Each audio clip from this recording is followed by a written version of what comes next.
Order. Order, please. Chers collègues.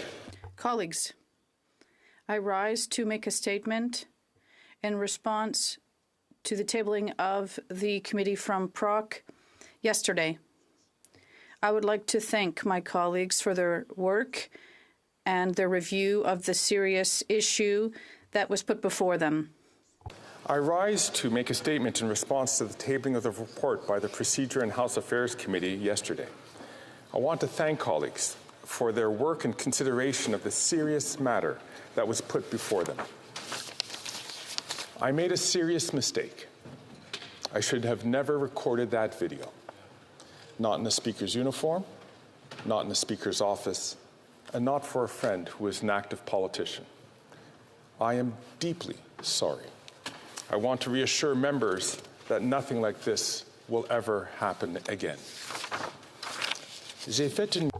I made a serious error.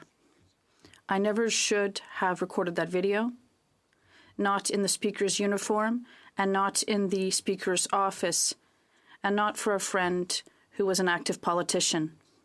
I apologize sincerely, and I reassure you that such a situation will never repeat itself again. My office is putting in place a more rigorous communication protocol to protect the neutral role of the Speaker. I will ensure that requests are subject to intense scrutiny and considered in consultation with the House administration under the leadership of the Clerk to ensure the utmost impartiality. I will continue to rely on the sage advice and counsel of former Speakers and parliamentary experts in Canada and in other Westminster parliaments. To those members who have generously extended me a second chance to serve as Speaker, I say thank you from the bottom of my heart. To those members who are opposed to this second chance, let me say, I can understand your point of view, and I will spare no effort to regain your trust.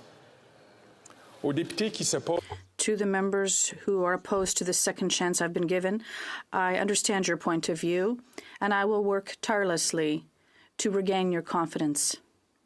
All members, my door is open. I want to hear from you so that we can work together in collaboration. Please reach out. To all of my colleagues, my door is open. I would like to hear what you have to say so we can work together collaboratively. It is essential that the Speaker be impartial and nonpartisan in every act, every gesture, and every appearance. I know that this issue was a source of distraction at a time when members' timetables were very full and our legislative program was very heavy. Allow me to reiterate the honor that was granted to me to be your Speaker. Responsibilities for my actions. I pledge to fulfill every measure that was recommended by the committee's report. I thank members for their attention. Merci beaucoup. Thank you very much. Orders of the day. Government orders, Government Bills, Senate. Beginning debate at second reading of Bill S9, an act to amend the Chemical Weapons Convention Implementation Act. Madam Hutchings, pour Madame Joly.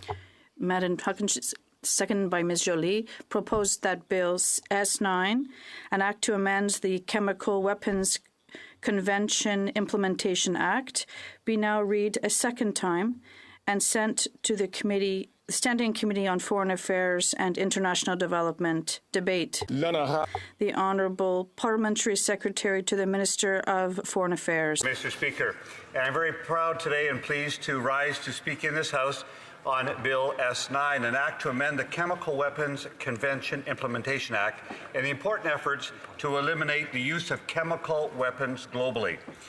I need to say, Mr. Speaker, that the government was deeply disturbed and disappointed in how not once but twice the Conservative opposition has blocked the debate on this bill. I'm glad we are finally here today.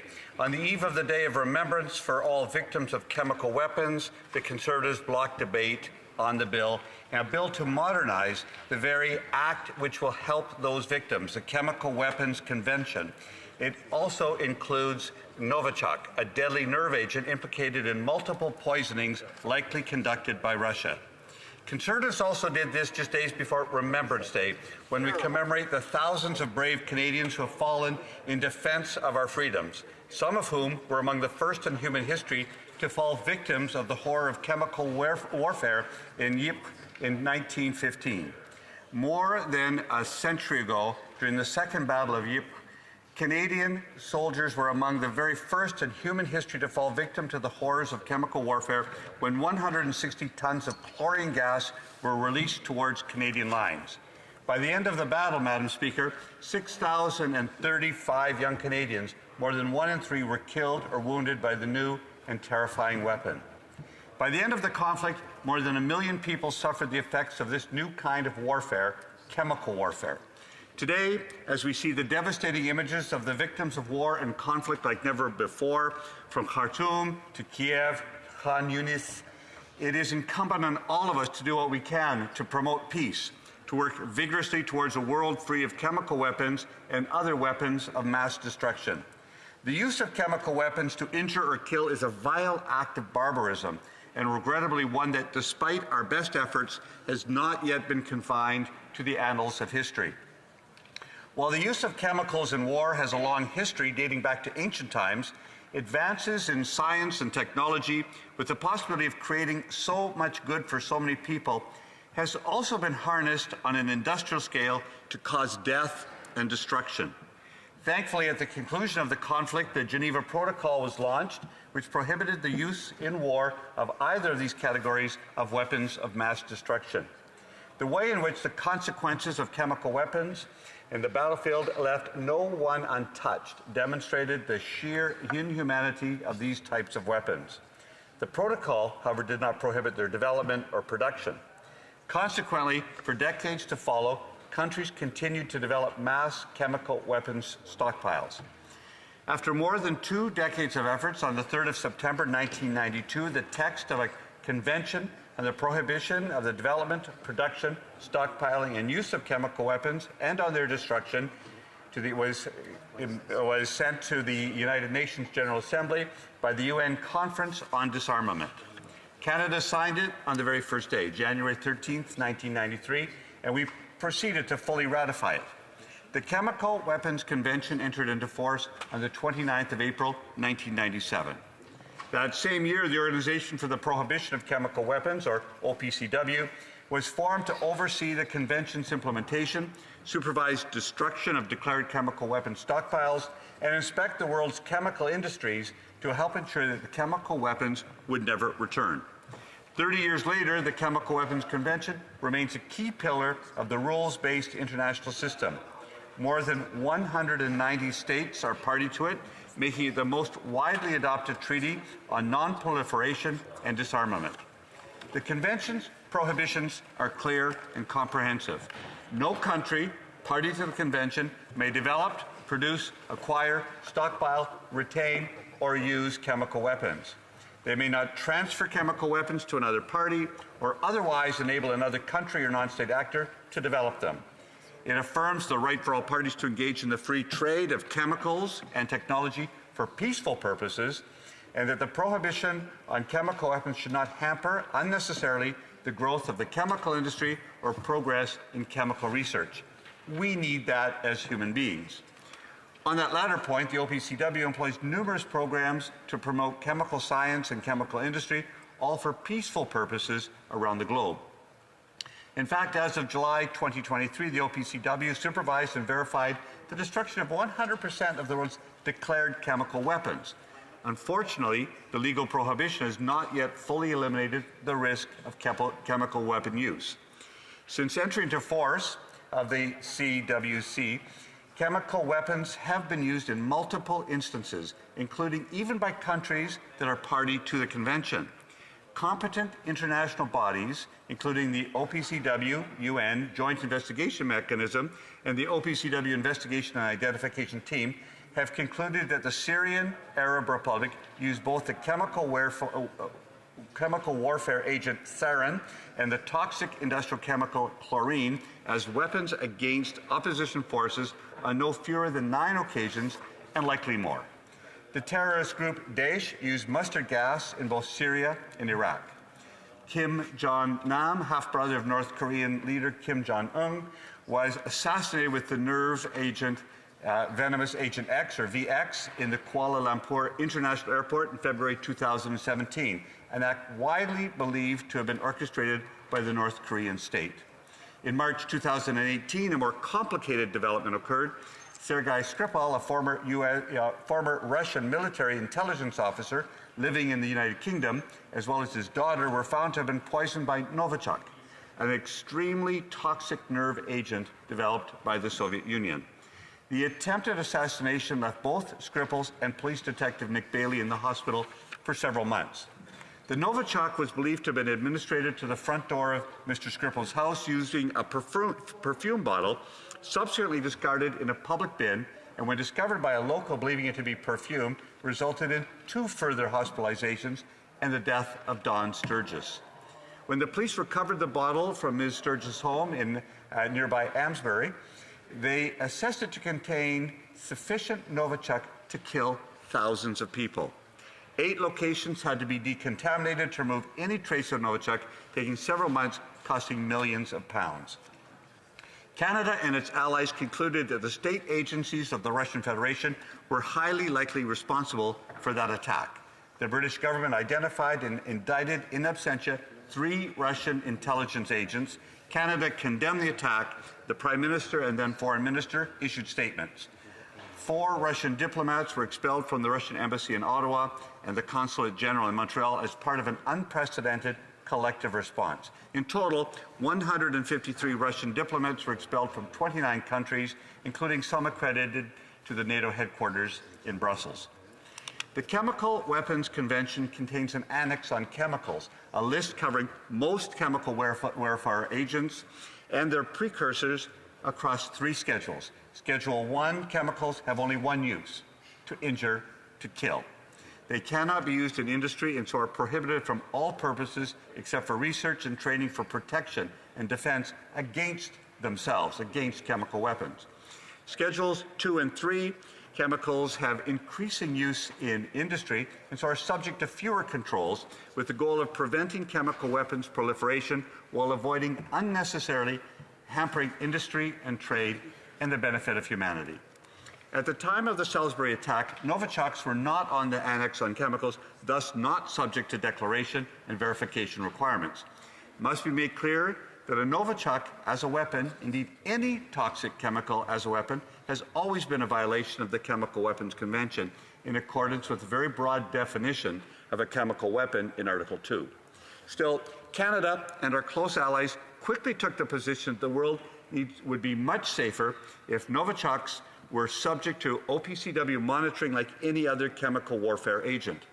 On the 29th of November 2019, as a result of tremendous leadership by Canada, the United States, and the Netherlands, the 24th session of the Conference of States Parties to the Chemical Weapons Convention Act took the unprecedented decision to add 4 new categories of toxic chemicals to Schedule 1. This included the Novichok used in the attempted assassination of Sergei Skripal.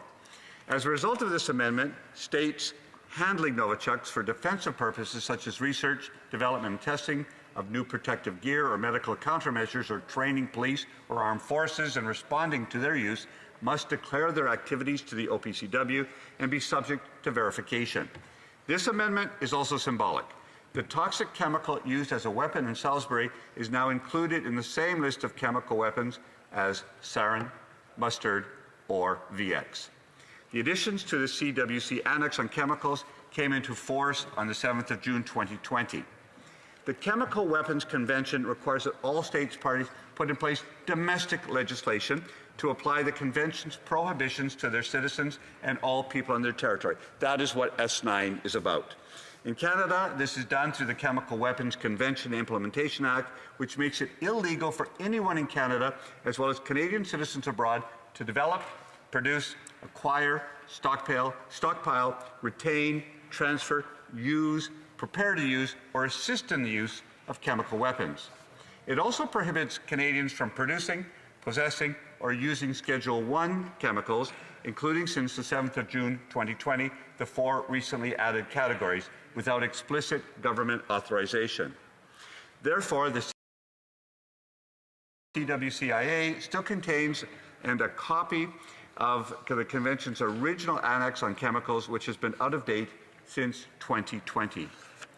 While subsection 2.3 states unambiguously that the provisions of the Chemical Weapons Convention take precedence should there be a disagreement with the Act, fixing this discrepancy and showing leadership on this important issue is important for us to do in this place today.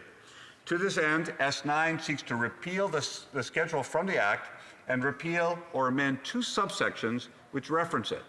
These changes will not just realign Canadian legislation with our international obligations, but also future-proof it in case of further amendments in the future. This bill is something which all parties, I believe, should agree to easily and should expedite immediately. There's already been passed to the other place without objection, so I hope that this can happen in this place as well. This legislation alone does not eliminate the risk of a foreign state like Russia, non-signatories, nor non-state actors such as terrorist groups using a chemical weapon for nefarious purposes, but it does, however, underscore Canada's steadfast support for the Chemical Weapons Convention and for other key agreements that form an essential part of the rules-based system that keep Canada safe and all Canadians, as well as our allies, safe. As the Foreign Minister outlined the other week, our system and our world is cracking. The international rules-based order is under attack, and the world is increasingly marked by geopolitical turbulence, unpredictability, and uncertainty. We must therefore continue to show leadership on the international stage as we have in the past.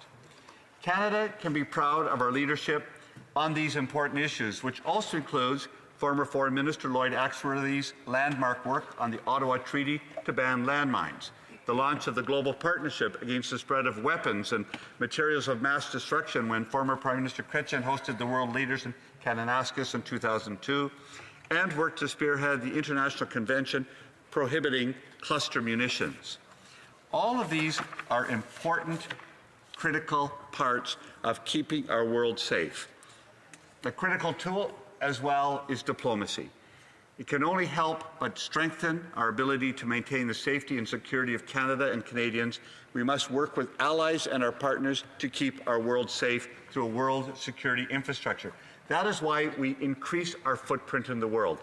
Diplomacy leads to better activity. Better activity leads to a lesser degree of peace in our world and being threatened. This is why we continue to do all of that work. We have missions around the world that continue through diplomats to regularly coordinate with our allies and partners, as well as engage host governments on the importance of buttressing our work on this convention. It was through concerted advocacy around the world that we were able to adapt the convention to the modern realities of today's world. It's through diplomacy that we continue to build peace in our world. It is a trying challenge. It is something that we need to commit to every day in this place. It means we continue to monitor the situation, to adapt, and to take legislation that we have in this House, in this place, in this government, and adapt it to the modern realities of today's world. Our words need to be backed by meaningful actions, notably through funding the Weapons Threat Reduction Program housed within Global Affairs Canada. It represents Canada's flagship contribution to the G7-led Global Partnership Against the Spread of Weapons and Materials of Mass Destruction, hosted by former Prime Minister Jean Chrétien in Kananaskis, Alberta in 2002. Canada has contributed more than $1.6 billion towards threat reduction activities worldwide, including destroying chemical weapons and combating their spread. This includes supporting the destruction of declared chemical weapons in Russia, Syria, Iraq, and Libya. Through the Weapons Threat Reduction Program, Canada is the single largest donor country to the Organization for the Prohibition of Chemical Weapons, set up to implement the CWC, which was honored with the 2013 Nobel Peace Prize for its effort to supervise the destruction of more than 98% of declared global stocks of chemical weapons. With our $10 million commitment, Canada is the top individual donor to the OPCW's new Centre for Chemistry and Technology in The Hague, which opened this past May. The centre will strengthen and bolster the organization's investigative capacities and capabilities and support innovative efforts to keep pace with the ever-evolving chemical weapons landscape. Canada has also provided defensive equipment, including masks and filters, to the Ukrainian military, given the threat of chemical weapons used by Russian forces. Let's be very clear. This bill is also about defense of Ukraine against the illegal invasion of Russia into its territory. To counter Russian efforts to undermine the global norm against chemical weapons use, Canada has worked in close concert with allies to demand that Russia fully declare its Novichok program. Our government will continue to be a leader on the global stage and ensure Russia is held accountable for their aggressions against Ukraine. Whether it be through providing defensive equipment or Bill C-57, the Canada-Ukraine Free Trade Act, an agreement that the Conservatives have voted against multiple times to support the rebuilding of Ukraine when we win. In August 2020, when Russian opposition figure Alexei Navalny... Questions, they should wait for questions and comments, and this will coming soon, in 3 minutes. The Honourable Parliamentary Secretary. I look forward to the questions, Madam Speaker. In August 2020, when Russian opposition figure Alexei Navalny was poisoned by a Novichok agent, one which was sufficiently different from the Novichok agent used against Sergei Skripal, that is not covered by the amended annex on chemicals, Canada's Minister of Foreign Affairs strongly condemned the assassination attempt, and Canada joined similar statements by our G7 partners and NATO allies. We've continued the close coordination of our advocacy, and as recently as August, we announced sanctions against senior officials of the Russian government, Judiciary and Investigative Committee, as well as federally funded courts, including the notorious Basmani District Court, which have been directly involved in human rights abuses against Russian opposition leaders, including Alexei Navalny, Vladimir Kara-Murza, and other Russian citizens. Even now, as Russian President Putin continues his war of aggression against Ukraine, Canada is working hand in hand with allies to counter Russian blatant disinformation on chemical weapons and are preparing to hold Russia to account should they choose to use chemical weapons in Ukraine. It would be a bad decision on Russia's part. Canada has joined its G7 partners in demanding information from Russia regarding allegations supported by reports from Russian state-controlled media that the Russian military has dropped grenades filled with riot control agent from drones in occupied Ukrainian territory, another blatant violation of the Chemical Weapons Convention. The threat of the resurgence in chemical weapons use is real.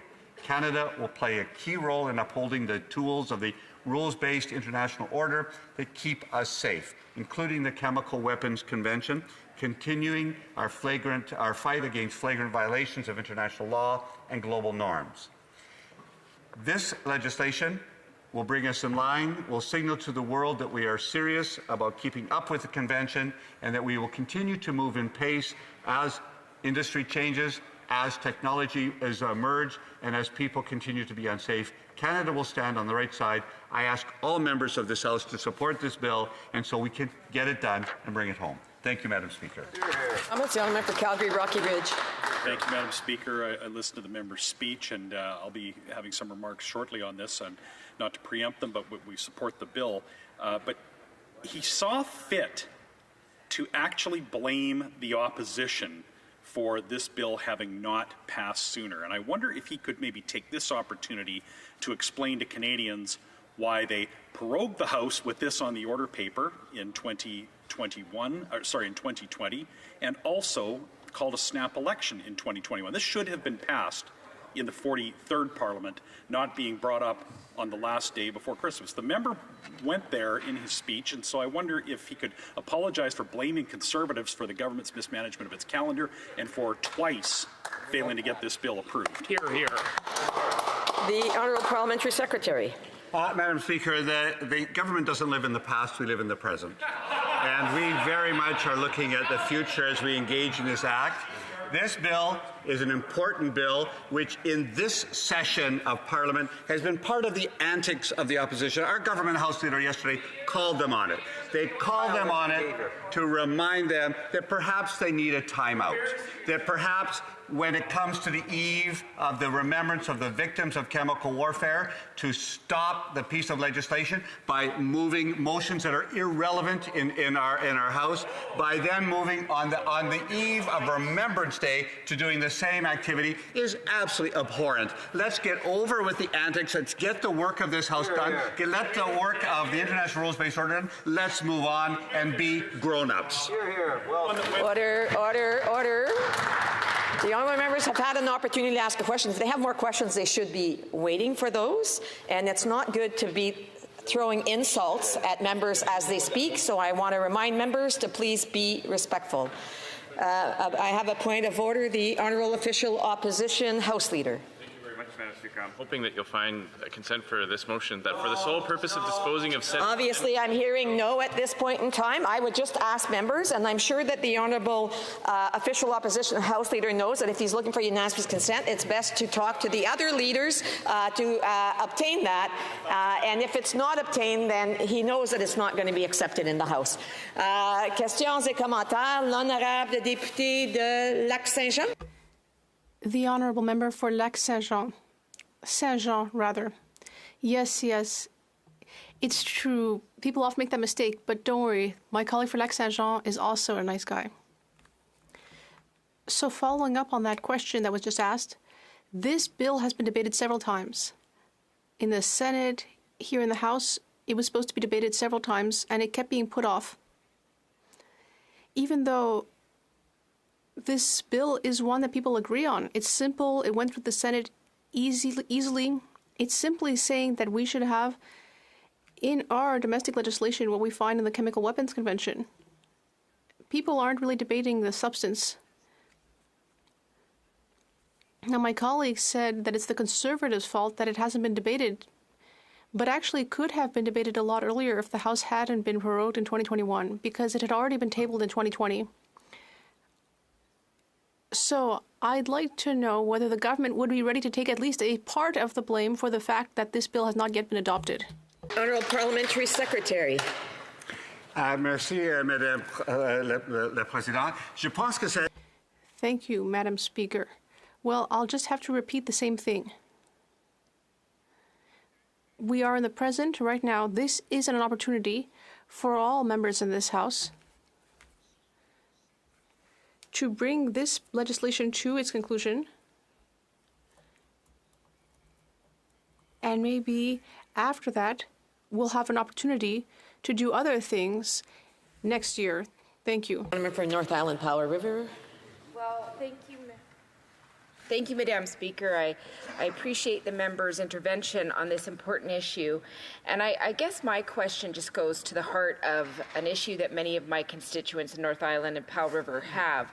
We know that there are currently 93 signatory countries to the Treaty on the Prohibition of Nuclear Weapons, including Mexico, New Zealand, Brazil, and we know that Canada shockingly refuses to join the treaty. I'm just wondering if this member could explain to my constituents why that is.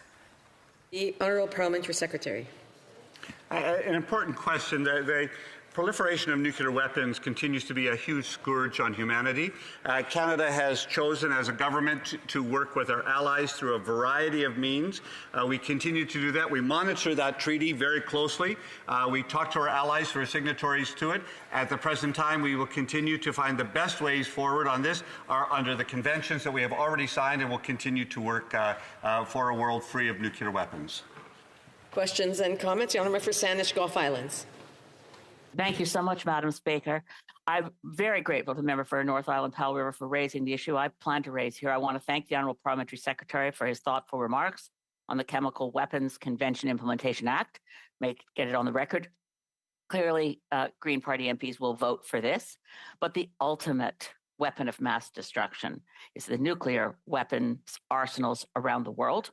I did attend with the Honourable Member for Vancouver Kingsway and the Honourable Member from Edmonton Strathcona the meetings recently at the United Nations in New York on the second meeting of the parties to the Convention for the Prohibition of Nuclear Weapons.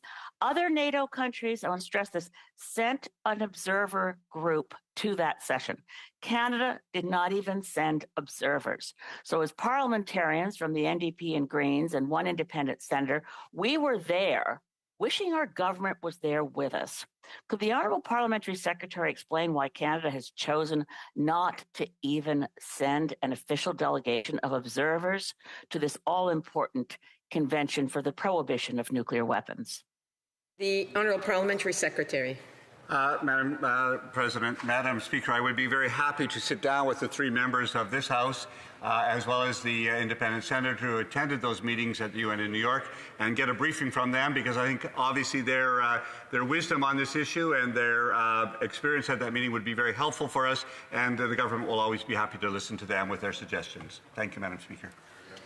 Questions and comments? Questions et commentaires. The Honourable Parliamentary Secretary of the Government House Leader. So thank you, Madam Speaker. I found it interesting when the Conservative opposition tried to say that the legislation is not being passed because of the government, when in fact when we brought forward the legislation, one of the first initiatives that the Conservatives had taken was to move a concurrence motion in order to even prevent the debate of the legislation. It seems to me that every member in the House is supporting the legislation, and the desire of the government is actually to see the legislation pass. If my colleague could just provide his thoughts in regards to, wouldn't it be nice if the Conservative would then allow the legislation to be passed by making a suggestion that they have the unanimous support for it, and see if we can actually get it passed and allow the debate to collapse? Would you not see that to be a good, positive thing before Christmas break? The Honourable Parliamentary Secretary. I want to thank the Parliamentary Secretary for those comments, because absolutely, if we could end this debate quickly, move on quickly, we can get to other important work that this House wants to do. This is a piece of legislation that is amending something that we are all in agreement with, and I think that the faster we can get it done, the better, and move on to other work. This kind of legislation is the kind of thing that Canada, when we speak on the world stage, should speak with one voice, to be strong, to be heard. Let's get it done. Thank you, Madam Speaker. And comments? The Honourable for Sherwood Park, Fort Saskatchewan. Thank you, Madam Speaker. I do want to take this opportunity to ask the Parliamentary Secretary about another bill from the House that's currently in the Senate, Bill C-281, the International Human Rights Act. That bill was passed by this House. I believe it was unanimous in the end by this House. It's another important bill that deals with international human rights issues. And as far as I know, it hasn't moved forward in the Senate. I wonder, is the government trying to stop the bill? Are they making phone calls to senators? Or does the government want to allow this bill to move forward? I think important human rights legislation, wherever it comes from, should get the support of the House. And we'd like to see Bill C-281 passed unanimously by the House, be brought into law. Can the Parliamentary Secretary update us on what is or is not happening in terms of the government's conversation with the senators they've appointed on this important legislation? The Honourable Parliamentary Secretary. Madam Speaker, I think I have been in this place long enough to know it's wise to not comment on legislation that is in the other place. I will allow the other place to do its work, and will be respectful as they do their deliberations on all legislation that comes before them. Thank you, Madam Speaker. Questions and comments? A brief question. The Honourable for Joliette. Merci, Madame la Présidente. Je remercie le Thank you, Madam Speaker. I'd like to thank the Parliamentary Secretary for his speech. Russia developed Novichok to get around the convention, given that it's harder to detect. Could the Parliamentary Secretary illustrate how this agent is still being used? The Honourable Parliamentary Secretary, a brief answer. Thank you, Madam Speaker. And I am not an expert on chemical weapons, particularly on Novichok. What I do know is that this convention will allow us to do further research. There are Novichoks. There are several different kinds. They masquerade. They hide behind each other. And I hope that this bill will allow us to do the right research into them, to prevent them, and then to continue to find ways to eliminate them. Thank you, Madam Speaker. Resuming debate, the Honourable for Calgary Rocky Ridge. Thank you, Madam Speaker, and it's likely this will be the last time I rise in this year, so I wish you a Merry Christmas, as well as all of those, all other members of this place, and those that support the work we do here, including the parliamentary pages, the desk officers, the Sergeant-at-Arms, the Parliamentary Protective Service, and everyone here that helps us do our work on behalf of Canadians. So all the best to all of you. So we're on the last day of this session. They've called Bill S9, an act to amend the Chemical Weapons Convention Implementation Act. As I said earlier in debate, I do support this, as I understand all of my Conservative colleagues, and it is a very important bill. It's one that needs to get done. But in the debate previous, I must take a moment and register my disappointment that the government chooses to blame to actually accuse the Conservatives of delaying any time we debate a bill. So the Parliamentary Secretary delivered his remarks. I'm going to deliver mine. There may be other members of this House that want to deliver remarks on this bill. That's the process of debate. That is what we are elected here to do. So debating a bill is not obstructing a bill, particularly when it's one that where members have not yet had an opportunity to weigh in. And I do agree that this bill is important and should pass expeditiously, but I will not be told by members of the government and their parliamentary secretaries not to speak because it is our job or our duty to just let every bill collapse and go straight to a vote without debate. So we're going to have debate on this bill. I hope that all members will, in fact, support this bill, as I do. So Bill S9 will provide and ensure that Canadian law becomes more closely aligned, well, in fact, becomes properly aligned with the Chemical Weapons Convention. The convention was the world's first multilateral disarmament agreement to eliminate weapons of mass destruction such as toxic chemicals, poison, and biological weapons. The convention was open for signature in Paris on January 13th, 1993. And under the Mulroney government, Canada was among the first countries to sign. It came into effect on April 29th, 1997. And Canada's Chemical Weapons Convention Implementation Act is a Chrétien-era law that implements Canada's obligations under this convention as one of its original signatories. So S9 is identical in purpose to two bills previously introduced in the previous Parliament. S9 was introduced originally as Bill C9, which was introduced by the Minister of Foreign Affairs in the first session of the 43rd Parliament, and it was reintroduced as Bill S2, which was introduced by Senator Mark Gold in the second session of the 43rd Parliament. Neither of these bills made it through the 43rd Parliament.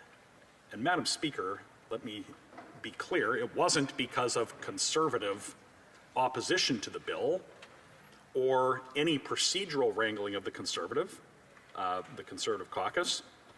C9 was a casualty of the current government's decision to prorogue the House in the summer of 2020 amid the We Charity scandal.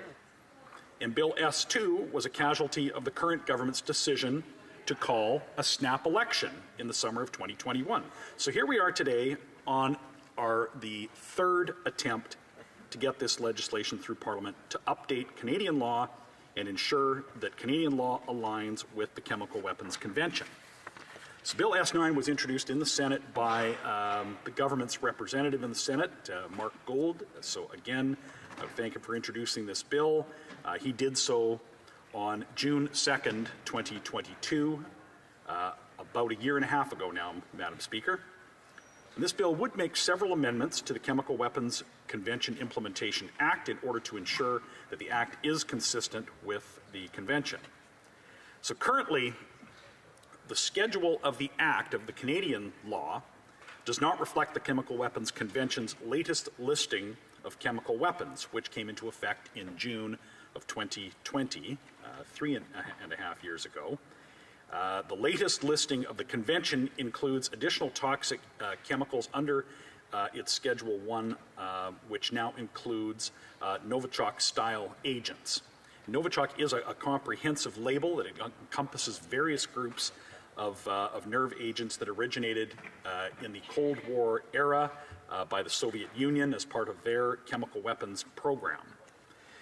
So future listings of chemicals under the Chemical Weapons Convention are expected to take place from time to time as technology evolves and toxic chemicals and their precursors change and require the listing in the convention to be updated. So that's why this bill is important. It's going to ensure that future legislation is not required to update the list of chemical regulation in Canada under the Chemical Weapons Convention Implementation Act. It does so by, this act will delete the schedule in the Canadian Act, and it will replace it with reference to the Chemical Weapons Convention. So as those items listed in the Chemical Weapons Convention, Canadian law will automatically align with those changes that are expected to happen from time to time under the convention. So to be more precise, Bill S9 states, and I quote, "This enactment amends the Chemical Weapons Convention Implementation Act by deleting the schedule to that act and the references to that schedule to that act. This removal is to avoid potential discrepancies between the Convention on the Prohibition of the Development, Production, Stockpiling, and Use of Chemical Weapons and their distribution, the Chemical Weapons Conventions, as amended from time to time, and the portions of the Convention that are reproduced in that schedule." So the Chemical Weapons Convention and the Chemical Weapons Convention Implementation Act, they're very important, and here's why. 8 years ago, in 2015, Emilian Grabev was poisoned in Bulgaria by the nerve agent Novichok. Again, Soviet-style or Soviet-era military-grade nerve agent. 5 years ago, in 2018, a former Russian spy, Sergei Skripal, and his daughter were poisoned in the United Kingdom using the same Novichok, with a Novichok nerve agent.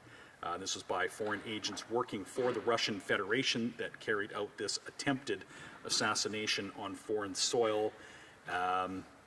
And as the parliamentary secretary mentioned in his remarks, that there is significant danger not only to the victims of Russia's security operations, but random victims as well, because these agents remain in place, and any handling of these agents can result in serious illness or death, as we have seen in the case of the attempts on Sergei Skripal's life and his daughter. So, also in 2017, Kim Jong-nam, the half-brother of North Korean leader Kim Jong-un, was assassinated with a different nerve agent, but nevertheless an item now covered under the new convention at the Kuala Lumpur airport in Malaysia. So,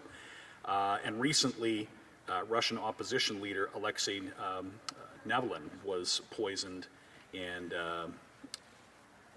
placed into an induced coma, but fortunately survived. So these events are ongoing, and it's important that Canadian law give us the proper tools to deal with and to deter this kind of activity. Chemical weapons are being used today, and they threaten civilians or citizens around the world, including in Western countries. The Russian Federation is using Novichok. It appears to be one of its weapons of choice for assassinations on foreign soil. It's a lethal nerve agent that even in the smallest quantities can potentially kill thousands of people.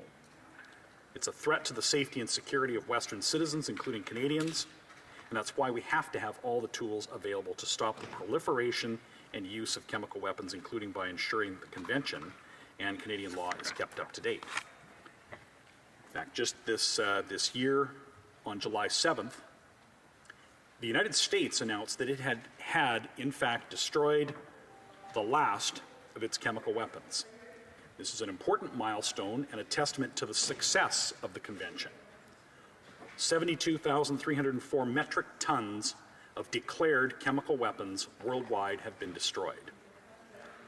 However, Russia, having completely destroyed its declared stockpile of chemical weapons, obviously has undeclared stockpiles as well, including Novichok, which they use to target people in Western democracies.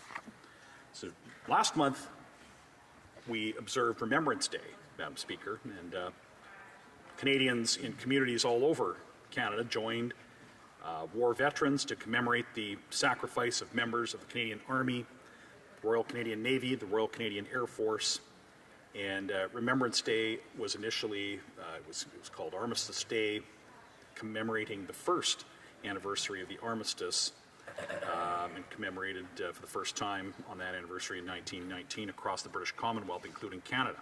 And it marked the agreement that brought an end to the First World War, and on the occasion of Remembrance Day, it is an opportunity to reflect on the history of chemical weapons and their use, because it was in the First World War, which is now passed out of living memory. There's no one still alive with a living memory of that time, but we do remember, and it's important that we do every year. So we recall, as we're debating this update to our to Canadian law, that during World War I, chemical warfare was employed by all belligerents, including Canada.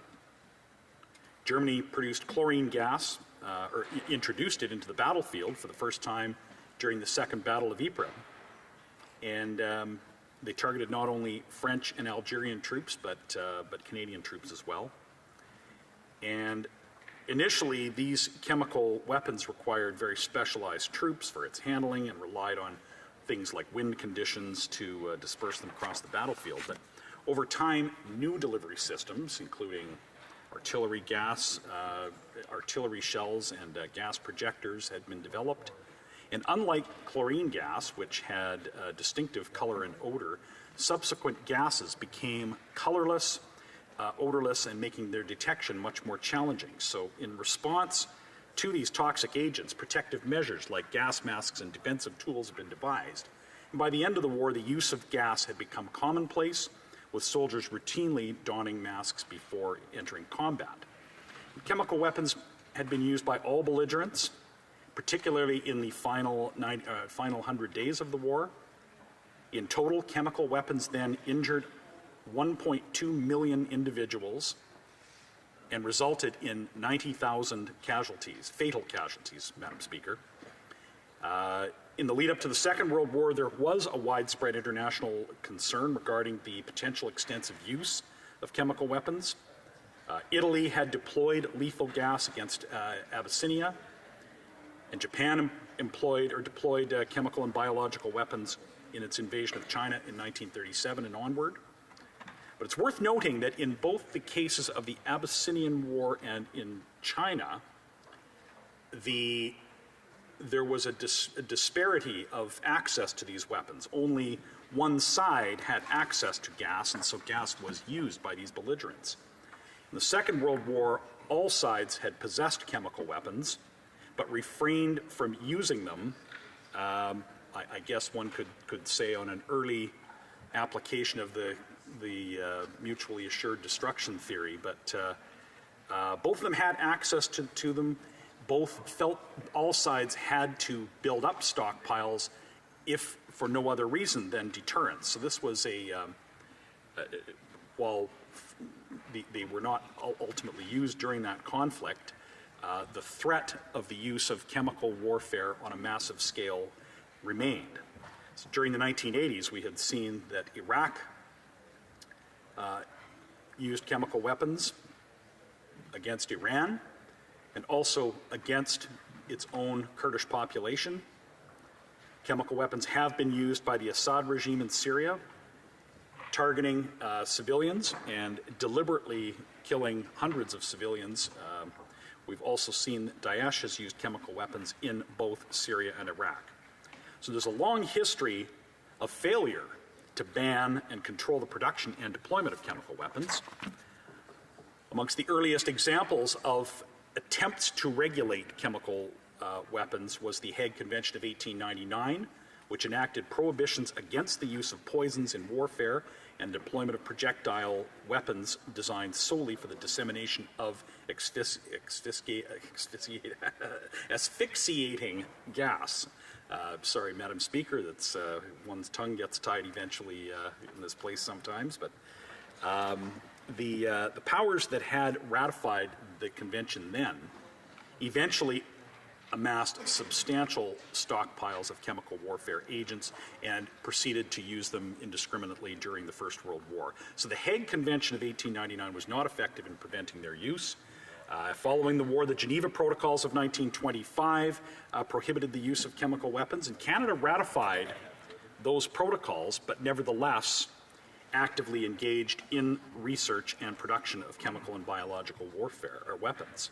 So the Geneva Protocols, while there was not widespread use of chemical weapons in the Second World War that followed, the protocol itself did not prevent even countries like Canada that signed it from researching and developing their own chemical weapons capability. So that leads us to the Chemical Weapons Convention that is in force today. The convention includes a verification regime that's administered by the Organization for the Prohibition of Chemical Weapons, which is based in The Hague. It's important that we keep this convention current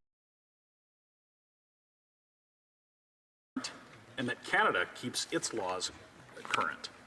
And the convention has been successful. It does lack in some aspects. It's not perfect, and there have been uses since this came into force. The convention does not ban chemicals that act on the central nervous system for the most part in its schedules. There's currently only one such chemical listed. Biological toxins, which are chemicals produced by animals and nature, and bioregulators, which are chemicals produced by the human body, they're not included in the schedules. And these chemicals could be fabricated or exploited for military purposes. So this is something worth exploring during the next review of the convention, Madam Speaker.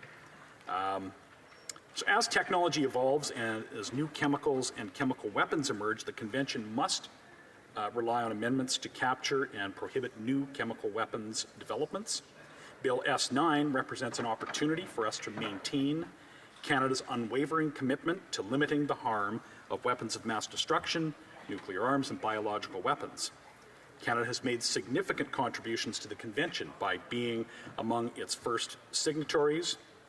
Our ongoing involvement is evident as Canada remains a dedicated member of the Executive Council of the Organization for the Prohibition of Chemical Weapons, underscoring our ongoing commitment to this vital cause. So I would again like to thank Senator Gold for introducing this bill once again. My Conservative colleagues and I will support Bill S9. I do urge its swift adoption to fulfill Canada's international obligations. I urge this House to ensure that Canada's own laws remain up to date and consistent with those not only of our allies, but those among the broader community of nations that strive to suppress the use, proliferation, research, and development of chemical weapons. So since the horrors of the First World War, there's been a near universal consensus that mass deployment of chemical weapons is barbarically inhumane, even in war. And a combination of calculated self-interest over the past several decades, and over the past several decades, this agreement as well, have mostly prevented nations from using them, and the world has not seen the mass-scale deployment of chemical weapons since the First World War. But we have sadly seen numerous smaller-scale examples of the use of chemical weapons, and Russia continues to use them for political assassination in foreign countries.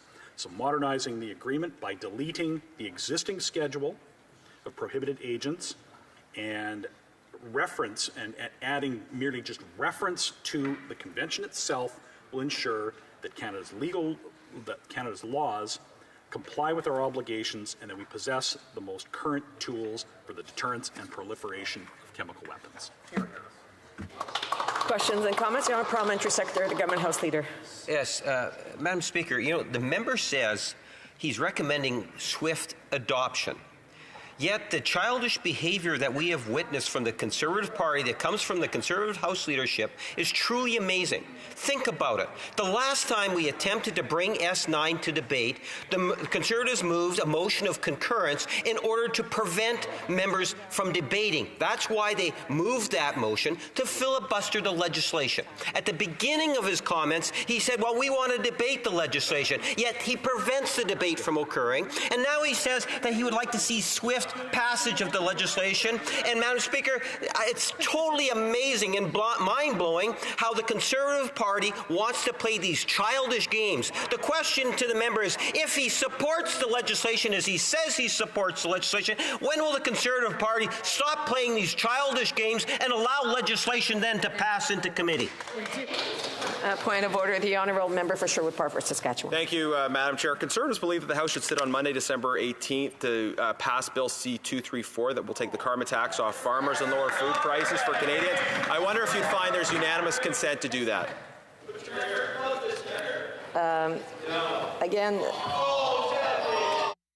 Again, I just want to remind members, if they're looking for unanimous consent, they need to talk to the other parties, so the leaders of the other parties, to see if, or the House leaders of the other parties, to see if they're willing to do that. Otherwise, these motions will not be accepted in the House. The honourable member for Calgary Rocky Ridge. Thank you, Madam Speaker. In response to the question from the member from Winnipeg North, is this member I don't even know what to say. His government killed this bill not once but twice in the previous Parliament. We are 3.5 years late getting this bill done because of this government's failure to approve it in the past.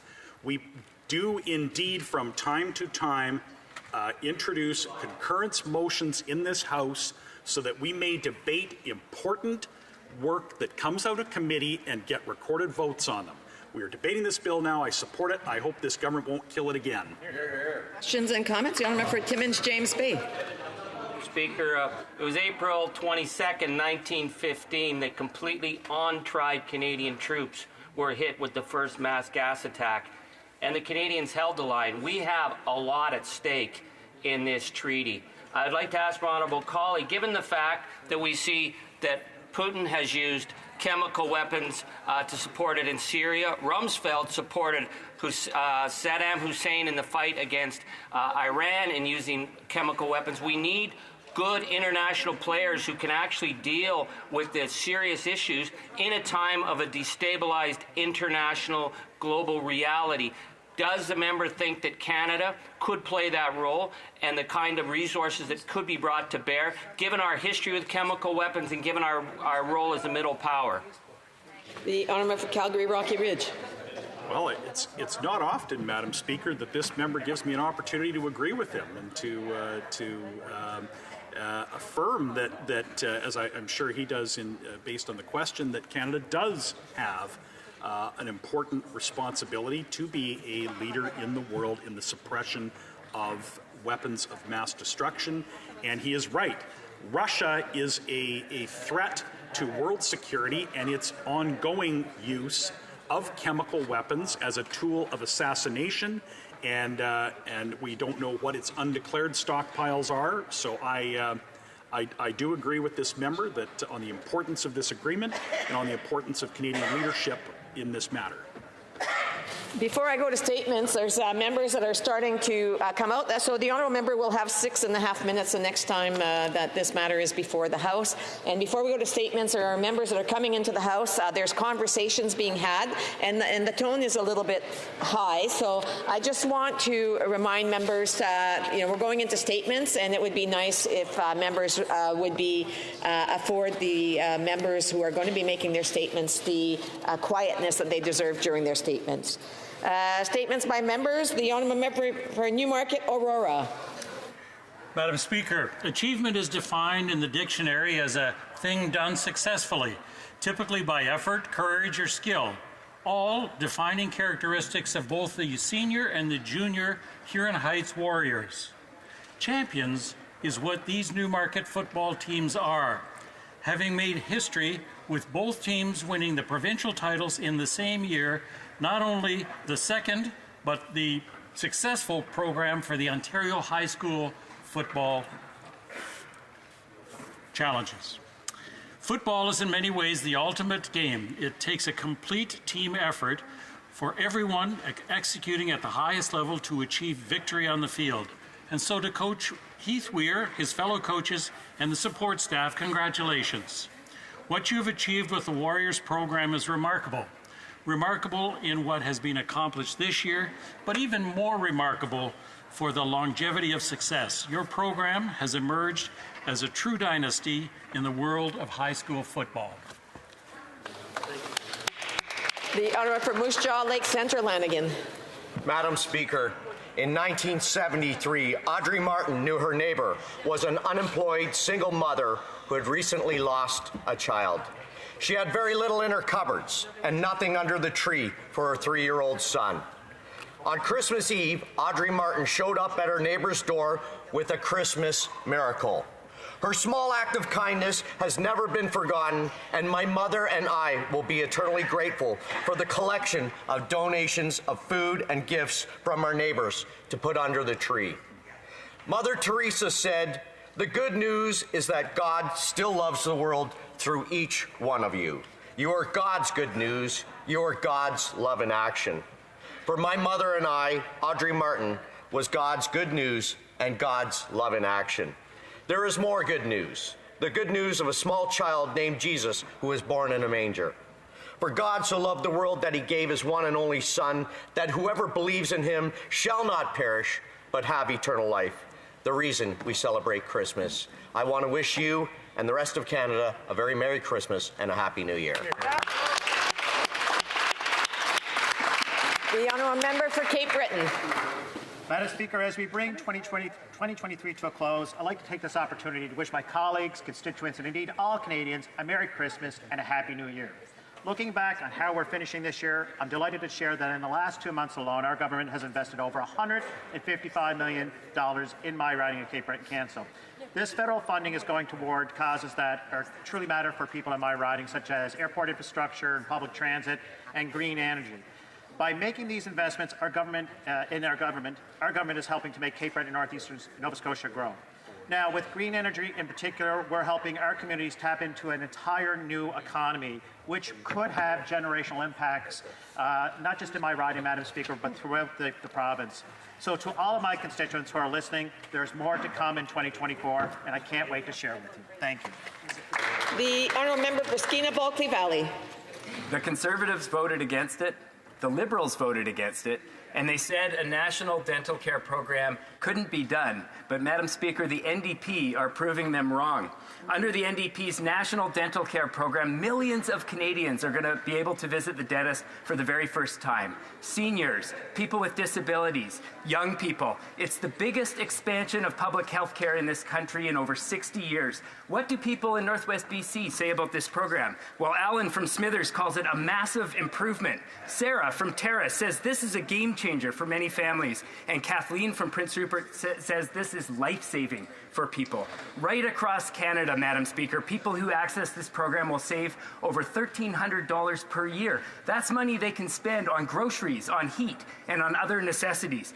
Madam Speaker, we're stronger when we take care of each other, and national dental care is going to make Canada stronger. I'm so proud to be a part of this massive improvement. The honourable member for Glengarry Prescott Russell.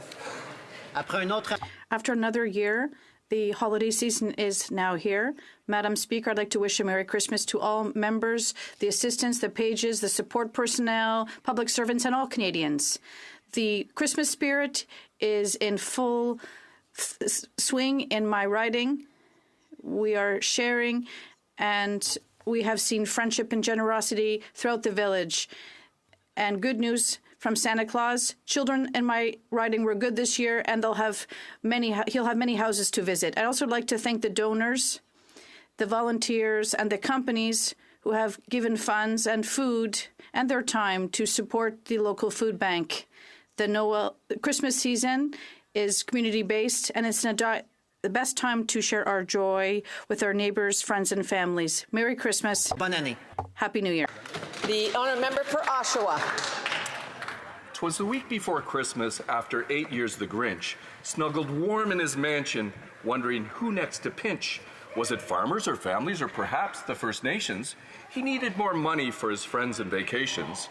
If they protest, I'll punish. They have unacceptable views. I'll force on them lockdowns. They'll watch CBC News. As Canadians suffer, should we eat, should we heat? Their cries did not bother the Grinch's elite. But up from the opposition benches did appear a common sense leader with no glasses this year. No more scandals, mismanagement, no ethical lapses. I'll build you more homes and axe carbon taxes. Canadians know that our country's not lost. It's just that these Liberals are not worth the cost. We have great people, resources, and land. Canadians have culture. Our future's not bland. As he turned and he waved, said Canada's best days are cinch. It's time to say bye to the tired, mean old Grinch. Merry Christmas to Canada, reversing going broke. Let's hope that next year is a year without woke. Merry Christmas, Madam Speaker. Yay. The honourable member for Vaughan Woodbridge. Madam Speaker, we are 10 days away from Christmas, and the festive spirit is in full swing in my riding of Vaughan Woodbridge. From the Woodbridge Christmas in the Village to the seniors' Christmas luncheons and donations to the Vaughan Food Bank, Vaughan residents continue to exemplify the meaning behind it all.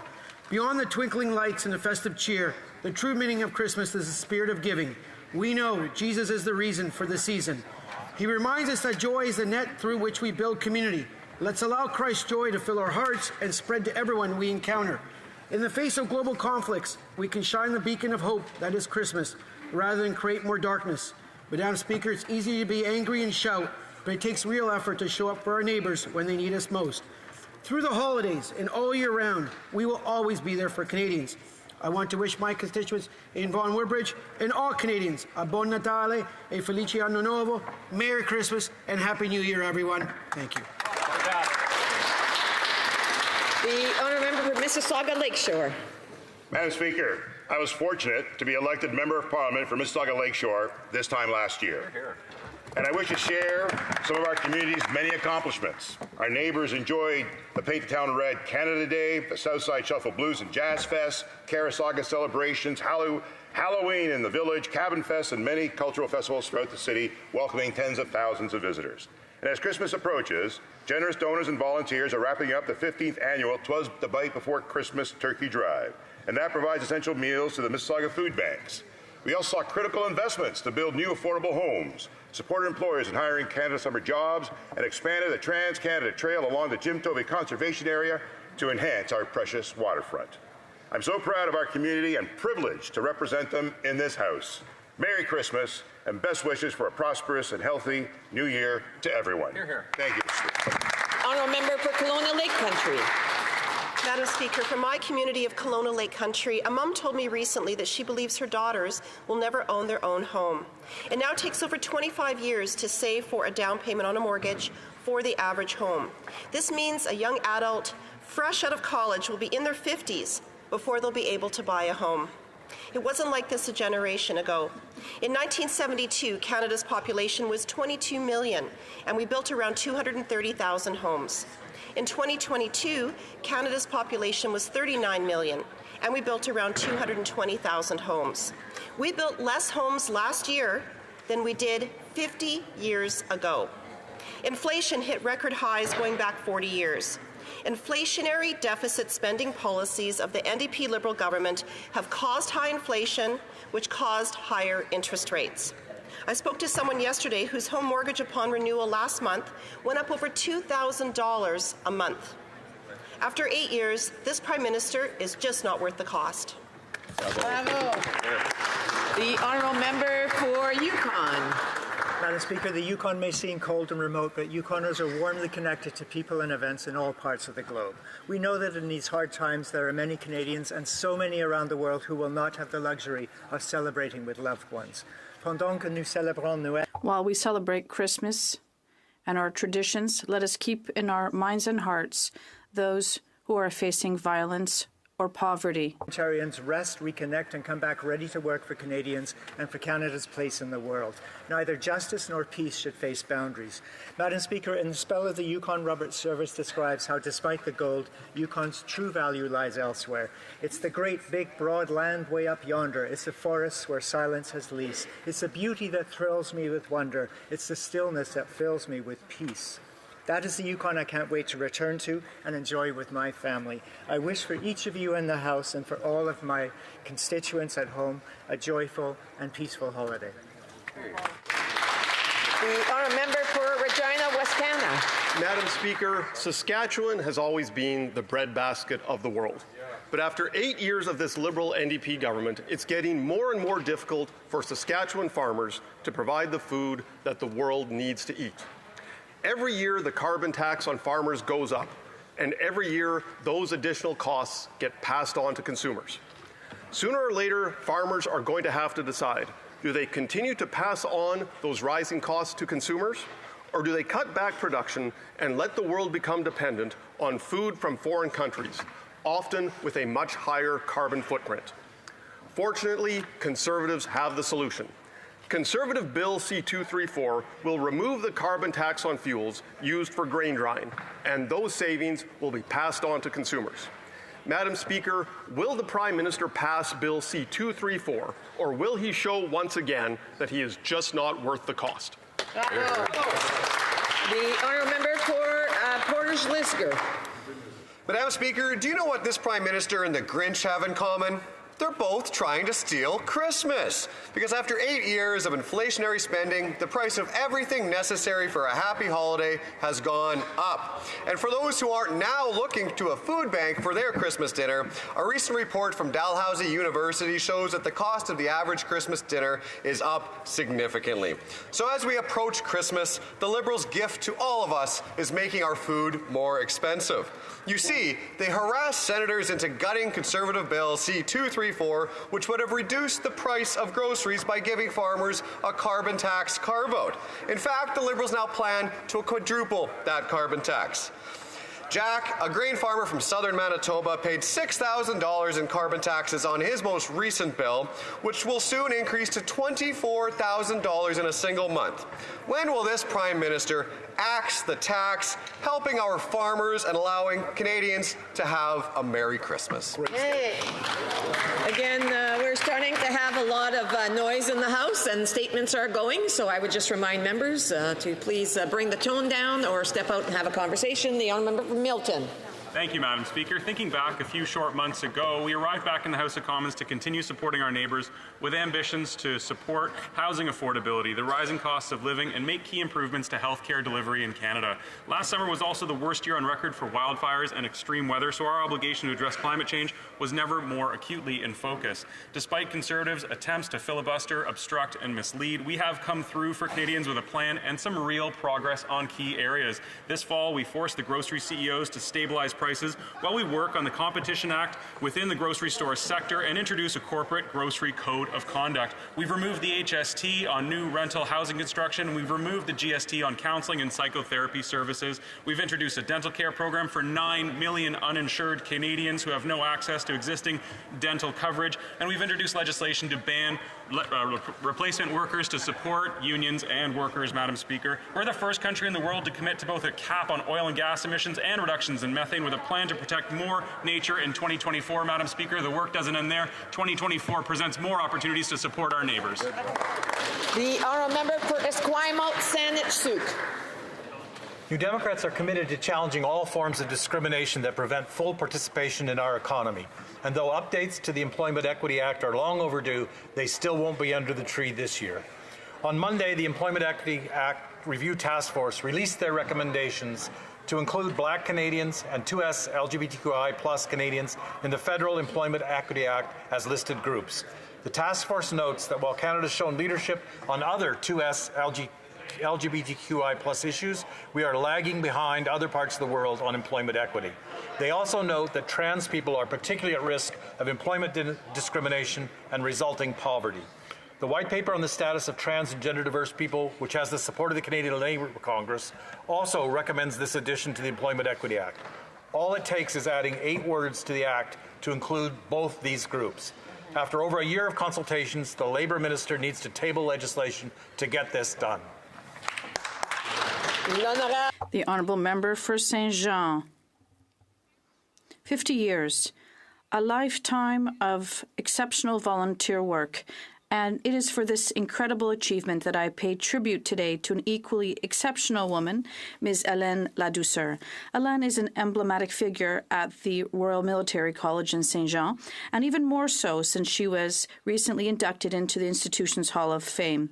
Her involvement dates back to 1973, when, having just moved to the region, she became involved in the Alumni Club, where she still manages coordination of social events. During these years, she rubbed shoulders with no fewer than 17 of the college's 25 commanding officers, and she also constantly looked after them, their well-being, inviting many of them to her home during the breaks. Her warm presence, her ability to listen, and her love for her second family will always be remembered. Hélène, you who are the mother of the Royal Military College of Saint-Jean, today all your children join their voices with mine to say thank you. The Honourable Member Sturgeon River Parkland. Canadian farmers feed our communities and the world. They are the great innovators and the stewards of the land. And the farmers of Sturgeon River Parkland are no exception. From seed potatoes to grains, cattle, chicken, dairy, our region is the French fry basket of the world. But after 8 years of this NDP Liberal government, it's getting harder and harder for farmers to make a living. Farmers in my community are sending me their carbon tax bills to heat their barns and dry their grain. Tens of thousands of dollars each month. And this NDP Liberal coalition is planning to quadruple that tax. Canadian farmers are struggling to compete with American farmers who don't pay the carbon tax. This NDP Liberal government would rather sacrifice our food sovereignty to foreign corporate farms that don't pay carbon taxes rather than supporting our hardworking farm families here at home. Families, farmers, and First Nations know that this Prime Minister is not worth the cost. They're looking forward to a Conservative government that will bring back powerful paychecks and axe the tax. The Honourable Member for Kingston and the Islands. Madam Speaker, Conservative MPs have been relentless in their attempt to shut down Parliament. Their tactics have included a 30-hour voting marathon temper tantrum, filibustering the Sustainable Jobs Act by moving over 20,000 amendments, filibustering the Métis Self-Governments Act, blocking the debate on the Canada-Ukraine Free Trade Agreement multiple times, and moving procedural motions to block debate in this House 1 out of every 3 days this fall session. Despite these childish games, Madam Speaker, this government has still been able to deliver for Canadians. We've expanded dental care to seniors. We've passed the Affordable Housing and Groceries Act. We've adopted a national framework for school food program. I am hopeful, Madam Speaker, that after the Leader of the Opposition has a timeout over the holidays, he will come back and actually get ready to work for Canadians. Thank you, Madam Speaker. Oral questions. Questions orales. The Honourable Member for Thornhill. Canadians go cold and hungry this Christmas, this Prime Minister is counting down the hours to another taxpayer-funded beach vacation. He and his MPs are taking a 6-week holiday for voting time and time again to quadruple the carbon tax and defeat Bill C-234 as they pressured senators to gut the bill that this House already passed. If they won't axe the tax today, why won't they come to work on Monday and finally take the tax off of farmers so that Canadians can eat this Christmas? Yeah. The Honourable Government House Leader. Thank you, Mr. Speaker. And I'd like to begin by actually wishing all members in this House a happy holidays. I think everybody will be enjoying time with their families over the holidays, and we look forward to seeing everyone back here in February. But I think it's important to make sure that the facts are right, because it was actually Conservative senators that were bullying independent senators. In fact, the Conservative leader in the Senate was actually sanctioned by the other place for his terrible behavior. Thank you, Mr. Speaker. The Honourable Member for Thornhill. Speaker, we all all know that the biggest bully in this House is the Prime Minister, and he is squashing any hope that Canadians had for getting relief this holiday season. They are doubling down once again on their plan to quadruple tax on gas, on groceries, on home heating, and on everything else. There is hardly enough money for food, let alone Christmas presents. 2 million people are eating in a food bank. Families are left to skip meals, and children write Santa asking for warm boots rather than toys. Why do these Liberals insist on making Santa deliver the basic necessities instead of toys this Christmas? Yeah. The Honourable Parliamentary Secretary to the Minister of Environment and Climate Change. Thank you very much, Madam Speaker. I, too, would like to wish everybody in this House a Merry Christmas, a Happy Hanukkah, and a Happy Holidays, and a Happy New Year. And I also hope that the Conservatives come back willing to work in the new year. But, Mr. Speaker, Conservatives continue to take farmers for granted. Not only do they vote against Canadian farmers, they've also abandoned Ukrainian farmers, Madam Speaker. Ukraine is the breadbasket of the world, Madam Speaker, and time again, they've been given the opportunity to vote for the Canada-Ukraine Free Trade Agreement, and disappointingly, they voted against it every single time. Honourable Member for Thornhill. Speaker, we're ready to fight for Canadians every single day in this House, despite them not wanting to. And it turns out that Santa's not the only one flying around the world this Christmas. He's got some serious competition from the Environment Minister. Except for the Minister doesn't fly a sleigh. He flies on a private jet. From Beijing to Dubai, he burns fuel and taxpayer dollars just to rub elbows with dictators and pop stars. He emits more carbon in one flight than most Canadians do in a whole year, while telling Canadians to pay more carbon taxes. The more he flies around, the higher the tax goes. So will he park the hypocrisy and finally axe the tax before Christmas? The Honourable Government House Leader. Speaking of hypocrisy, Madam Speaker, we know what the Conservatives wanted to give Canadians for Christmas, and that's cuts to the vital programs and services that they care for. In fact, just last week, they voted against $10 a day childcare. They voted against dental care for seniors and for children. They voted against Operation Unifier, which is an important NATO mission to Ukraine. And in fact, when they refer to Ukraine as a foreign land, they forget that the country that is invading them is Russia, which is a border of Canada as well. And we want to protect our sovereignty here at home. That's what they would give to Canadians. The Honourable Member for Montmagny-Lise-Lès, Kamouraska-Rivière-du-Loup. Madam Speaker, it's nearly Christmas, and too many families are actually dreading their holiday dinner because prices are just too high. Parents will have to choose between feeding their kids or putting gifts under the tree. And it's upsetting, and it's the result of 8 years of this government's policies with their Bloc Québécois allies who want to radically increase the carbon tax. Will the Prime Minister finally listen to our demand that they axe the tax so that Quebecers can enjoy their holidays? The Honourable Member for the Honourable Parliamentary Secretary to the Minister of Environment and Climate Change. Oh, sorry, the Honourable Parliamentary Secretary for Natural Resources. Sorry. Thank you, Madam Speaker. While the Conservative Party tries to let our planet burn, we will be protecting our communities. While the member for Colonial Lake Country lets our planet burn, we saw in her own constituency that homes were being lost to forest fires. If my colleague really cares about affordability, he will protect communities from natural disasters.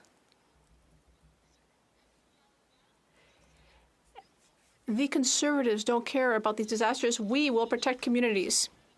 The Honourable Member. Madam Speaker, I was talking about Christmas and kids' Christmas. Now, in my riding, the Moisson Kamouraska Food Bank is doing extraordinary work, but there's more and more demand.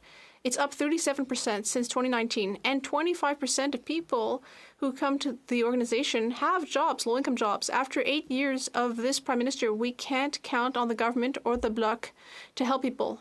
Voting for the Bloc Québécois has a steep price. Will the Prime Minister finally listen to our common sense plan and eliminate taxes so that Quebecers can finally have enough to eat?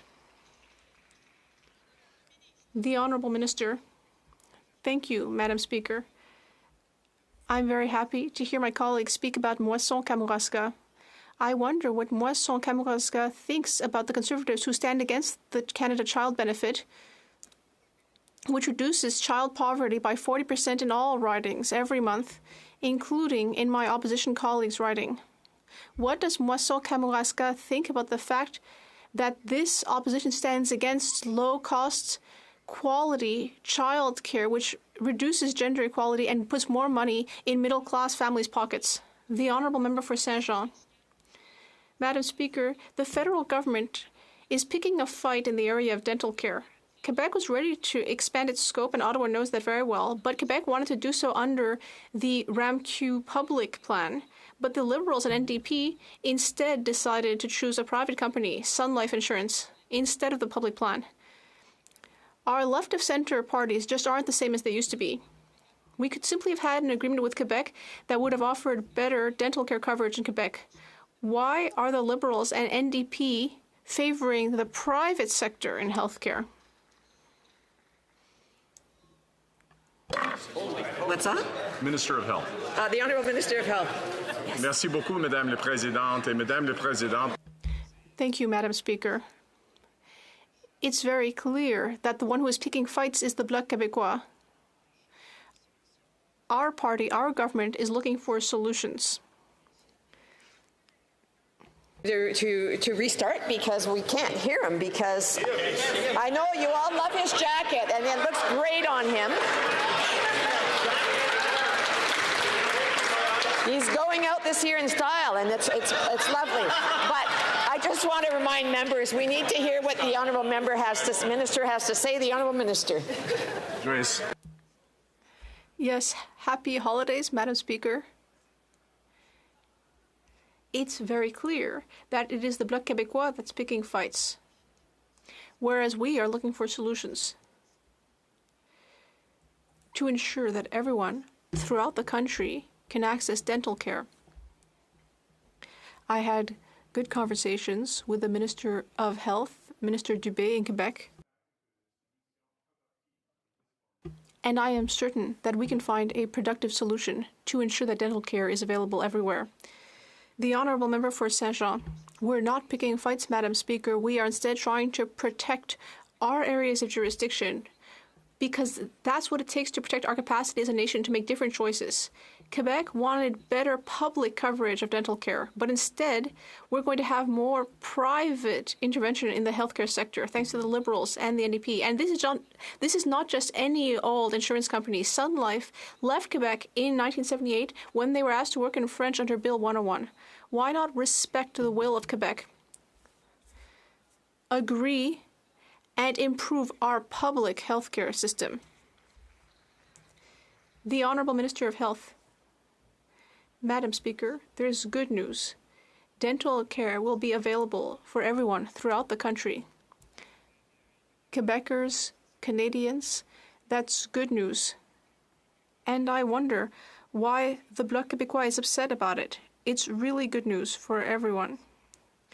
Yes, there are still details to be refined, and we will speak about that with Quebec to ensure that we reach the right result. But our goal is to improve the quality of health throughout the country. Westminster Burnaby. We all know Canadians are better off when New Democrats are fighting for them in Ottawa. And here's what we exceeded in fighting for in this session: anti-scab legislation to empower workers to fight for better wages and working conditions. For Indigenous, by Indigenous housing to build suitable, affordable homes for First Nations, Inuit, and Métis peoples. National child care and dental care, putting thousands of dollars back in the pockets of Canadians. While the Conservatives vote to gut and cut these services, New Democrats are delivering results, and we'll keep fighting in the new year. But why does this government always wait for the NDP to force them to deliver? The Honourable Government House Leader. Thank you, Madam Speaker. Look, we are very proud of the record that we have delivering $10 a day child care for families across this country, delivering dental care for low and moderate income children and seniors throughout this country, when we are delivering a sustainable future for Canadians across this country. Madam Speaker, this government is here every day fighting for Canadians, and we are happy to work with any party in this House that wants to support Canadian families Canadian workers and the future of this country. Thank you, Madam Speaker. The honourable member for New Westminster Burnaby. Thanks to the NDP, Quebecers and Canadians are seeing concrete results. Funding for social housing, anti-scab legislation, dental care for millions of Canadians and Quebecers, consumer protections. Just in Quebec alone, nearly 50% of the population will benefit from the NDP's dental insurance. And while Conservatives try to cut services, the NDP is delivering. We know that if we weren't pushing them, the Liberals would drag their feet. Why do the Liberals always wait for the NDP to push them before delivering the help that people need? The Honourable Minister of Health. Thank you, Madam Speaker. And this is why it's so important to work together. To not always simply be attacking, criticizing, and making noise. I really appreciate it when parties present solutions, because this is a difficult time the world over, and it's a good time to work together and find solutions like dental care and other results that this government has brought in for all Canadians. The Honourable Member for Bellechasse-Lévis. Madam Speaker, as Moisson Quebec has pointed out, the face of poverty has changed. 30% of people who go to food banks in the Greater Quebec City area have a job. There are more and more students, new arrivals, and seniors. That's the legacy of this Liberal government and its allies in the Bloc Québécois, who want to radically, as I'll remind you, increase the carbon tax, which is making the prices of everything go up. Will this Prime Minister finally hear reason and give up on his inflationary taxes once and for all? The Honourable Parliamentary Secretary. Thank you, Madam Speaker. Yes, we know that this is a difficult time and many Canadians are struggling to make ends meet. It's especially disappointing, with that in mind, that last Friday the Conservatives voted against measures like, for example, the strategy for a school lunch program. We know that children learn better when they have had a good meal. Last week, the Conservatives showed their true colors by voting against that motion. The Honourable Member. I'd like to know what my colleague thinks about our food banks that can barely keep up with demand. For example, La Boucherie Généreuse in Quebec City is preparing twice as many food baskets compared to 2 years ago. That food bank is making miracles, but they still don't know how they're going to manage to get through the next few months. That's the result of the Bloc Liberal coalition. If you vote for the Bloc Québécois, you'll pay a steep price. Will this Prime Minister finally listen and ask the tax to enable families to finally have enough to eat, especially at Christmas, Madam Speaker? The Honourable Minister. Thank you, Madam Speaker. I'd like to thank my colleague for the question. And I'm glad she also mentioned La Boucherie Généreuse in Quebec City, an organization that I know very well, and which is also wondering how the Conservatives can stand against the Canada Child Benefit, which every month reduces child poverty by 40% in the Quebec City region, and which helps almost 400,000 children throughout the country. How can the Conservatives really say that they care about poverty when they're actually voting against what Moisson Kamouraska, La Boucherie Généreuse, and organizations like them are trying to reduce child poverty? Madam Speaker, yesterday, Empire Foods, one of Canada's largest grocers, stated that its suppliers were still passing along price increases above the rate of inflation. As costs go up for Canadian farmers and food processors, they have a choice to make: increase prices or go out of business. After 8 years, Canadians have a bad taste of what's in store. When you tax the farmer more and tax the trucker more, Canadians pay more. When will this Prime Minister pull his head out of the sand and acknowledge this carbon tax is the root of food inflation in Canada? Yeah, bravo! The Honourable Parliamentary Secretary. Quite the statement from the member opposite, who in the past has voted to not go ahead with tax cuts for the middle class, who's voted against the Canada Child Benefit. Just a few days ago, they voted against more homes being built, Madam Speaker. They voted against, in fact, shelter spaces for women and children who are trying to escape domestic violence. It is true, of course, that Canadians are going through a difficult time. We need to continue to be there for them with supports, the Canada Child Benefit I mentioned, the Canada Dental Benefit, daycare, support services. All of that is there, and we'll continue that support, Madam Speaker. The honourable member of Calgary Centre. We voted 134 times last week to show this government they had a lack of confidence from the Canadian people. But Canadians are responding to food inflation in two ways, Madam Speaker: buying less nutritious food and lining up for food banks. Reliance on food banks is at all-time highs. Worst to come, this NDP Liberal coalition is committed to quadrupling the carbon tax on Canadian farmers. Sorry, I'm sorry. Again, there's a lot of individuals who seem to want to contribute, and it's not time to contribute. So I'm going to get the honourable member to repeat his question. Thank you, Madam Speaker. We voted 134 times last week to throw this government out in confidence measures. Yes. Canadians are responding to food inflation in two ways: buying less nutritious food or lining up at food banks. Reliance on food banks is at record highs. Worst to come, this NDP Liberal coalition is committed to quadrupling the cost on carbon tax on Canadian farmers. That means that those who can afford it the least will be punished the most. It's obvious this Prime Minister is not worth the cost. There are two options here. Will the government exempt Canadian farmers from the carbon tax, or should Canada import more non-taxed foreign food? Well done. Parliamentary Secretary, the Minister of Environment and Climate Change. Thank you very much, Madam Speaker. I'd just like to point out that stunt, that overnight filibuster that the member pointed out, cost taxpayers $2 million. So as he preaches about fiscal responsibility, it's a little bit tough to stomach. Madam Speaker, the food report that he references actually said explicitly, and let me quote, "It is misleading to suggest that carbon pricing policies are affecting food prices." Moreover, Mr. Speaker, Trevor Thome said last week, if we got rid of the carbon tax and rebate, then this would harm a much larger fraction of lower and middle income households than it would higher income households. Madam Speaker, the Conservatives are making it very clear who they're standing for. It's big oil and execs and the wealthiest Canadians. The honourable member for Sherwood Parkford, Saskatchewan. Twas the night before Christmas when the members across doubled down on their plan to keep raising the cost. They set out to do it by taxing the carbon on the hardworking people who do all the farming. This dastardly plan to make our farmers poor was almost disrupted by C-234, but the time is coming for a bigger course correction when Conservatives bring home the carbon tax election. After 8 years, we've gone from feasting to scrap. So for Christmas, will they finally axe the tax?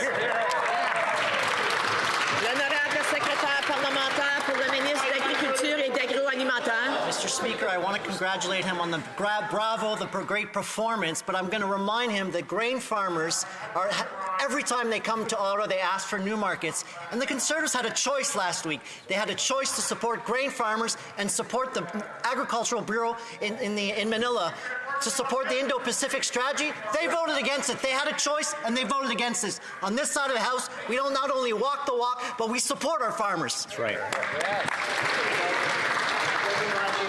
Again, I just want to remind members that if they don't have the floor, they shouldn't be yelling out or heckling or anything. The honourable member for Sherwood Parkford, Saskatchewan. Madam Speaker, farmers do not like their carbon tax plan. They do not like their pipeline ban. They do not like it here or there. They do not think it's just or fair. It taxes the food the farmer grows. It taxes the tractor when he mows. It taxes the food as it gets trucked. It taxes the people as they get squeezed. Liberal policies are breaking our backs. So when will they finally axe the tax?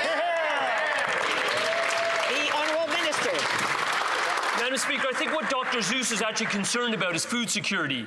And food security is actually relevant to that member and the people that he represents in Alberta, because they know, those good Ukrainian Canadians in Alberta know, that Ukraine represents the breadbasket of the world.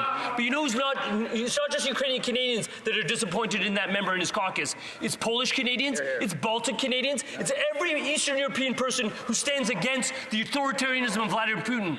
That member has been noted for his combating communist authoritarianism. Where was he last week when we voted on that?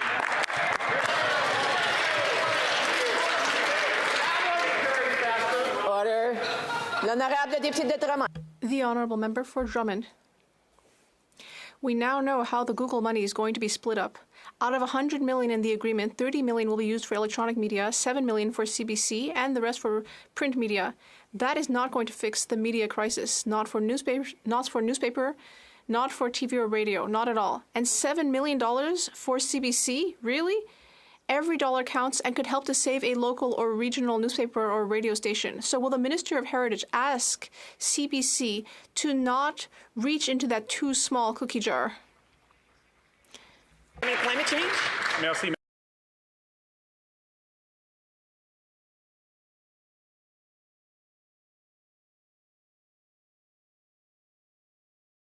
For Adjournment. We now know how the Google money is going to be split up. Out of $100 million in the agreement, $30 million will be used for electronic media, $7 million for CBC, and the rest for print media. That is not going to fix the media crisis. Not for newspaper, not for TV or radio, not at all. And $7 million for CBC? Really? Every dollar counts and could help to save a local or regional newspaper or radio station. So will the Minister of Heritage ask CBC to not reach into that too small cookie jar? Climate change? Merci, Madame la Présidente. Thank you, Madam Speaker. I appreciate my colleague's question. Last month, we announced a historic agreement with Google. It will be paying our journalists for their important work. That agreement will enable newsrooms to continue producing local content for their communities. We know that all media are in a crisis, and we are doing our part so they can continue informing Canadians throughout the country. The Honourable Member. Well, if the government were able to promise that the $7 million would enable Radio-Canada to rehire the 600 people laid off, we might reconsider. But $7 million, while it may be just a drop in the ocean for public media, it's a colossal amount for our small local media. We could easily recuperate $7 million by canceling Christmas bonuses for the Friends of Catherine Tate or 1 or 2 trips to Australia. Will the government guarantee that CBC will not try to get money from the fund? The Honourable Parliamentary Secretary. Thanks again, Madam Speaker. We know that the Conservatives do not value journalists' work, but that's not the case for us.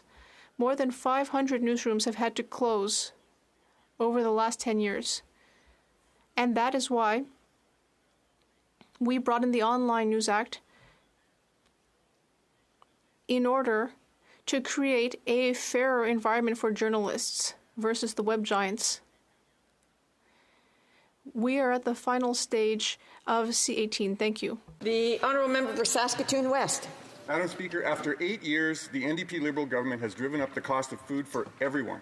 Canadians know that when you slap a carbon tax on a farmer and then a trucker, these added costs are going to be paid by consumers. Anthony, a dairy farmer in Saskatoon, is currently paying $55,000 every year in carbon tax. It is clear for dairy farmers that this Prime Minister is just not worth the cost. Does the Prime Minister want Anthony to raise prices on consumers, or does he want him to cut production so Canadians are forced to buy dairy from polluting foreign countries? Parlementaire pour le ministre de l'Agriculture et de l'Agroalimentaire. Madam Speaker, it is Christmas season, and I actually want to thank all the farmers who are providing food for Canadians. But the Honourable Member is not telling his constituent and his dairy farmers that last week he had a choice. He had a choice to support dairy farmers and all supply managed sector, and he voted against dairy farmers. He voted against the poultry sector. He voted against the turkey sector. Madam Speaker, the Conservatives love to talk, but when it actually comes to supporting dairy farmers and the supply managed sector, they're nowhere to be found. Right. The Honourable for Saskatoon West. Madam Speaker, Canadians do not have confidence in this government, and I'm proud to say that our party voted non-confidence in this government 135 times. Madam Speaker, it gets worse. Instead of supporting Bill C-234 to reduce the cost of food by removing the carbon tax on farmers, this NDP Liberal government is going to quadruple the carbon tax. This will balloon Anthony's carbon tax bill from $55,000 to $220,000 every year. This is guaranteed to increase the price of dairy for Canadian consumers. Madam Speaker, what does the Prime Minister want Anthony to do? To raise prices or cut production and force Canadians to import dairy from polluting foreign farms? Madam Speaker, I want to thank my honourable colleague for his question. I see the enthusiasm they have on a particular bill on the other side. I don't hear them as loud for supporting C-282, a bill that we unanimously supported on this side of the House that supports supply manage. Where is that member's support for C-282 that's on the other side of the House, which supply manage sector dairy farmers, turkey farmers, the egg farmers, and the chicken farmers are all asking us to support? Where is that member in that party's caucus support for C-282? The honourable member for Portage-Lister. Madam Speaker, this Prime Minister's carbon tax is taking direct aim at Canadian farmers and hitting our grocery prices. This Liberal government doesn't know Jack, who's a grain farmer from southern Manitoba, who's paying $6,000 in carbon taxes on his most recent bill.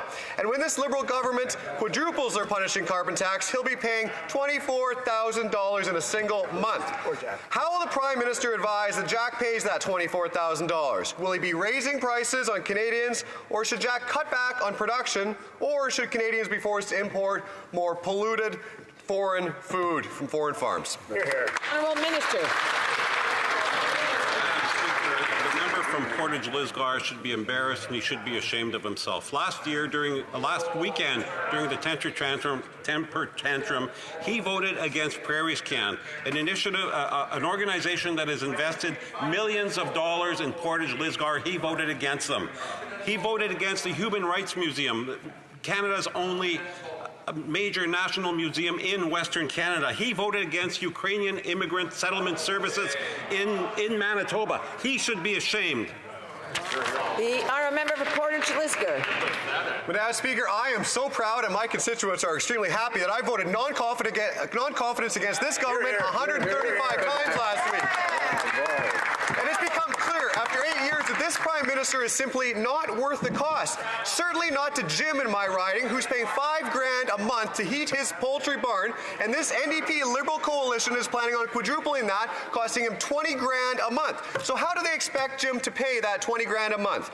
Is he going to cut back on production, raise prices for Canadians, or are we going to be forced to import food from more polluting foreign farms? The Honourable Government House Leader. Thank you, Madam Speaker. As members of Parliament, we are representatives of the constituents in our ridings, and they send us to Ottawa with one very important job, and that's to vote on government policies and programs. Yeah. And last week, the Conservatives voted on over 120 items that Canadians depend on. And that member and all the members of the Conservative Party voted against farmers. They voted against supporting supply-managed sectors like poultry, dairy, egg, and turkey. And they need to stand accountable for the fact that they stand against farmers and they stand against our agricultural sector. Thank you, Madam Speaker. Yeah, it's getting a little loud again. I'm not sure if people are forgetting where they are, but the honourable for North Island, Powell River. Mr. Speaker, Madam Speaker, everyone deserves to know that they'll make it home safely at the end of the day. Weather stations in North Island Powell River are vital to this, but poor upkeep and underfunding by both the Liberals and Conservative governments have left our weather stations in ruins. We need real action now to fix this problem. Will the government make sure these weather stations are working or continue to neglect the maintenance of infrastructure people rely on for safety? The Honourable Parliamentary Secretary of the Minister of Environment and Climate Change. Thank you very much, Madam Speaker. I really appreciate the advocacy from the member opposite, who I know recognizes that in modern times, the incidences of extreme weather events happen more frequently because of climate change, and we have an obligation to ensure that the data and the reporting from those weather stations is up to date and fully functional, and that has a direct impact on the safety of our neighbors, particularly during the winter months and particularly when folks are traveling. So I sincerely appreciate the question from the member, and I'd be happy to touch base after question period with the member to discuss how we can make sure that Canadians stay safe over the holidays. The honourable member for Timmins, James Bay. In 2019, I put forward a motion for a national suicide prevention strategy, and it received all-party support. But since that time, the Liberals have broken their promise to deliver the Canada Mental Health Transfer to the provinces. But I am really concerned that this past week, the Conservative Party voted against the National Suicide Prevention Hotline, as well as voting against clean water on reserves. That would have a huge impact in my region. So we now know the Conservative leader would break any promise on mental health, but I want to know, will the Liberals finally commit to implementing the full national suicide prevention strategy so that people are not playing political games on such important issues as mental health and suicide prevention? The Honourable Parliamentary Secretary. Thank you, Madam Speaker. It is so important question. In fact, I totally agree with him. On a commencé cette stratégie. We started that strategy. We continued the strategy by implementing on November 30th the 988 line, the suicide prevention hotline, which has been very successful so far. The line received calls in its first hours. People are well trained and ready to help Canadians in their difficult moments. Madam Speaker, our government is unwavering in our support for Ukraine, but there are troubling signs internationally and in this House. This week, President Zelensky urged American politicians not to succumb to far-right, MAGA-inspired plans to abandon Ukraine. Unfortunately, we are fighting the same fight here in Canada, with Conservatives voting against the Free Trade Agreement, voting against Operation Unifier, and against military aid for Ukraine. This week, Vladimir Putin said that Western support for Ukraine is waning and that he will win the war. The situation is dire for all of us. Can the Parliamentary Secretary share with Canadians what we're doing to support the Ukrainian people in their fight for their own survival, for global security, and for Canada's security? The Honourable Parliamentary Secretary. Thank you to the member for Etobicoke Centre for his tireless advocacy. Earlier this week, President Biden urged Republicans not to give Vladimir Putin an early Christmas gift and abandon Ukraine. Well, it looks like Christmas came early for the mega-inspired Conservatives right here in Canada. While they're busy voting against trade, against Ukraine, we will not waver. At the International Trade Committee, we heard directly from industry groups, the UCC, and the Ambassador of Ukraine, who supports this modernized trade agreement. I hope our colleagues across the way will take some time over the holidays to reflect, come to their senses, and support this trade agreement with Ukraine. Honourable member for Langley Aldergrove. Rocky Ridge Turkey Farm in Langley just received their heating bill, $3,000, and shockingly, a quarter of it is carbon tax. And when it quadruples, Farmer Steve's heating bill is going to be 60% carbon tax. It's ridiculous. After 8 years of this NDP Liberal government, it is clear that the Prime Minister is just not worth the cost. So what's his advice to Farmer Steve? Is it to raise prices on Canadians, or is it to cut production so that Canadians are forced to import food from foreign polluting farms? The Honourable Parliamentary Secretary to the Minister for Agriculture and Agri-Food. And I actually want to thank the turkey farmers who are doing an amazing job of providing turkeys for all of us during Christmas. But the one thing that the entire supply managed sector is asking of us is to support C282. And I know that that caucus is split, but our caucus is unified in terms of supporting our dairy farmers, our turkey farmers, our egg farmers, our chicken farmers. Where's that member support and where's that caucus support for Bill C282 in the other chamber? The honourable member for Langley Aldergrove. Well, where's the support from the Liberals for Common Sense Bill C234, which they rejected? A common sense solution to tackling food inflation. Why did this Prime Minister reject supporting Canadian farmers and the citizens who rely on them for a good, safe, affordable food supply? The Honourable Minister. What I want for Christmas is for that member of the Justice Committee and his colleagues to end their antics and stop playing with people's lives. I'm talking about David and Joyce Milgaard's law. That's a law that will change the way we address wrongful convictions and end systemic discrimination. Reversing a wrongful conviction should never be a partisan matter, but filibusters by that member and his colleagues at the committee has made it exactly that. These delays mean that potentially wrongfully convicted people, like Indigenous people and Black people languishing in our prisons, will just languish a little longer. That's reprehensible behavior, Madam Speaker, and that needs to be corrected immediately. The honourable member for Edmonton West. Madam Speaker, places of worship in Edmonton have always helped with food hampers for those in need, regardless of their faith. Now, after 8 years of this NDP Liberal government, they are seeing record increases of those seeking help. So what's the government's solution? More carbon taxes. One church alone in my riding is facing a bill of $30,000 in carbon taxes this year alone.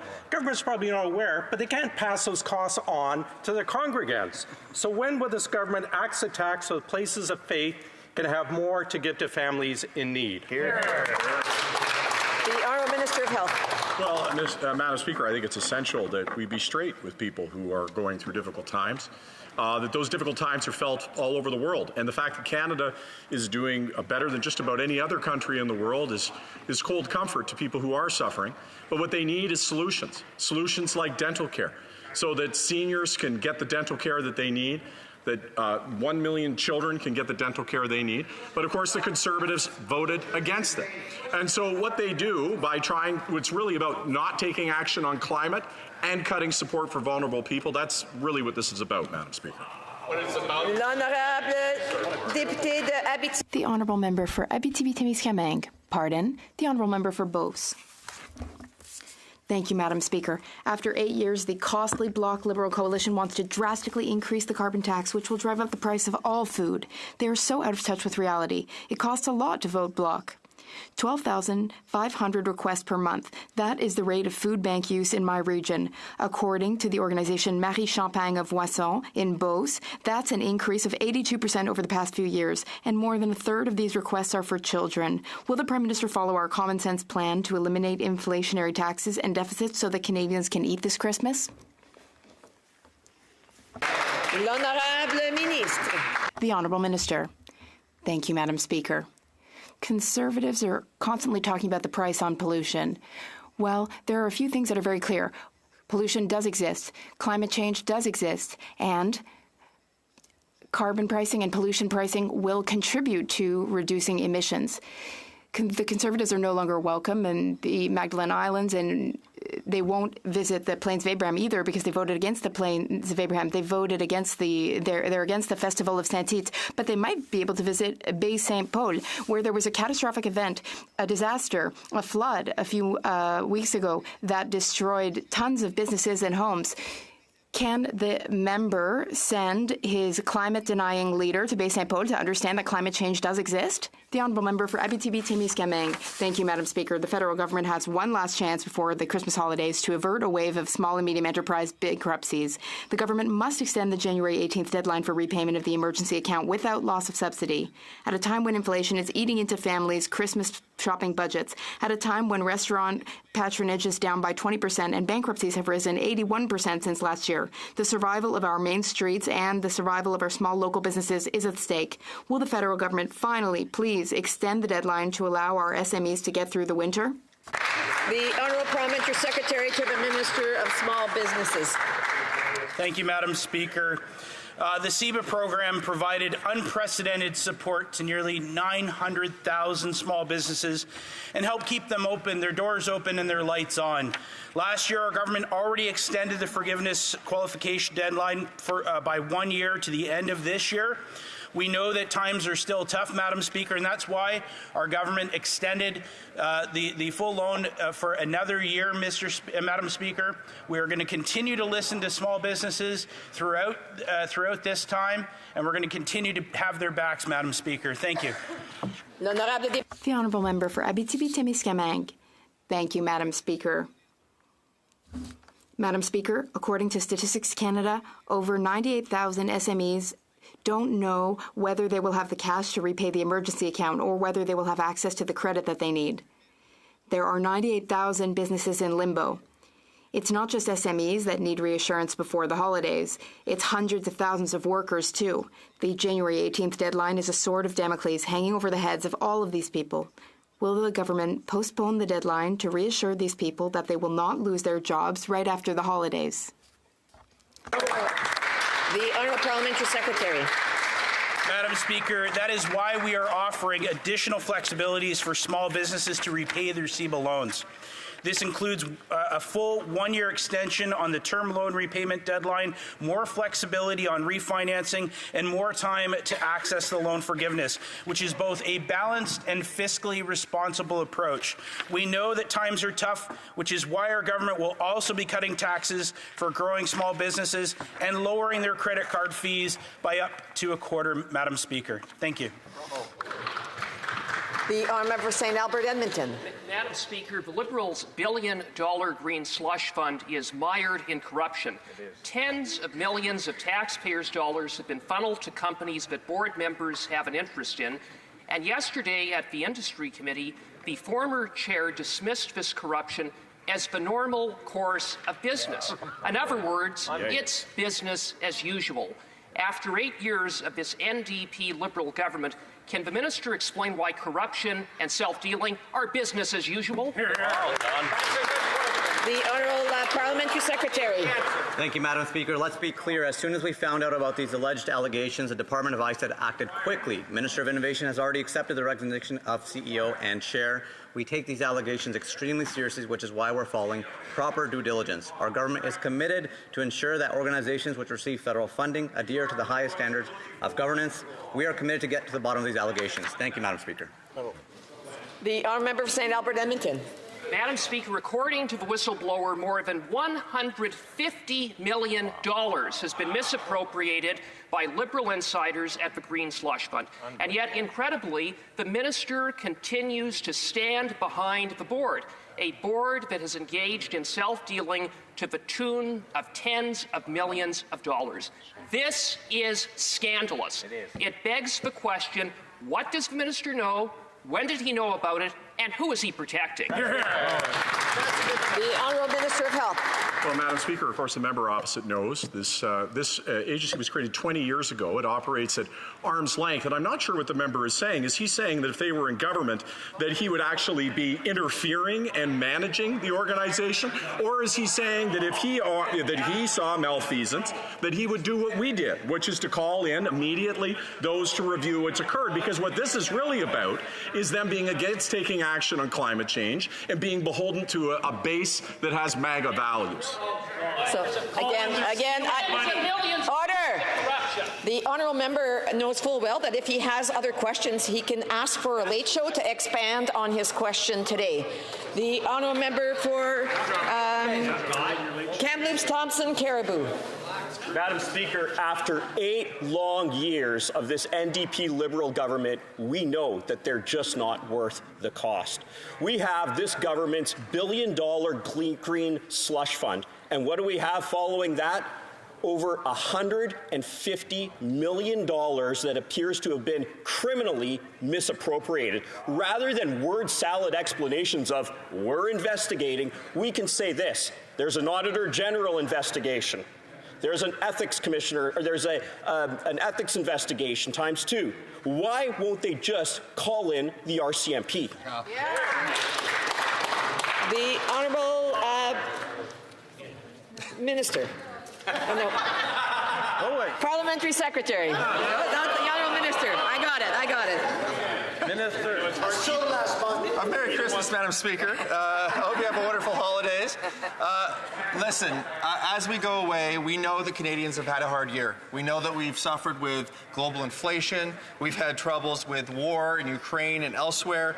We've had, of course, the after effects of the pandemic and climate change. But despite that, I think Canadians can feel good about the fact that we still have the lowest net debt to GDP ratio in the G7, and that we have lifted millions of Canadians out of poverty. We have done that by investing in programs like healthcare, like dental care, like the CCB, like $10 a day childcare, like retirement security, and like investments in communities like the Jewish Centre for Greater Vancouver, all investments that the Honourable Member for Egmont. Madam Speaker, Atlantic Canada has had its fair share of challenges over the past 3 years. A deadly hurricane, natural disasters, and a global pandemic have left Atlantic Canadians wondering what the future holds. Can the Minister of Rural Development, Anacoa, outline for the people in my Egmont riding what our government is doing to help Atlantic Canada recover, rebuild, and thrive? Well done. The Honourable Minister. Thank you, Madam Speaker, and I want to thank the member from Egmont, who's a strong voice for PEI and for Atlantic. Down east, we have a saying. It's called Tory times or tough times. And man, last week the Conservatives reminded us why, because they voted against funding to help us rebuild from Hurricane Fiona. They voted against funding for small businesses to grow and create good jobs. They voted against support for our manufacturers and our farmers, and they voted against funding to support Marine Atlantic, which is a vital service between a ferry service between Newfoundland and Nova Scotia. 'Tis a season of colourful lights, Madam Speaker, but last week they showed us their true colours. Just when Harper was in charge, they continued to treat Atlantic Canada as The honourable member for Calgary Heritage. After 8 years, Beijing-backed rating of Canadian resources is at an all-time high. First, they got this Prime Minister to fast-track the sale of neolithium. Now they're working on a deal to buy critical minerals in the Northwest Territories through acquiring vital minerals. Yesterday, the Industry Committee passed a motion calling on the minister to invoke the Investment Canada Act to protect this critical Canadian resource. Will the minister listen to this committee and review this deal today? Yeah. Bravo. The honourable parliamentary secretary. Madam Speaker, our government has been clear we will always welcome foreign investments and trade that encourages economic growth, innovation, and employment opportunities in Canada. We know that economic security is national security. This bill, which will amend the ICA, brings forward improvements so our government can act more quickly when required. We'll continue to ensure Canada's prosperity while acting decisively to protect our national and economic security. Thank you, Madam Speaker. The honourable member for Calgary Heritage. They can act today. They need to act today. You can really see where this Prime Minister's heart lies with that non-answer. Not with Canadian resources, not with Canadians, but with his love for Beijing's basic dictatorship.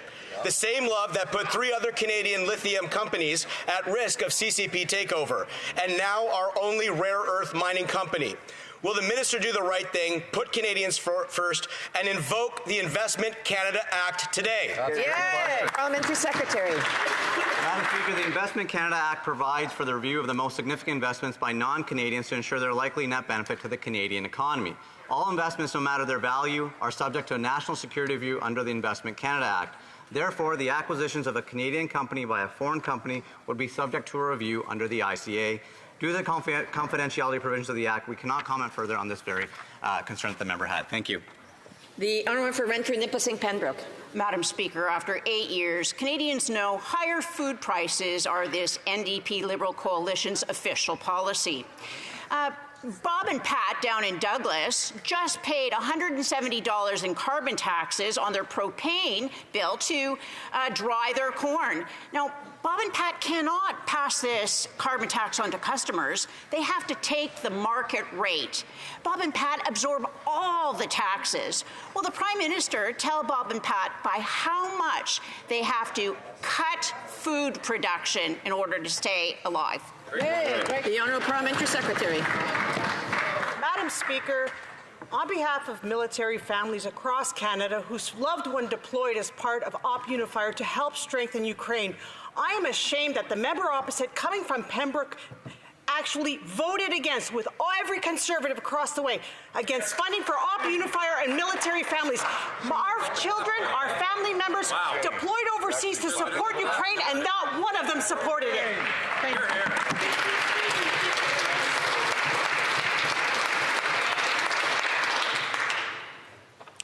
The honourable member Calgary Skyview.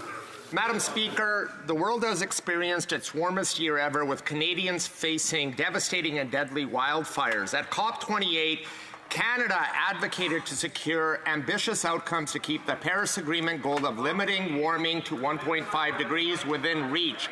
With the support of a strong and diverse Canadian delegation, the Minister of the Environment and Climate Change was proud to represent Canada at this important conference. Can the Parliamentary Secretary inform this House on the work Canada has done? Excellent question. The Honourable Parliamentary Secretary, the Minister of Environment and Climate Change. Thank you very much, Madam Speaker, and I'd like to thank my honourable and hardworking colleague for his question, but also for his commitment to climate action, Madam Speaker. COP28 was a remarkable meeting, Madam Speaker, where the world came together to commit to lowering our reliance on fossil fuels drastically, in fact, phasing them out, and a commitment to triple renewable energy. And at the same time, Madam Speaker, our government committed to an oil and gas emissions cap, Madam Speaker, and lowering our oil and gas emissions by 75%. We also committed to bringing forth legislation for nature protection in 2024. Madam Speaker, Canadians can continue to rely on Liberals to be champions for the environment and climate change here in Canada and abroad. The honourable member for Nunavut. The Liberals are putting our coast and Indigenous communities at risk. After spending $31 billion on the TMX pipeline, the Liberals are pushing almost 900,000 barrels of oil through unceded territorial waters of Pacheedaht First Nation. And now the Liberals stopped any discussions with the Pacheedaht First Nation about creating a marine safety center nearby. Why does the minister have no issue handing billions to oil and gas but can't spend on basic protections for Indigenous communities? Here, here. The Honourable Parliamentary Secretary to the Minister of Natural Resources. Madam Speaker, reconciliation is always at the centre of the work that we do, and we take it very seriously. I want to make sure that we can underline that fact. When it comes to protecting our lands and including the voices of Indigenous peoples, we take that very seriously, and it is at the centre of the work that we do. I thank the member opposite for raising her concerns, but we will always be standing for a viable and strong natural resources sector that includes all voices as we move forward. Good job. Good job. And that brings us to the end of question period. I do want to first, before we go to point of orders, I do want to just, and before everybody leaves, I just want to wish everybody a very Merry Christmas, safe travels. I want to thank the clerks and the pages and everyone that helps us here on the Hill to make sure that it functions well and that we're able to do our work. And I, of course, want to thank the good people of Algoma, Manitoulin, Kapuskasing, and the fact that I became a grandma this morning as well. So. Again, yes, work done. So it'll be a great Christmas. I have a point of order. The Honourable Member for North Island, Powell River. Thank Is that a point Speaker, and congratulations on becoming a grandmother. It's a beautiful thing. There have been consultations, and I hope that if you seek it, you will find consent for the following motion.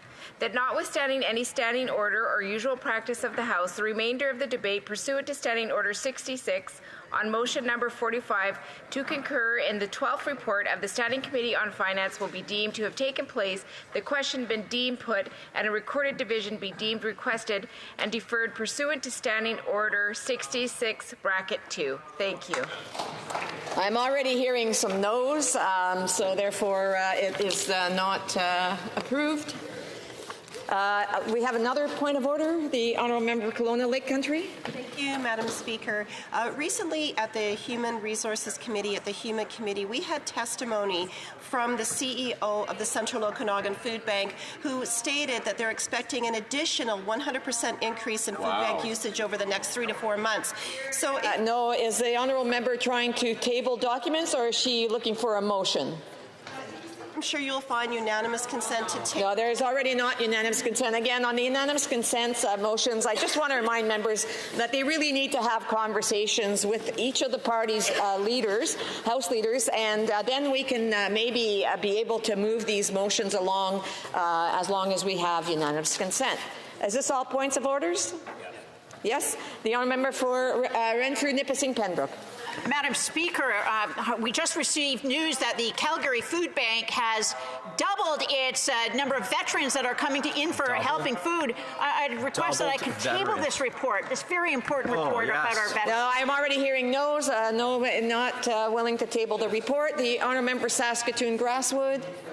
Madam Speaker, yesterday in committee, the Environment Minister admitted to bullying 6 senators trying to gut Bill C-234. Can you imagine that? Honourable Member, is this a motion or then it's a part of debate? So the Honourable Member can raise that during debates. The Honourable Member for King Vaughan, King Vaughan, yes. You got it right. Congratulations on becoming a grandmother. You'll be able to spoil that beautiful little baby. If you seek it, Madam Speaker, I haven't even said it yet. Give me a break. If you seek it, Madam Speaker, I hope you will find unanimous consent for the following motion. I just mentioned about the unanimous consent motion, so obviously there hasn't been consultation with the other members of the other parties, or the Honourable Member's already been told that she wouldn't get unanimous consent. So I just want to remind members that needs to happen, and it hasn't happened, so the Honourable Members have already said no to any unanimous consent motion. The Honourable Member for Caribou Caribou Prince George. Congratulations, Madam Speaker. Madam Speaker, I rise on with respect to the newly elected Premier from Northwest Territories, R.J. Simpson, who's asked for a carve-out from this government's penalizing carbon tax. Is this a motion again? Seek it. I believe you'll find it There's not unanimous consent. I'm already hearing no's. Is this another point of order? The honourable member for, just a second here, I'm drawing a blank, Aurora, Oak Ridges, Richmond Hill. Yes, thank you very much, Madam Speaker. And I just wanted to point out that I was in the committee meeting that the members opposite referred to when he stood, and what he said was in fact factually incorrect. Yeah, though, I mean, you know, what's happening at committee I can't really weigh on as a speaker, and this is a point of debate. L'honorable. The honourable member for Mégontic-l'Érable. Thank you, Madam Speaker. As you know, the points of order can be raised after question period during what was said during that time. And during question period, there was a mention of a 27% increase in Quebec, which is, if members... Madam Speaker, what's your point of order about? I would like to ask for a leave to table documents. No, there is no consent for that. For Portage-Lisker has point of order. Point of order. Thank you, Madam Speaker, and congratulations on the birth of your recent grandchild. And I'd also like to wish my honourable colleague across the way, the House Leader, a good next month as she heads into her birth. And as somebody that's having a child in early January with a very similar due date, I can commend you for the work that you're doing at 8 months pregnant in this House. But I rise today on a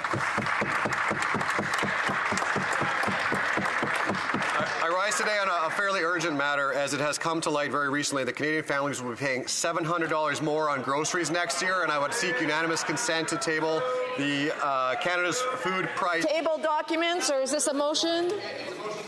For unanimous consent to table. Well, there's already individuals saying no. You know, we'll be able to. Again, if you can go and have those conversations before coming to the House, it'll be a lot easier. The honourable member for Haliburton, Kawathur, Lakes Brock. Thank you very much, Speaker. Coming out of question period, 133. Order. I have a point of order here. I'd like to hear it. Coming out of question period, 133 Ontario chiefs have taken the federal government to court over what they are calling a discriminatory carbon tax. I'd like unanimous consent to table this document. There's no unanimous consent to table the document. Okay, another point of order?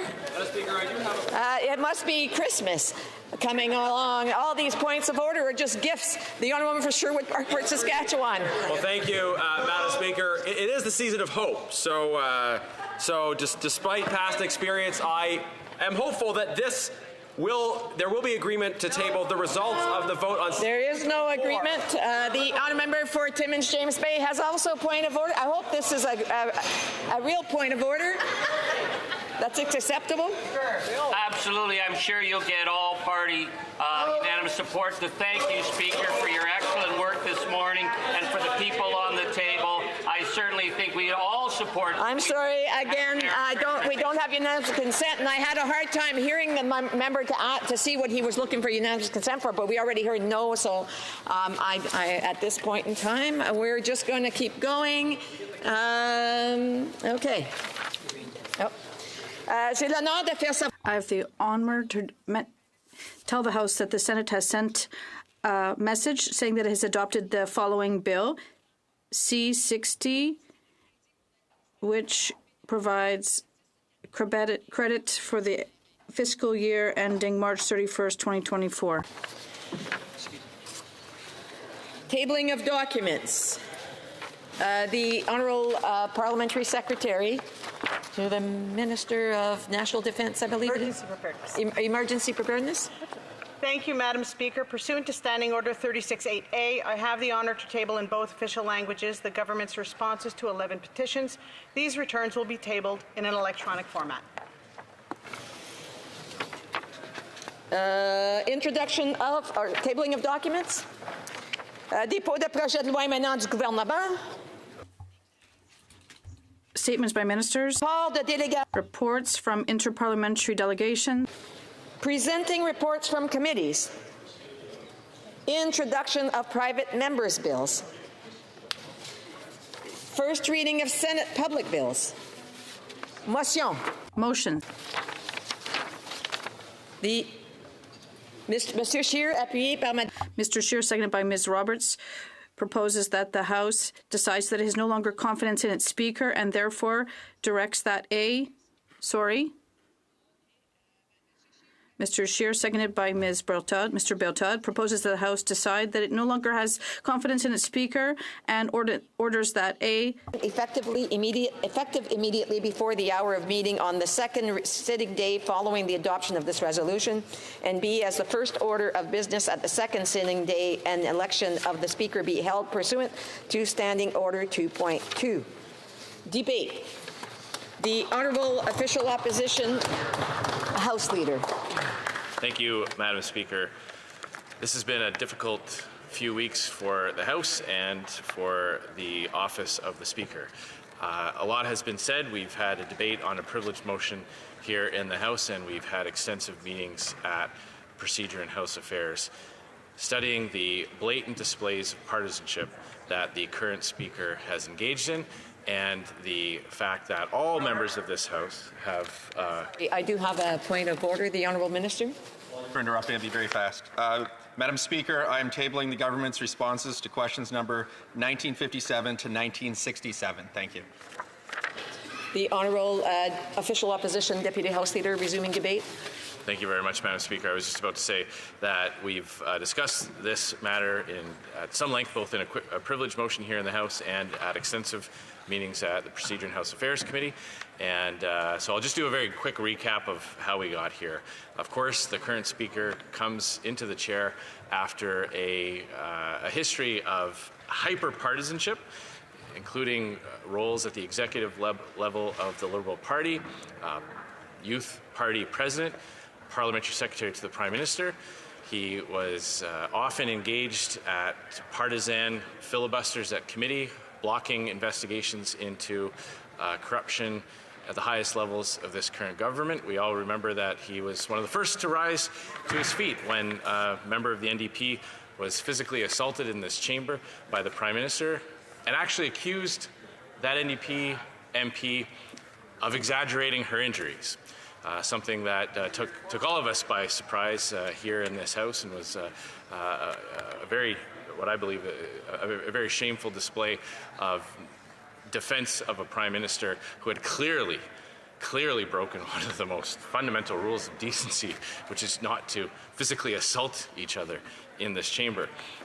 After his election, members of the official opposition were willing to respect the decision of the House and to give him the benefit of the doubt. But a few days ago, we saw a video of the Speaker in his robes, filmed in his office, congratulating a sitting Liberal member of Parliament, provincial Parliament, praising that individual and participating in a Liberal election convention.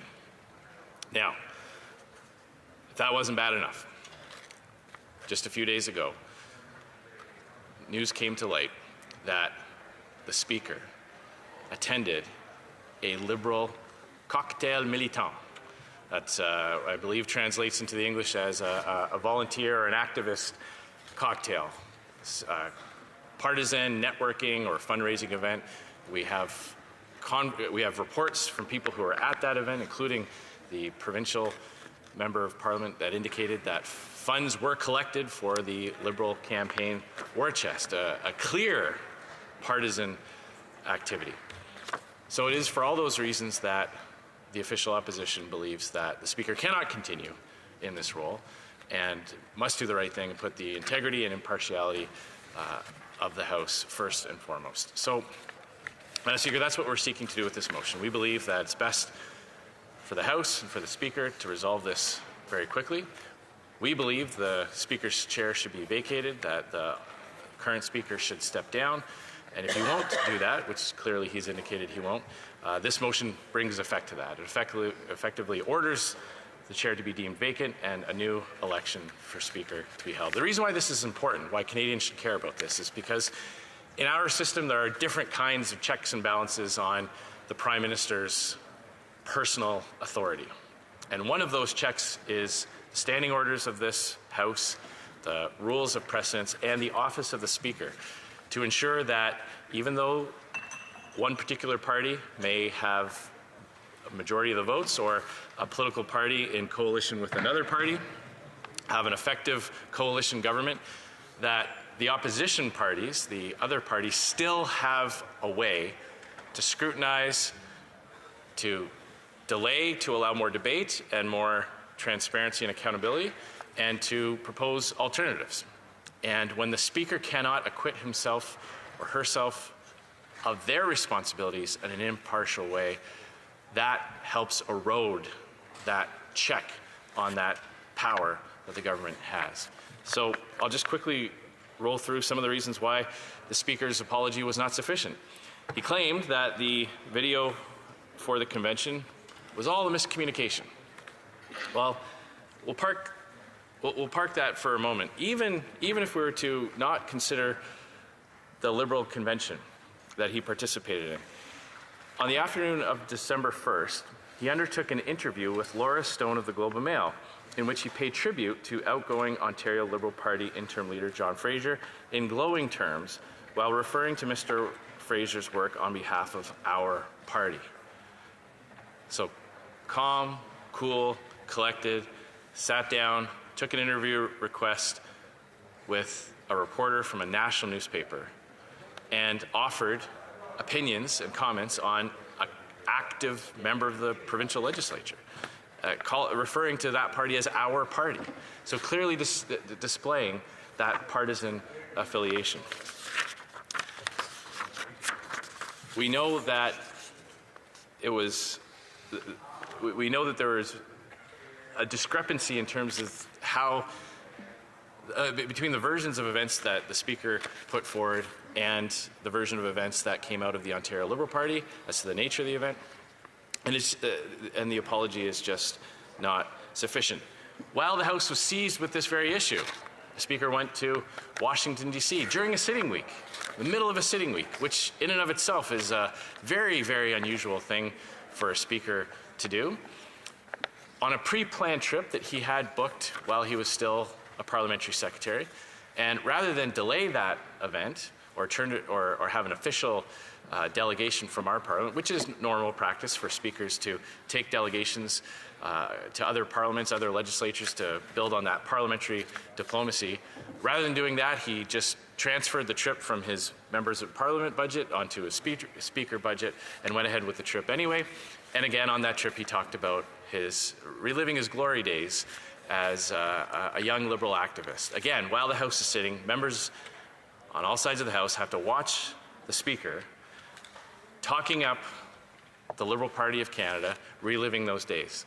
There's a reason why speakers avoid all partisan links when they take the chair. It is to give comfort to members of Parliament from other parties that they truly have put aside their partisan affiliation.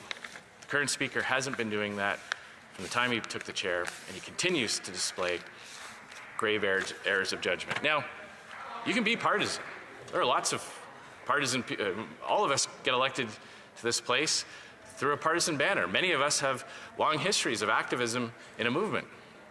And even when we come here, some people choose to pour their efforts into the types of things, whether it's at committee or in the House, that absolutely defend your party, defend your team, and do all of those types of things. And there's nothing wrong with that. But those members of Parliament tend not to put themselves forward for Speaker. And certainly those members of Parliament tend not to be elected Speaker. But here we have a current Speaker with that past who has not respected the impartiality of the chair and has continued to put his partisan affiliation in front of the House on several occasions now. So for those reasons, Madam Speaker, I am moving the motion today. And I would really urge members of Parliament from all parties to reflect on this situation. I understand there'll be many Liberal members of Parliament that just have a knee-jerk reaction to defend their Liberal Speaker. And I know that there's clearly been some kind of deal offered with the NDP, as we have seen so often before. They They put aside the interests of the members of their party and activists within their movement who want real change, and they trade that away for things that it's hard to tell what they get back. I look forward to hopefully one day being able to play poker with the House leader from the NDP or even the leader of the NDP, because I have a feeling that'd be a pretty good round for me, because it's unclear to see what they ever get out of all the water they carry for this government, all the defense they play for this government. And while Canadians are hurting and really seeking real change, the NDP have decided to prop up this government in almost every way, almost every day. And this current situation with the Speaker has clearly shown that they're not actually interested, they don't actually believe the things they say about the integrity of the office of the Speaker, the importance of Parliament. That is as phony as everything we hear from the Liberals. But I'm asking them to park that for a moment and just think about the damage that can be done in a short period of time by a Speaker that does not respect the impartiality and the important role that he plays in this House. And for the good of the institution, to allow this motion to come to a vote, to vote in favor of it, so that the House can have a new election, a fresh start with a Speaker that can make the determination between the roles and responsibility of a member of Parliament once they put on the uniform and sit in that chair, and a hyper-partisan MP who has the right to do what he or she would like to do, to always defend their party and always attack their opponents, but to do that from a position back within the government benches. Thank you, Madam Speaker. Questions and comments? The Honourable Parliamentary Secretary, the Honourable Official Government Deputy House Leader. There we go. It's coming. Thank you, Madam Speaker. I appreciate the member from Regina Capel's intervention today and his insight into this matter and asking us to genuinely consider this and to think. So I'd like to learn a little bit from him. If he has had that opportunity to be both Speaker and a non-Speaker, and he understands probably better than most the relationship and the dynamic between the two. I know that yesterday he tweeted out an explanation as to why it was okay for him to attend a political campaign fundraising in his own riding, but suggested that it's okay to do it in one's own riding, but not outside of one's own riding. I'm wondering if he can just expand a little bit on that and inform us why it would be okay in your own riding, if you're the Speaker, but not another riding outside of your riding. The Honourable Official Opposition House Leader. That's a great question. I appreciate the friendly question from the member from Kingston, because there is a very important difference, and it really does change the nature of it. Speakers have always had to run under party banners until the day comes where parties have a convention or agreement that we will not run candidates against the Speaker. The Speaker has to go into an election and has to have signs and pamphlets and organize volunteer meetings. And there's never been an expectation that a Speaker would cease partisan activities in that nature for their own re-election. Previous speakers have done that for decades.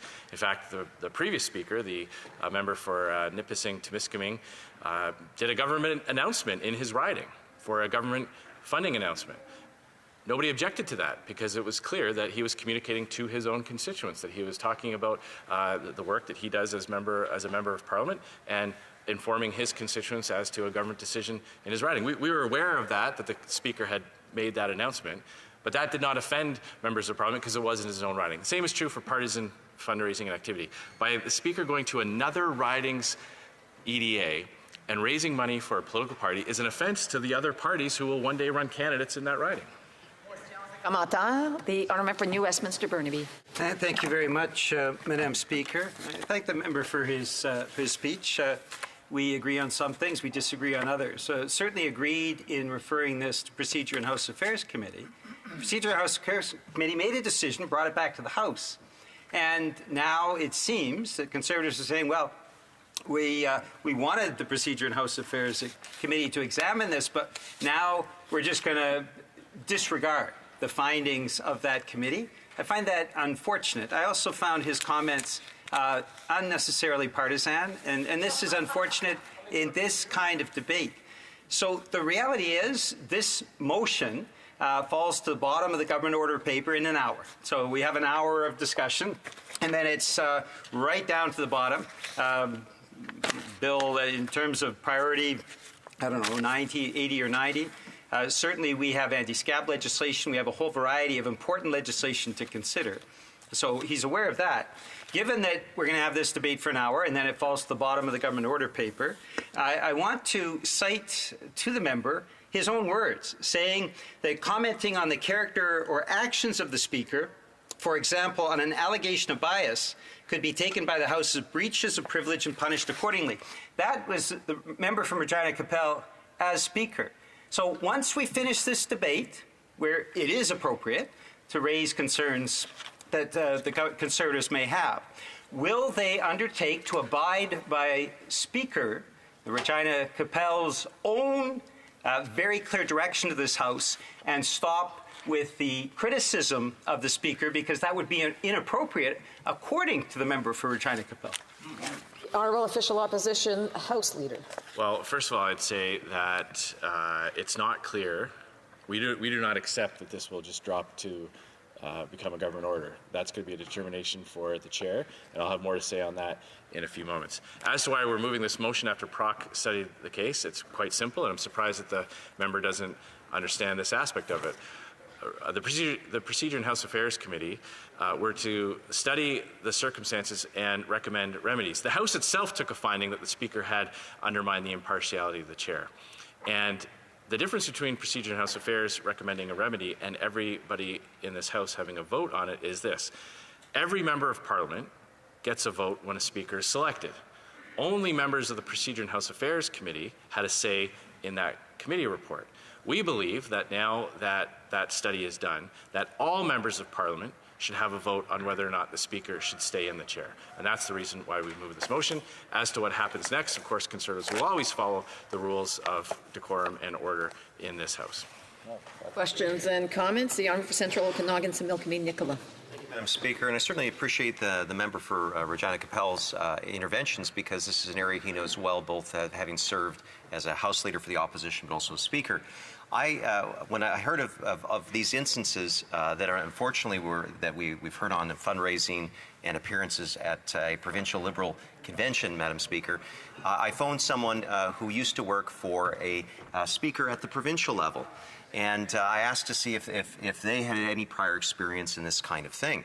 And essentially said that that the one case that he was reminded of having served for a Speaker is that particular Speaker said, I'd like to attend a event for my party. It's a dinner. I will be going by myself. And essentially asked the opposition to make sure that everyone was comfortable with the Speaker attending what would be a partisan event, even just as an individual MLA. So I'd just like to see if he knows if there's any kind of parallels at the federal level. The Honourable Official Opposition House Leader.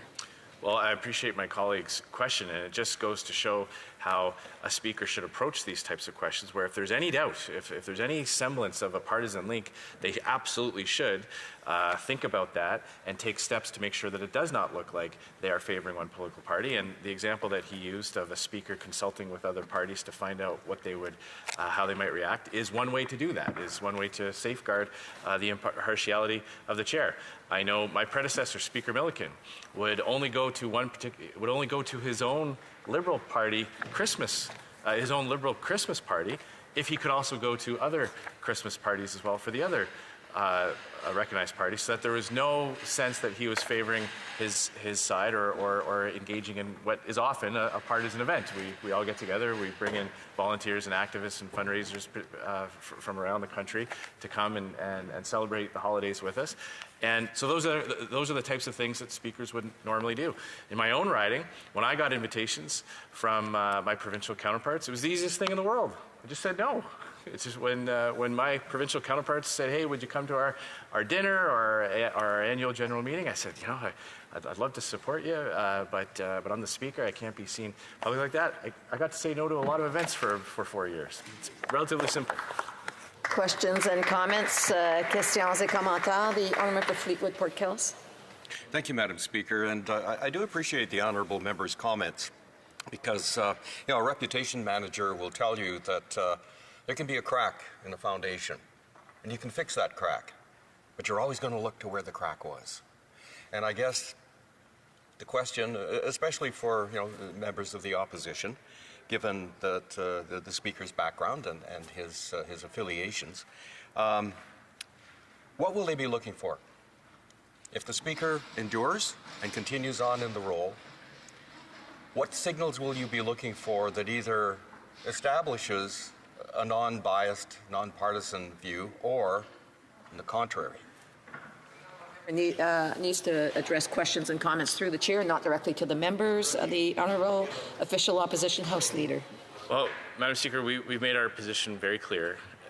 With the blatant displays of partisanship that we've seen over the last few weeks, it's just it would just be best for the House if the current Speaker went back to the government benches and went back to the partisan roles that he's clearly had in the past, and that he has clearly clouded his judgment going forward. I don't want to prejudge what will happen with this situation. Many members of Parliament have not expressed an opinion on this. I'm not sure what the outcome of this vote will be when it comes to when it finally comes to a vote. But it is our belief that for the good of the institution, for the good of the Speaker himself, for the good of the office that he holds, that he step down and allow someone else to take the position who can have a better idea of staying away from partisan activities. Resuming debate, the Honourable for Kingston and the Islands.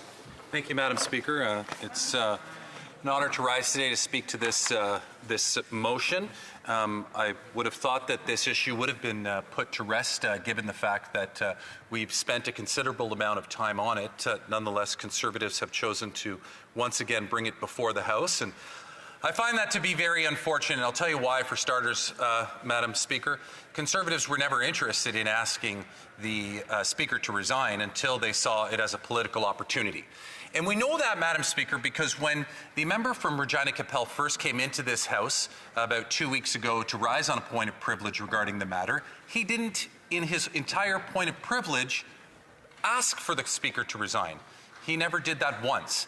As a matter of fact, it wasn't until the next party member spoke, which was a member from the Bloc, and they called on the Speaker to resign, that suddenly the member from Regina Capel came flying back into the room and asking for the same demand from the Speaker to resign.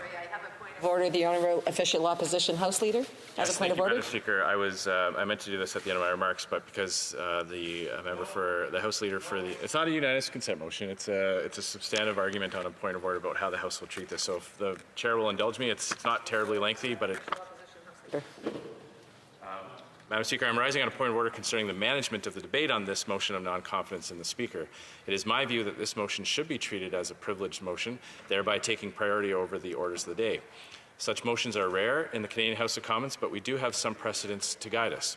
On May 28, 1956, Mr. Speaker Beaudoin, in a ruling found at page 645 of the journals, said, with respect to motions of censure against chair occupants, quote, we are talking about a very serious type of motion which is a preferred one, which is of a privileged character, and that is to challenge the conduct of an officer of the House, end quote. The following week, on June 4th, 1956, the Leader of the Opposition, George Drew, moved a censure motion concerning Mr. Speaker Beaudoin. The Prime Minister, Louis Saint Laurent, moved a motion to adjourn the debate, which was carried. The next day, the House simply resumed debate on the censure motion, as is what naturally occurs with an adjourned privileged debate, a debate which continued day to day until the House voted on June 8, 1956.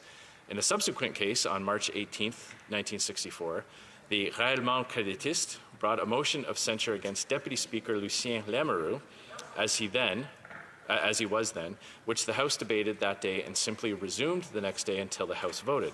Again, that is behavior consistent with the management of a privilege motion. Much more recently, on March 15, 2000, Deputy Speaker Peter Milliken, as he then was, said at page 4706 of the debates, in respect of a motion on notice concerning confidence in Mr. Speaker Perron, quote, until we get to motions, however, this is only a notice of motion, and the motion is not before the House. If it is put before the House, it will no doubt be a motion of great importance with a certain priority over other matters we may discuss, end quote. In that 2000 example, a review of the debates for both March 15th and 16th, 2000, and specifically concerning points of order related to government motions to proceed to the orders of the day, will reveal that all the parties appeared to be operating under the presumption that such a no-confidence motion would be treated as if it were a privilege motion. For example, on March 16th, 2000, a Thursday, Government House Leader Don Boudria spoke about his concerns about ensuring the opposition day scheduled for that sitting proceeded. To be clear, he was concerned about the day happening at all, not that it would be an abbreviated day starting after question period, following the usual interruption of routine proceedings at 2 p.m. For his part, the NDP House Leader Bill Blakey offered this contribution. Quote, rather than creating the impression that there is any anxiety about that debate, it would be better in terms of precedent, procedure, the relationship between the chair and the House, the prerogatives of the House itself, and finally the perception of the chair itself, to deal with this at the earliest possible moment, pursuant to the procedures that we have established for this. That is to allow us to go through routine proceedings. It will be inconvenient for all concerned, but democracy is sometimes inconvenient, as we found out to our sleep deprivation in the last few days, end quote. As I said, Madam Speaker, we have few precedents to guide us. Standing Order 1, however, does oblige us to look elsewhere for guidance in such circumstances. The United Kingdom's Erskine May, at page 348 of the 18th edition, offers this insight, quote, the priority of a notice of motion or order of the day relating to a matter of privilege is not prejudiced by the fact that the day on which it is to be raised is a day on which, under an order of the House, government business has precedence, end quote. Under our own standing orders, government orders, of course, has precedence at certain times of every single sitting day, and as we know, privilege debates do take priority pursuant to Standing Order 48. In the Australian Senate, an elected body, Madam Speaker, a motion of this nature would have priority, according to Odger's Australian Senate Practice, 14th edition, at page 636, quote, while there are no special provisions in the Senate standing orders concerning censure motions, it is the usual practice for such motions to be accorded immediate precedence or for the debate to be adjourned to a later hour the same day, end quote. That situation where the standing orders make no special provision about motions to censure the Speaker is analogous to our own House. Finally, I would refer the Chair to the words of Joseph Reddick in his famous treatise, The Procedure of the House of Commons, at page 146 of Volume 2, about just what a rare event this type of motion is. Quote, the rules prescribe that due notice of motion must be given that on some future day a vote of censure upon the Speaker will be moved. It need hardly be said that such an event is abnormal and happens but rarely, and that such a motion would only be acceded to by the House if the circumstances fully justified it. Something of this rarity, indeed something of this gravity, really ought to be, Madam Speaker, handled with priority, just as any privileged motion, because indeed it is. Therefore, I would respectfully submit that the debate on the non-confidence motion, if it does not come to a vote today, must continue until the ordinary hour of adjournment, unless, of course, members are ready to proceed to the vote. And so, Madam Speaker, I implore members, let's err on the side of safety. Let's allow this to come to a vote. Let's allow debate to collapse today, have it come to a vote, and then the House can move on with a decision that all members of Parliament have had a say in. Thank you, Madam Speaker. Hear, hear. On the point of order, the Honourable Government Deputy House Leader. Madam Speaker, on the point of order, I think it's important to point out that what the Opposition House Leader is trying to do is anticipate the outcome of the order that this House gave to Proc. And unfortunately, we haven't even had the opportunity to review that yet. This motion, in my opinion, should not fall under the same rules as a privilege motion based on that, and we need to let the chair properly rule on that, and I don't think that you have the ability to do that in such short time. So I would encourage you to proceed that we treat this as you would a regular motion. The Honourable Member for New Westminster Burnaby also has a point of order. Yes, absolutely, Madam Chair. This has to be treated as a regular motion. As I mentioned earlier, it falls then to the bottom of the priority list in terms of government orders. And why? Well, because the member for Regina Capel chose this route. The question of privilege was raised in the House, and yes, it did have priority, and you'll recall, Madam Chair, that was the choice that the Conservatives made, to raise it as a question of privilege and a referral to Proc. We prioritized that whole debate. You'll recall, Madam Chair, we went all day on that debate because that's the direction that the Conservatives proposed. I certainly agreed with it. All members ultimately agreed with it. We referred that question of privilege to the Procedure and House Affairs Committee, which was then given priority in terms of resources to report back to the House.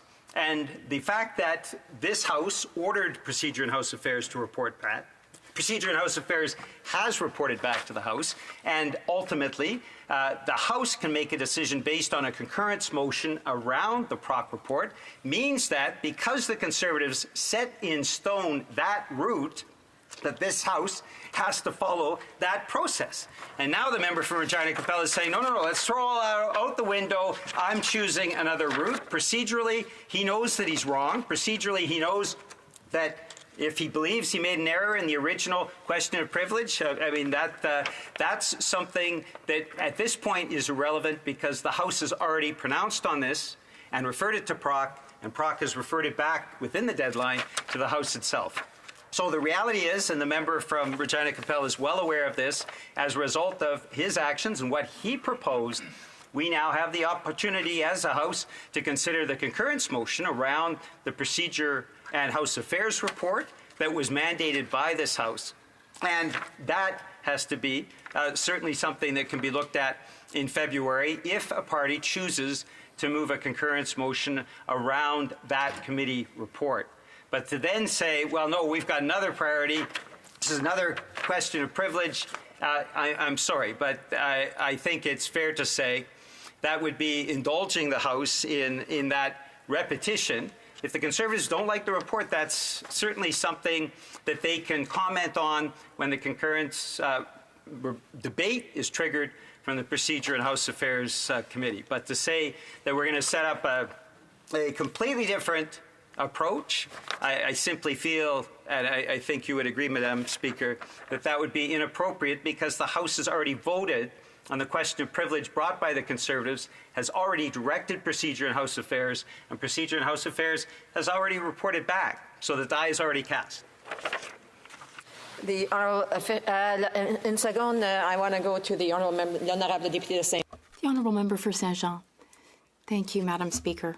Very quickly, among the Bloc Québécois, we agree with the arguments made by the leader of the official opposition, the House Leader, the member for Regina Capel. We agree that this motion should be a motion of parliamentary privilege and should be prioritized. Throughout the way, we've been debating the question of parliamentary privilege to send the issue to the Procedure Committee. And while that was happening, new events occurred which came out, events which are enough to justify that we not stick to what we did the first time. So we should maintain the question of privilege because this topic is very important, especially important, and it's a sensitive matter. It's important. The members of this House and the House should have confidence in the person in the chair leading this place, the person who ensures decorum in this House and ensuring the healthy conduct of debate. That person should not be the cause of distraction. And for these reasons, I support the arguments made by the member for Regina Capel to make this a question of parliamentary privilege. The honourable official opposition House Leader. Thank you very much, Madam Speaker, and I certainly agree with the comments of the Bloc Member of Parliament who just had the floor. Absolutely, new information came to light both during the Procedure and House Affairs Committee and even on the day that it was tabled in this House. After all the work was done, after the report was written and tabled in this House, new information came to light.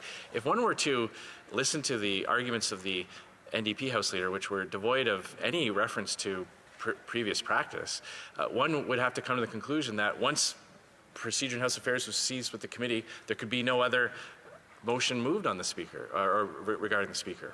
The fact of the matter is, this motion is in order. Otherwise, I wouldn't have been able to move it today. This is a motion of censure in the Speaker. Therefore, it rises to the level of being a privileged motion according to the precedents that I just listed. What happened before, what happened at Proc, doesn't affect the admissibility of this motion.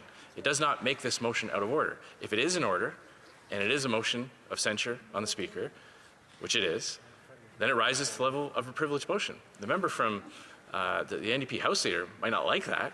He might wish that it happened all at once or in a different way, but that does not touch at all upon the admissibility of this motion or the nature of this motion. So for those reasons, Madam Chair, I urge the Speaker, or the Deputy Speaker, who may ultimately be ruling, to treat this as a privileged motion. If members prevent it from coming to a vote today, by dragging out the debate, that we can revisit it on the next sitting day.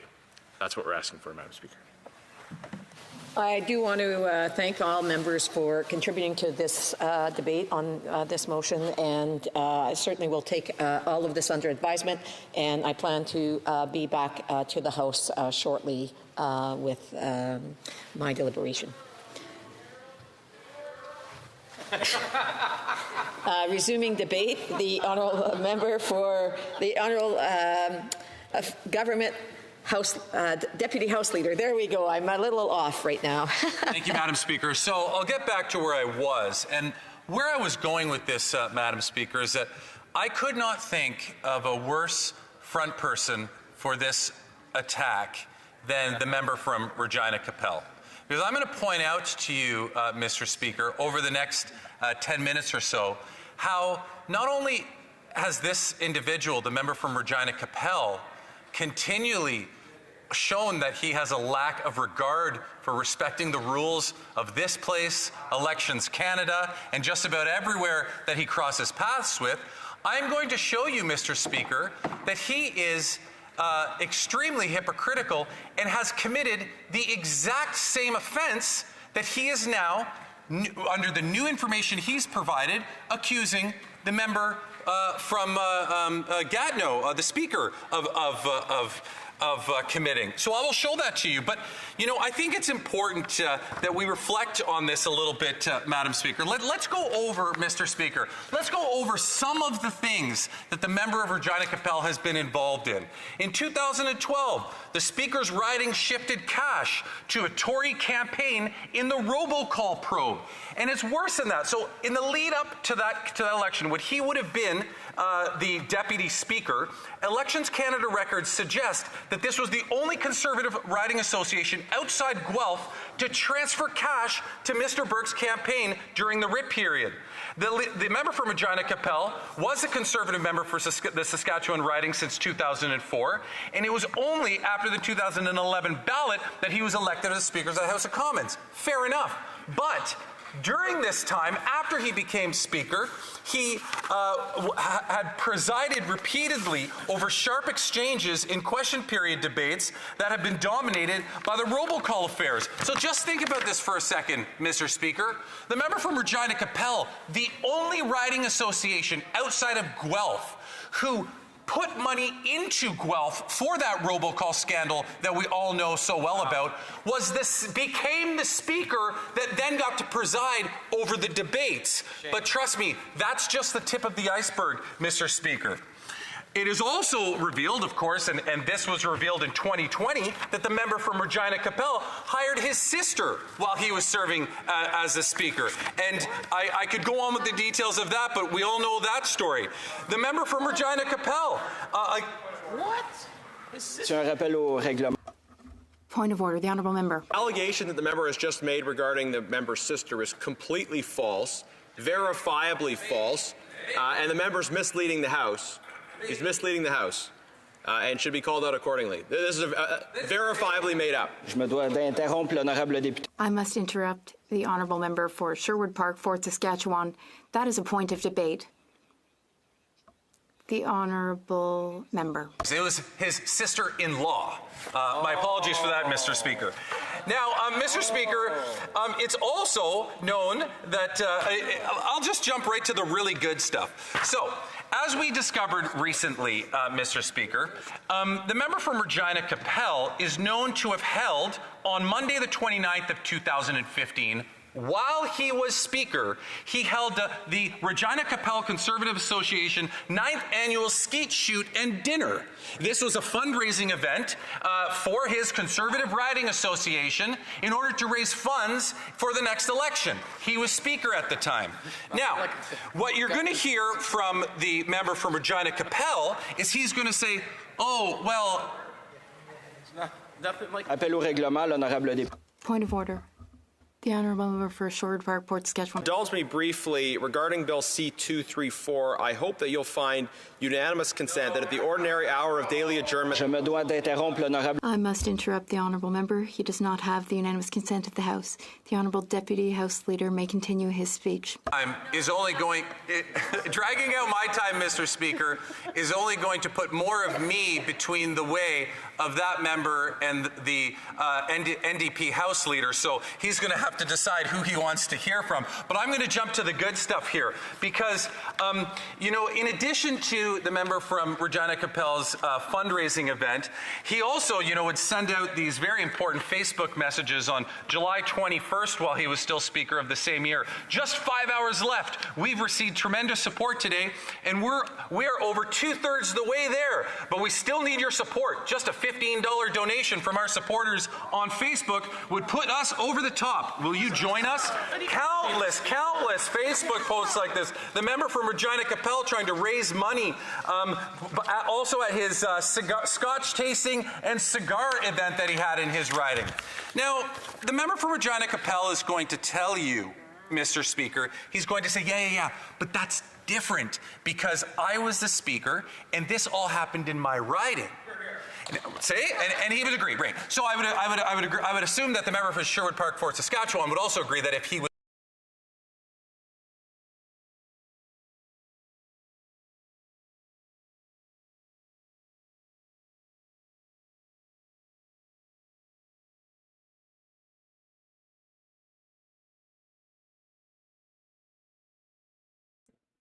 just letting everybody know that the house camera has gone down.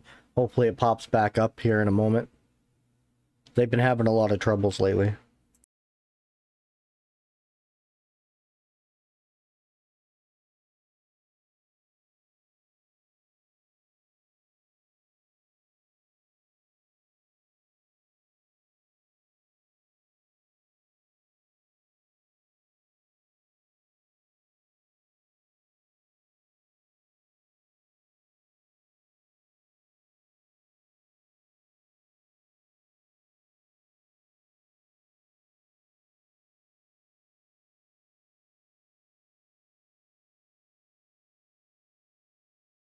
volunteer appreciation event, by his own words, to the lower level, or I shouldn't say the lower level, the other level of government, the provincial level. That's all he was doing, volunteer appreciation, wasn't donating or anything. And I asked him that question. I said, why is it okay to do it in your own riding, but you shouldn't do it in other ridings? And he said, that's a great question. He's replying to my question now, Mr. Speaker. He said, that's a great question. I appreciate the friendly question from the member from Kingston because there's a very important difference and it really does change the nature of it. Speakers have always had to run under party banners until the day comes where parties have a convention or agreement that we will not run candidates against each other as Speaker. The Speaker to go in an election and has to have signs and pamphlets and organize volunteer meetings. And there's never been an expectation that the Speaker would cease partisan activities of that nature in their own re-election. Previous Speakers have done that for decades. In fact, the previous Speaker, the member from Nipissing, Timinskining, did a government announcement in his riding for a government-funded announcement. Nobody objected to that because it was clear that he was communicating to his own constituents that he was talking about the work that he does as a member of Parliament and informing the constituents as to the government's decision in his riding. We were aware that the Speaker had made the announcement, but it did not offend members of Parliament because it was in his own riding. Same is true for partisan fundraising and activity by the Speaker. Going to another riding's EDA and raising money for a political party is an offense to other parties who will one day run candidates there. So, the member from Regina Capel has very clearly, in a tweet, in response to my question, articulated extremely well, Mr. Speaker, why it's so important that the Speaker only, according to him, participate in their own ridings events. You do know where this is going, don't you? Let's go back to May 7th of 2015, Mr. Speaker. The member from Regina, Wascana, who is now a sitting member of the House of Commons, had an event. It was the Regina Wascana Conservative EDA, who are pleased to invite you to a private networking event with the Honourable now opposition leader, Member of Parliament for Nepean Carleton, on Tuesday, May 19th at 6:30 p.m. This event is taking place in a member's home, and therefore space is very limited. We truly expect this event to sell out. Tickets are $100. $100 to attend this event. Any guesses as to who went to that event, Mr. Speaker? Well, I got a Facebook post of a picture, and I really wish I could show this. Perhaps you'd allow me to table this. It's a picture of 3 individuals who are sitting members of Parliament. One is the member from Regina Capel. Can you believe that? Next to him is the member from Regina Wascana, who is clapping right now, and the member from Carleton. May 21st, 2015. While the member from Regina Capel is still the Speaker, we have not entered the writ period. He can't claim he wasn't Speaker. And the member from Regina Wascana posted the picture. I hope this doesn't come back to bite you. Sorry about that. But he says, on Tuesday evening, I was joined by the Honourable member from Regina Capel and the Honourable member from Carleton. The wine and cheese event hosted by the Regina Wascana Conservative Party EDA. It was a great night of discussion and fellowship. So, Mr. Speaker, with your indulgence, I would seek unanimous consent of the House to table this Facebook posting. Unfortunately, we do not have unanimous consent. That makes sense. That makes sense. You know, I just find it so incredible, Mr. Speaker, the rich hypocrisy that comes. The Conservatives could have picked amongst 125 people to be their spokesperson on this. But for some reason, they chose to pick the most vulnerable person. This did not take a lot of work to find this out. And it's only just begun. I am sure you can find countless and countless and countless of other opportunities to show that the member from Regina Capel is by far one of the worst in terms of not abiding by the rules, especially when he was Speaker and his requirement suddenly to be nonpartisan. So I'm just going to say, Mr. Speaker, that if the member from Regina Capel wants to continue this discussion in February, thank you for giving me a month and a half to dig up more information, because it is undoubtedly all in there. Thank you.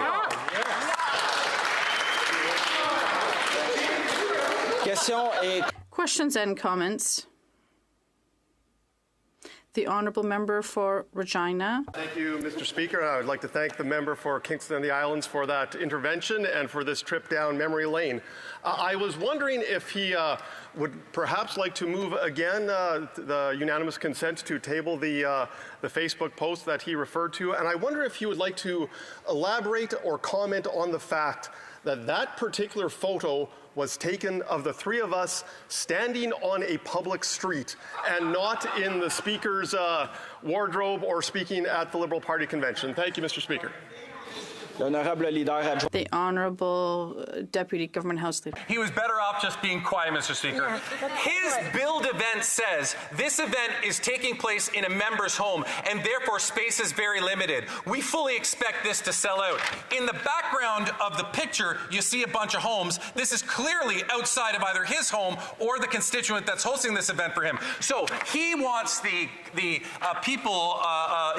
people listening to this debate to decide whether the member from Regina Capel was at the event, or whether he just happened to be walking down the street and he decided to take a picture with him and the member from Carleton, who came running out of the house to take that picture. I'm sure, you know, there may even have been some thinking about it at the time where they said, hey guys, I got an idea. If we go take this out on the street, they won't be able to use this against us. But it's very clear that the member who just got up and asked me that question said, on Tuesday evening, I was joined by the member from Regina Capel and the member from Carleton at the wine and cheese hosted by the Regina Wascana Conservative Party EDA. It's very, very clear that the member from Regina Capel was at that event.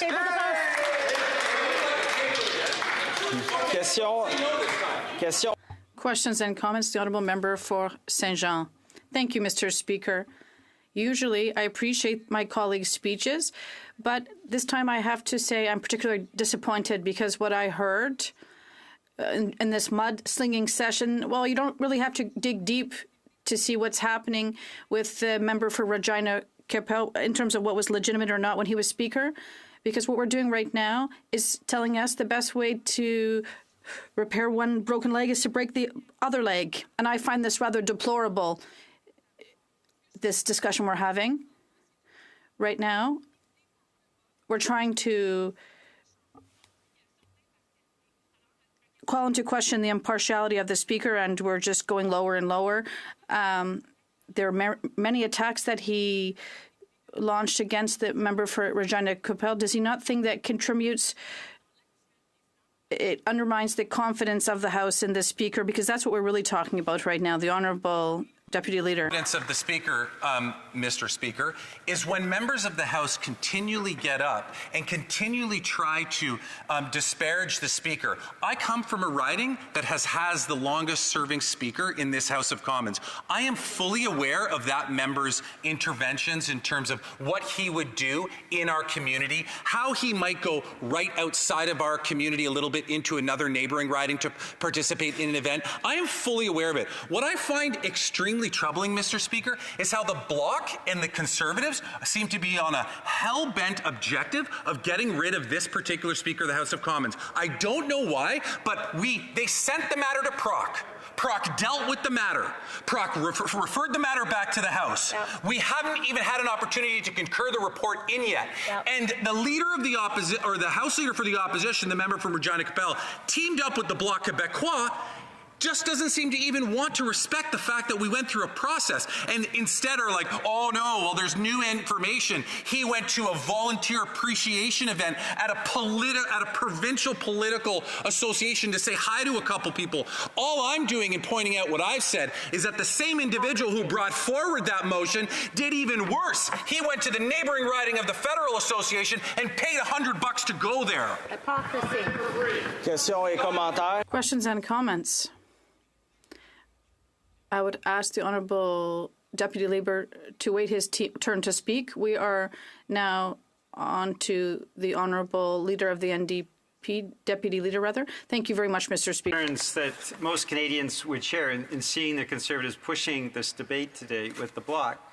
First off, that we have a process that we agreed upon, all members of this House agreed upon, to refer the matter to Proc. Proc did the examination. Proc has reported back to the House, and obviously the member from Regina Capel doesn't agree with the report, but that's not his purview. And the idea that he would just incessantly move motions and disrupt the House until I don't know when doesn't make any sense at all when we're talking about the institution of the speakership and the importance of doing the work that Proc did with the recommendations that the Speaker has accepted. So I have two questions for my colleague. First off, why we have members of the Bloc and the Conservative Party refusing to heed what was a very clear report from Proc that the Speaker is now following to the letter. He did that with an apology this morning. And secondly, when the traditions in this House have been, and I mentioned this earlier in the ruling by the member from Regina Capel when he was Speaker, that commenting on the character or actions of the Speaker, for example, on an allegation of bias, could be taken by the House as breaches of privilege and punished accordingly. That is how we work in this House. That is the rules that we have set as members of Parliament. I would like to ask my colleague from Kingston, the Island, does he believe that members of the Conservative Party will respect the rulings and tradition of this House and stop, once we finish this debate in 20 minutes, stop openly questioning the Speaker? The Honourable Deputy House Leader. They will, Mr. Speaker, but I think they need to be held accountable based on the ruling that the House Leader for the NDP quoted from that very member earlier on, and so I don't think that they will. But I just want to get back to something else that just happened moments ago, and people watching may have not seen it. The member from Regina, Wascana, stood up on the first question and implied to this House that the member from Regina Capel was never at that event. After my intervention. Point of order, the honourable member. False. I did not apply that in the slightest. What I implied and what I said is that the photo was taken on a public street. That is very different, and that is certainly different than recording a video and posting it for the whole world to see at the Liberal Party convention. Thank you, Mr. Speaker. I have to interrupt the honourable member. That's debate. The honourable Deputy House Leader. He was saying it because he was trying to give us the impression that he wasn't in the event. But what people need to know, Mr. Speaker, is that moments ago he heckled me and said, no, he didn't pay to get in. So he acknowledged that he was there. It is now on the record that the member from Regina, Wascana has acknowledged that the member from Regina Capel was at the event. And that member is probably going to get pulled into the lobby in a second because back there they're trying to figure out how to handle this catastrophe. Questions and comments. The honourable member for Richmond. Thank you, Mr. Speaker. And I just had a question regarding the pattern we're seeing, as the member opposite mentioned. You know, not accepting the results of the procedures of this House seems to be a pattern that the opposition is following. And I just wanted to refer back to what happened with Bill C-234 and the bullying of senators and trying to push something through that had already followed a proper procedure. And here again we see the procedures of our House that have always been used, that have resulted in the will of this place, and the Conservatives once again getting up and trying to override that. So could the member please give me your opinion on why is this happening and how this is relevant? The honourable Deputy Leader. Respect for the rules of this place, Mr. Speaker. It's obvious. This is what are they doing today? What are they really doing today? They're just contributing to their nonstop attempts to shut down Parliament. I said it in a statement earlier today, Mr. Speaker. 1 out of every 3 days this fall session, the Conservatives have put up delay tactics like this to prevent us from actually doing work that Canadians have sent us here to do. This is what they want, Mr. Speaker. They want this place to be dysfunctional. They want to be able to go back to Canadians later on and say, we made it so dysfunctional the Liberals couldn't do anything. Well, I regret to inform them that we were actually able to accomplish a lot this fall session, despite their childish temper tantrums that we saw repeatedly for the last 3 months. We have time for one last 30-second question. The honourable member for Sherwood Park, Fort Saskatchewan. Comments the member just made. The Liberals have made all sorts of claims about who wants to work and who doesn't want to work. So we've put those claims to the test today. I've repeatedly sought unanimous consent of the House to meet next week to be able to continue the important work that needs to be done on C-234. On C-234, a majority of this House voted for that bill. A majority of the Senate was for it until the Prime Minister and the Environment Minister started personally calling so-called independent senators. Is the member, if he wants to get work done, is he prepared to work after hours today? Is he prepared to work next week to actually complete the consideration of C-234? 20 seconds, the honourable Deputy Leader. Prepared, Mr. Speaker. But you know what I find really interesting is that this member continually tried to raise points of order, as did other members over the last 2 days, trying to sweep the whole Canada-Ukraine free trade final vote under the carpet so that they don't have to be held accountable to Canadians. They are going to be held accountable. I hope that they have the opportunity over the next month and a half to reflect on their decision, to change their position and start supporting Ukraine. Before we resume debate, we have a point of order from the honourable member. Speaker, in real time on the floor of their House, there has just been consultations among parties. So if you seek it, I believe you will find unanimous consent that at the ordinary... Unfortunately, I have to interrupt the honourable member. I've already heard nays. We are now resuming debate. The honourable member for Saint Jean. Thank you very much, Mr. Speaker. Thank you, Mr. Speaker. I will interrupt. Order, please, colleagues. I give the floor once again to the honourable member for Saint Jean. Thank you very much, Mr. Speaker.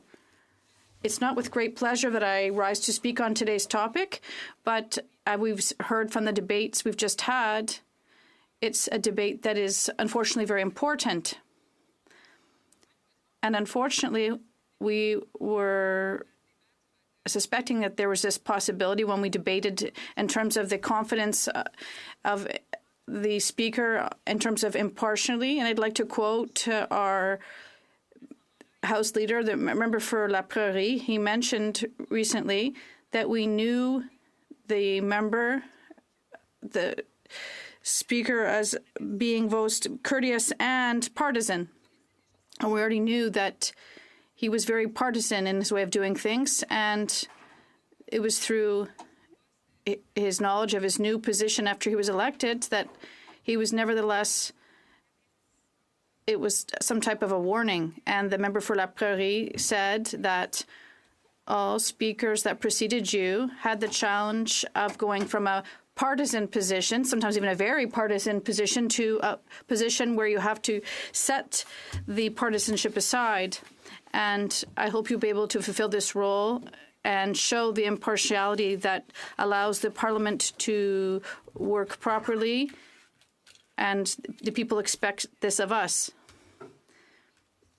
There was kind of a precautionary statement when he asked the speaker to assume his role in an impartial manner, and we were disappointed. And then we learned that there wasn't just one isolated event that undermined the confidence of the House in the speaker. There were other events, and perhaps we could look at the role when they ask the prayer, when they say the prayer at the beginning of the sitting. They ask us to look at our roles and responsibility and ask to give us the power to make wise decisions. It's kind of,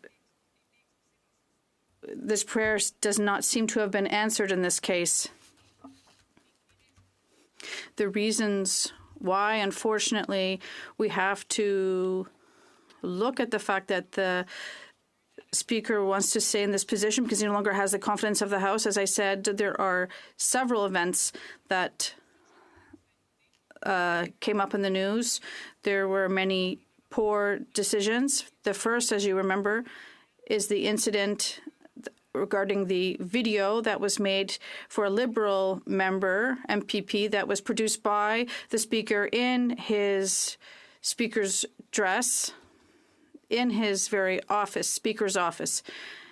And aside from the fact that the video was produced, we also have to remember that the first apology that was offered by the speaker before he did perhaps provide a more adequate apology later under pressure. But the first apology said this video never should have been broadcast so widely or accessible to the public.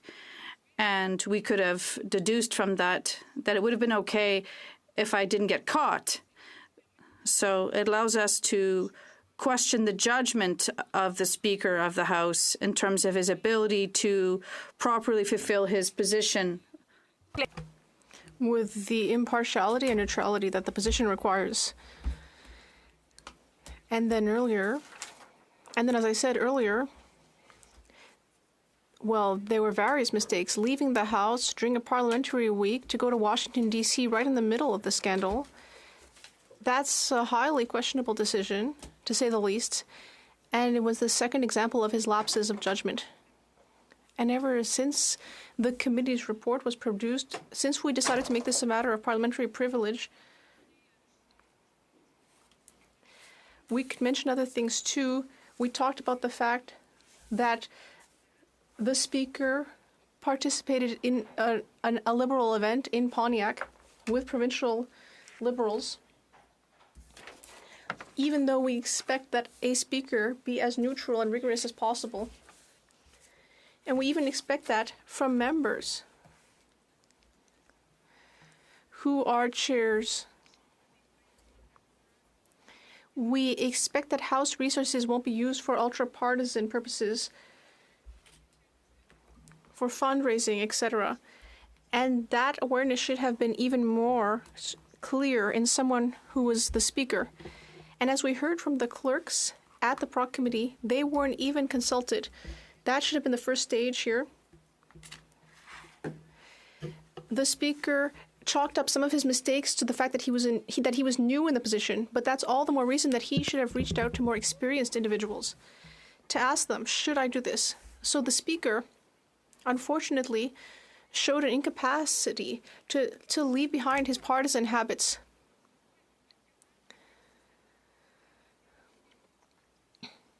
And of course, it can be hard when we become speakers because, of course, we all care deeply about working for our political parties. But when you become speaker, you have to leave it behind, even if it's not natural, in order to do the job properly. And again, that's what we saw here was the problem. The speaker didn't ask the question of whether he should do that. And as we heard from the House clerks at committee, they would have recommended that the speaker not participate in these meetings. And then again in the media, we learned that the speaker asked a former Liberal member to write an editorial in the media, not just to support his actions in the House, this chair's actions in the House, but also to attack the Conservatives along the way. So he asked that partisan action be taken through someone else. And so we really start asking ourselves, how many more lapses like this will there be? How many more indirect ways of engaging in partisanship? And just the fact that we're asking ourselves the question reminds us that we should be able to trust a Speaker of the House. And we often say that trust is like a mirror. Once it's broken, it can't be fixed. I will just interrupt for a second. To rule on the point of order raised by the opposition House Leader earlier today concerning the treatment of the motion standing in his name and whether it should be given priority over the orders of the day. The honourable member contended that given the seriousness of the subject matter, the motion should be given precedence over other business until it is decided. In other words, to treat it as if the House was debating a motion in response to a prima facie question of privilege. I wish to point out that there is a process for raising questions of privilege and proposing motions flowing from these once the chair has determined that they should have priority in debate. The motion currently before the House did not follow that process. Instead, it was moved under the rubric motions under routine proceedings after having been placed on notice, as is appropriate for motions concerning the conduct of chair occupants. The Deputy Speaker noted as much in his ruling on December 5th, 2023 at page 19,501 of the debates. La procédure et les usages House of Commons Procedure and Practice, 3rd edition, pages 467 to 469, provides a list of types of motion that can be moved under the motions rubric during routine proceedings. And in that list are included motions to censure chair occupants, like the motion that we are currently seized with. A bit farther down on page 469, it states, when debate on any motion examined during routine proceedings is adjourned or interrupted, the order for resuming debate is transferred to government orders. The only exception is for motions having to do with adopting a committee report under Standing Order 66. While I recognize that this is a serious matter of concern to all members of the House, since it is clear that this motion is properly moved under routine proceedings, I cannot find any authority that would allow the chair to direct that it be treated differently than any other such motion. Accordingly, if the debate is interrupted or adjourned, the motion will be transferred to government orders on the order paper. I thank members for their attention. The honourable member for New Westminster Burnaby is rising on the point of order. Thank you for rendering your decision, Madam Speaker. So just to be clear, this falls to the bottom of the government order paper once we adjourn in 5 minutes or so. That is correct.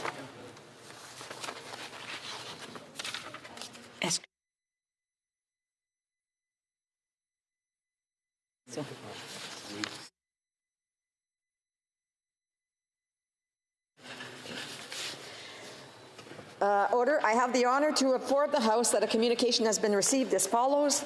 December 14th, 2023. Mr. Speaker, I have the honour to inform you that the Right Honourable Richard Wagner, Deputy of Her Excellency, the Governor General of Canada, will proceed to the Senate Chamber on the 15th day of December 2023 at 3:30 p.m. to grant royal assent to certain bills of law. Yours truly, Maya Welburn, Assistant Secretary to the Governor General. J'ai l'honneur d'informer la Chambre qu'une communication. I have the honor to inform the House that a communication has been received. December 14th, 2023. Mr. Speaker, I have the honor to advise you that the Right Honorable Richard Wagner, speaking for Her Excellency the Governor General of Canada, will go to the Senate of Canada at 3:30 p.m. on December 15th, 2023 to grant royal assent to certain bills. Distinguished wishes. Deputy Secretary to the Governor General, Maya Welburn. Resuming debate. The Honourable Member for Saint-Jean.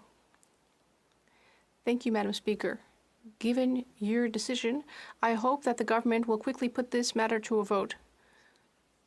Or perhaps the Speaker of the House will decide to step down on his own so that House business can proceed without this distraction, which we really didn't need.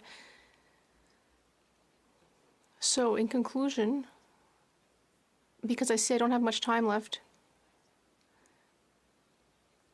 in the recommendations that the Speaker himself decided to bring in, for example, creating a guide on best practices for the Speaker, I really ask myself whether that will be useful, because even if this guide had existed, these decisions should never have been made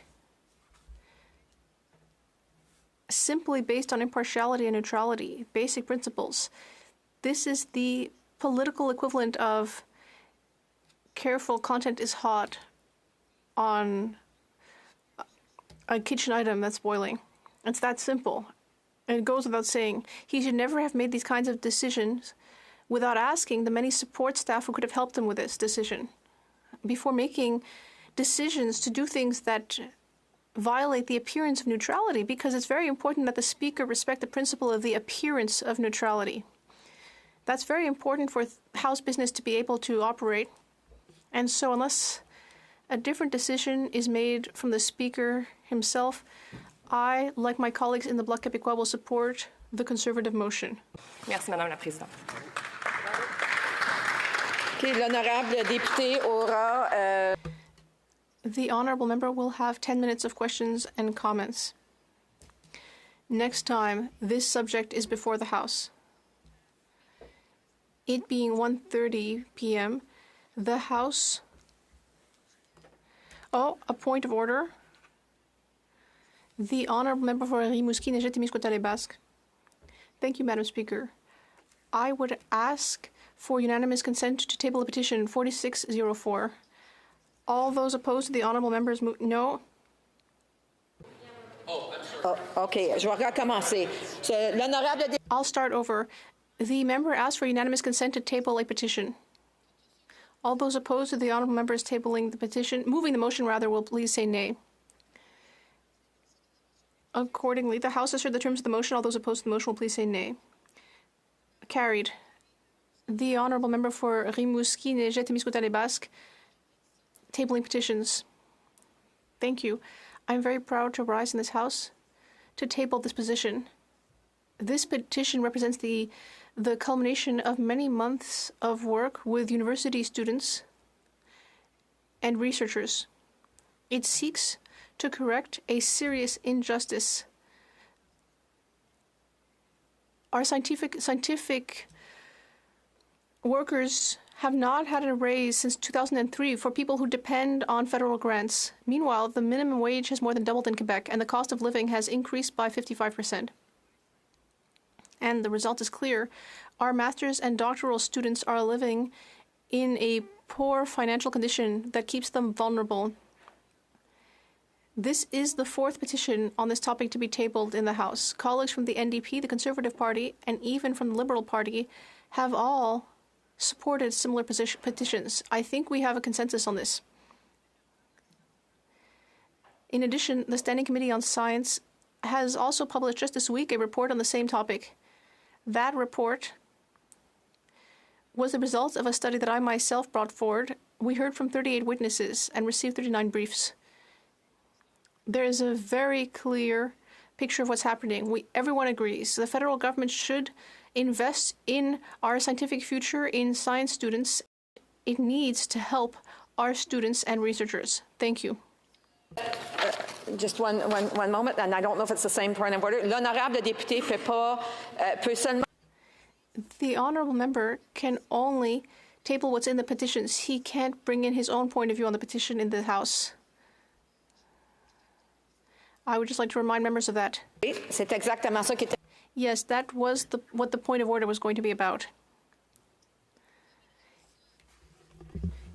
It being 1:33 p.m., the House will now proceed to the consideration of private members' business as listed on today's order paper.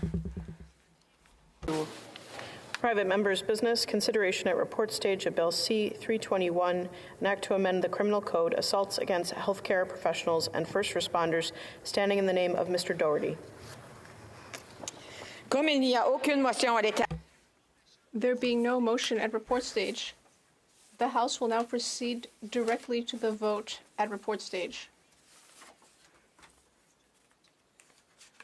That Bill C-321, an act to amend the Criminal Code, assaults against healthcare professionals and first responders, as amended, be concurred in at report stage. If a member participating in person wishes that the motion be carried or carried on division, or if a member of a recognized party participating in person wishes to request a recorded division, I would invite them to rise and indicate it to the chair. The honourable member for Caribou Prince, the honourable government deputy House Leader. I would ask for a recorded vote. Conformément à l'article 88 du règlement. Pursuant to standing order, pursuant to the standing orders, the recorded division is deferred to January 31st. Are we report stage?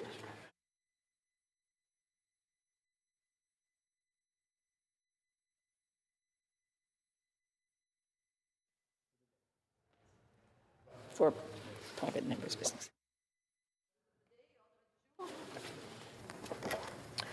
Concurrence in committee reports. Motion to concur in the 12th report of the Standing Committee on Finance. Point of order. Merger of Royal Bank of Canada and HSBC Bank Canada.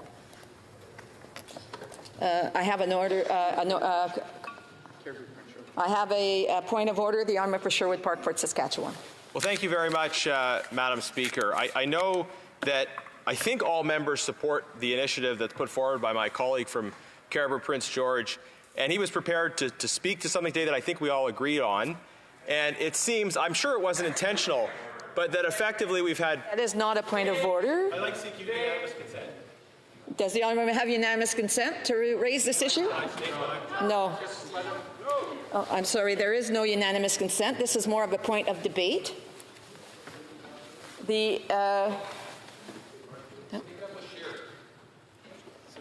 Okay, Why don't you tell all the firefighters and nurses? I do want to remind members that even if they're talking across the way, that they should be careful on. Is the débat. The honourable parliamentary secretary to the leader of the government in the House of Commons. No, c'est ça? No. So I guess we vote if... we have a number of members ready to speak, Chair. Not here. So resuming debate, reprise de débat. The honourable member for Leeds, Grenville, Thousand Islands, Rideau Lakes. Well, thanks very much, Madam Speaker. The issue of competition in this country is an incredibly important one. When it's set against the backdrop of skyrocketing prices. After 8 years of this NDP Liberal government, we've seen the effect of their policies. You take a look at rent, it's doubled. Take a look at mortgage payments, they've doubled. The cost of borrowing has skyrocketed. What we need in our country right now isn't less competition. Because how would less competition manifest itself with banks? Right now, we have a couple of big banks who are in competition, and that's produced record high interest rates. So everyone who's just trying to get into the housing market or who is looking for a renewal has never seen interest rates at the levels that we have today. People who are going to be renewing in the next 2 years are going to be renewing their 1.8% 5-year fixed mortgage at what? 5.5%? 6.5%? people's mortgage payment, their payments are doubled at a time when we have record food bank usage. Food price inflation has skyrocketed. I was having a conversation with one of the local managers for one of our food banks in my community. And one of the challenges that they have is a need for more funding or more volunteers, more folks to be at the food bank longer, because now they have to have longer operating hours. Why? It's a new problem. They need to be open when people finish their shift at work.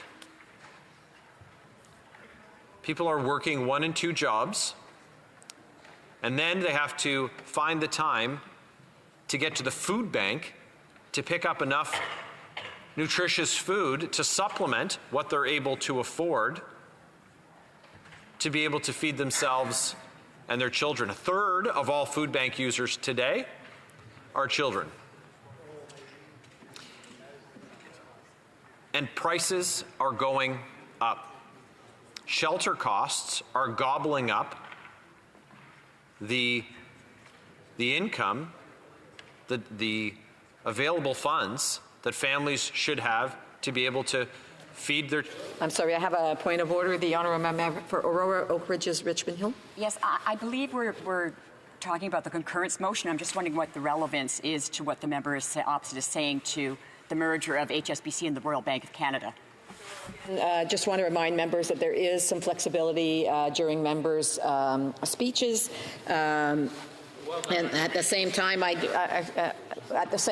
do want to remind members that they need to be speaking on the motion itself. I'm sorry, I was actually in discussion as well with someone, so I wasn't 100% listening to the honourable member, but I'm sure that if he wasn't speaking to the actual motion, he will bring it back to that. So the honourable member for Leeds, Grenville, Thousand Islands, Rideau Lakes. Well, I guess if the member opposite hasn't had to worry about the financial pressures that other Canadians have had because of her personal financial situation, and you know, great success, and congratulations to her on her many millions of dollars.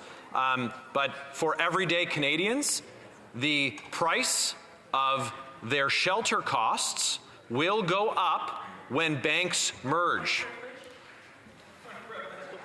Point of privilege. Point of privilege, the honourable member for Aurora, Oak Ridges, Richmond Hill. I mean, I don't know what anything about me personally that he doesn't even know about has any relevance, again, to this motion or to what we're talking about. Again, so this is becoming a point of debate, not a point of privilege. And so I just, yeah. The member opposite can talk about my personal financial situation. Again, it's a point of it's a point of debate, and I want to the honourable member for Leeds, Grenville, Thousand Islands, Rideau Lakes, and I do want to remind members that you know, they need to be respectful towards each other here in the House of Commons. The honourable member for Leeds, Grenville, Thousand Islands, Rideau Lakes. The member opposite to crack open procedure and practice and take a look at what the standing orders are before she rises in the chamber. What would be really helpful for Canadians if she was respectful to people who are falling on hard times that she obviously isn't experiencing, and that's why she doesn't understand that when these banks merge, if they permit that to happen, then they are going to face rising shelter costs. The relevance of a bank merger, and you hear from the member for Kingston and the Islands, Madam Chair. So if he wants to shout me down while I'm talking about the hardships that Canadians are facing, it's not a surprise. These Champagne Liberals Order. This is just causing some difficulties and the ability for the debate to continue, and it's just prolonging the debate. So I just want to again remind members that others are interested in speaking to this, and we do want to make sure that everybody who wants to speak to it can. Therefore, I would ask members that if they have questions and comments, to please wait till the appropriate time, and if they feel that they may forget it, that just to jot it down, and they'll be able to get to it when it's the appropriate time. The honourable member for Leeds, Grenville, Thousand Islands, Rideau Lakes. Madam Speaker, it's no surprise that the Liberals, who are part of the most corrupt government in our country's history, who are presiding over an economy that their inflationary spending is driving Canadians to food banks in record numbers, that they don't want elected representatives to speak to the very real challenges that Canadians are facing. And their failure to understand those realities is not a defense for their actions and for their inactions. And the corruption and mismanagement that we've seen from this government that's driving these inflationary prices are indefensible. Indefensible. You look at the billion-dollar green slush fund that this Prime Minister and his members, that the member for Aurora, Oak Ridges, Richmond Hill is prepared to stand up and defend, it's egregious. We have embezzlement of taxpayer dollars by Liberal insiders.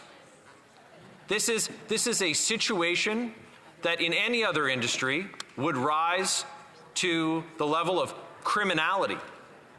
We have directors, Liberal appointed members of this board, who are putting forward motions and then voting on motions to give themselves hundreds of thousands of dollars.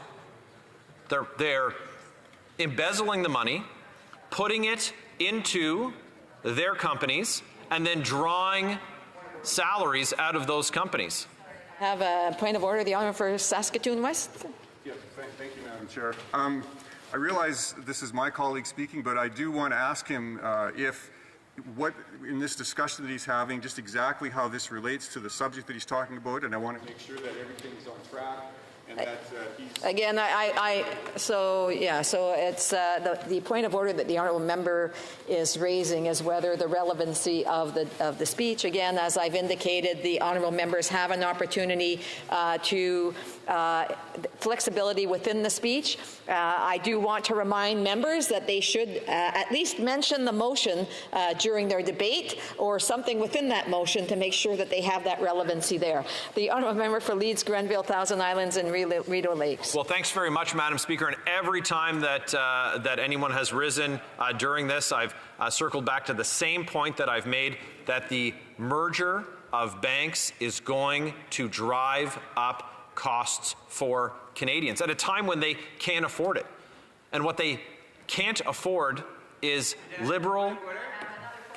The honourable member for New Westminster, Burnaby. I remember the member for Carleton saying the Conservatives work till Christmas, but we don't have quorum. We do not have quorum in this House. Okay, let me just double check. Order.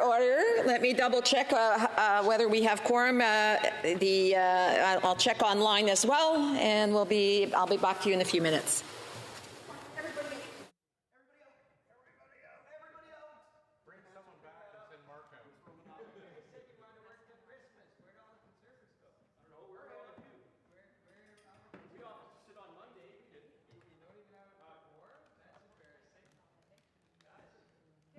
Quorum.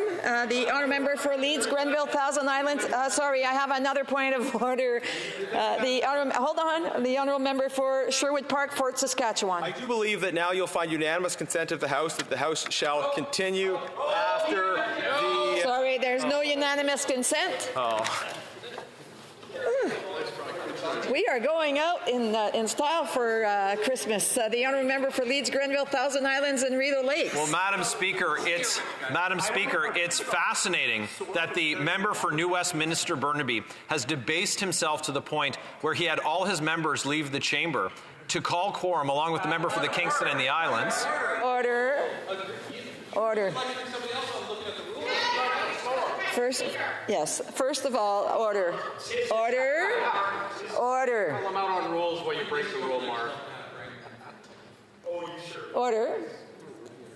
I would just advise the honourable member to be very careful on how he indicates whether individuals are in the House or not.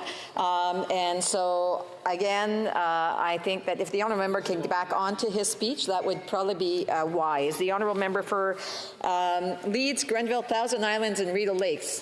Thanks very much, Madam Speaker. And we have members of Parliament who have been elected, like the member for New Westminster Burnaby and like the member for Kingston and the Islands, who have taken to defending a government that is corrupt, and their corruption is costing Canadians. And that cost to Canadians is fueling the inflationary fire that's driving up the price of everything. And that's why at this time, it's so important that we have more competition.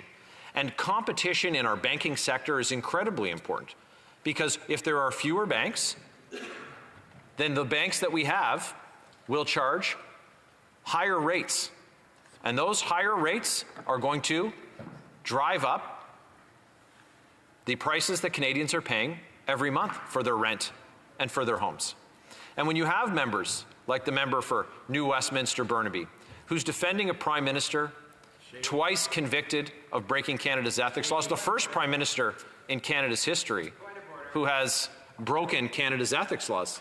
Point of order. The honourable member for New Westminster Burnaby. Yeah, the member is well experienced. He knows that personal insults, and he knows that speaking in an order. Way the honourable member for Kamloops, Thompson, Caribou. I can't hear what the honourable member who has the floor on the point of order. If the honourable member for Kamloops, Thompson, Caribou has a point of order, he should wait to call a point of order. The honourable member for New Westminster Burnaby. Thank you very much, Madam Speaker. Congratulations on becoming grandmother. Exciting. Yes. Fourth time. Yes. I just wanted to cite the rule of relevance. The member is wandering all over the place. I hope that he's read the report. But if he could stick to the report that is before this House and stop with the personal insults, I think that would be appropriate. Okay. Sorry, I have a point of order. The honourable member for Kamloops, Thompson, Caribou.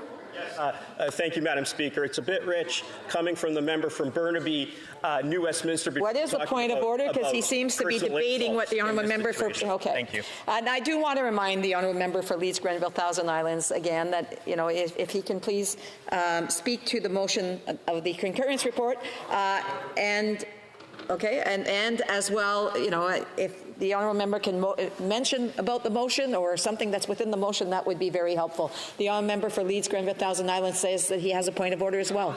Same point of order, Madam Chair. With respect to relevancy, on each occasion when the Chair has advised that I go back to speaking about the issue that I have referenced every time that I have spoken, I've done that. And I did it in the 60 seconds prior to the member for New Westminster Burnaby interrupting. And so he might not like what I am saying, but it certainly is relevant to the topic. When we're talking about a report from finance, we're talking about competition in the banking sector, which is having an effect on the affordability for Canadians and the price that the cost of this government's inflationary policies and the support for them. It is absolutely germane. I appreciate the additional information.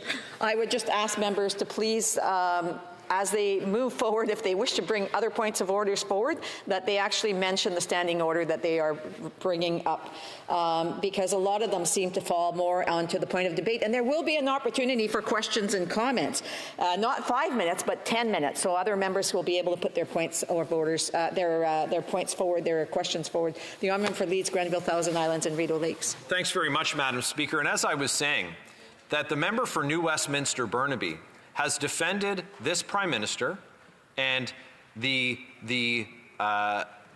policies that he's put forward, and including the billion-dollar green slush fund. This is at a time when Canadians are struggling greatly with affordability. This week alone, we learned that at the billion-dollar green slush fund, $150 million has been misappropriated. Canadians can't afford for the government to be borrowing money to have Liberal insiders then embezzle that cash and have Canadians pay interest on it, well, these Liberal appointees are off lining their pockets. Those are the policies that are being supported by the member for New Westminster Burnaby. Instead of coming here to advocate for Canadians and speaking to an issue that's as important as competition in our banking sector. This report from the Standing Committee on Finance it couldn't be discussed at a more germane time for Canadians than right now. And the lineups at our food banks that have been precipitated by the inflationary spending of this government, the fact that home prices have doubled, the report that we saw from Rentals.ca saying that it's now the same cost to someone in Canada to rent a room in a 2-bedroom unit as it was to rent a unit when this government came to power. This is unacceptable. So we need to consider the real-world impacts for people who are acutely aware and feel these effects in the market as they happen. If you take one of the players out, one of the players offering of the lowest rates, as would happen with this merger, what happens to those customers, prospective customers? What happens to the rest of the market? Well, their prices are going to go up. I remember, I'm not sure, did I just get a signal on time there, Madam Chair? Okay, oh, perfect. I remember a time when people like the member for New Westminster Burnaby would have fought for Canadians and not fought for a Prime Minister twice found guilty of breaking ethics laws.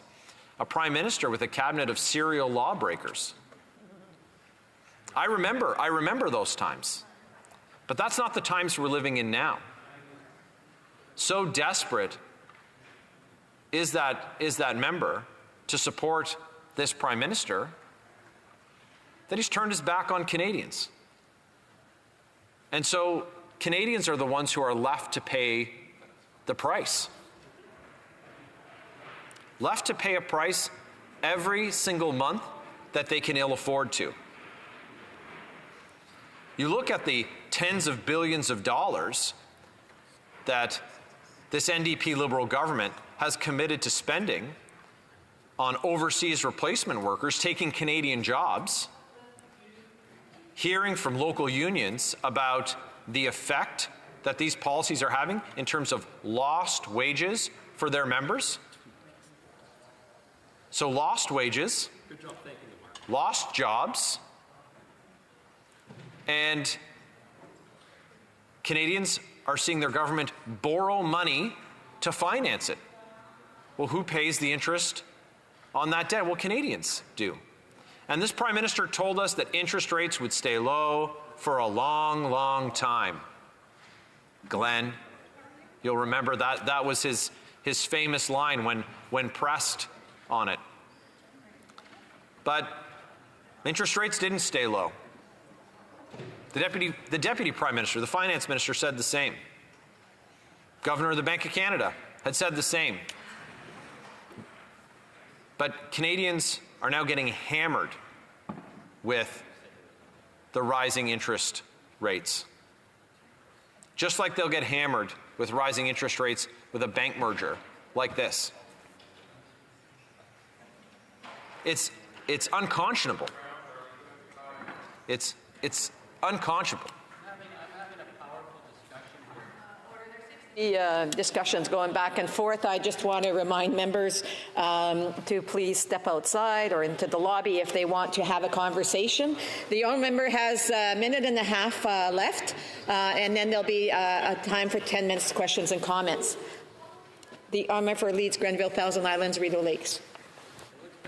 Madam Speaker, after 8 years of this NDP Liberal government and their inflationary policies, where rent has doubled, mortgages have doubled, where food bank usage is at record highs, a third of food bank users being children, it's clear to see that this Prime Minister and his cabinet of serial lawbreakers are just not worth the cost to Canadians.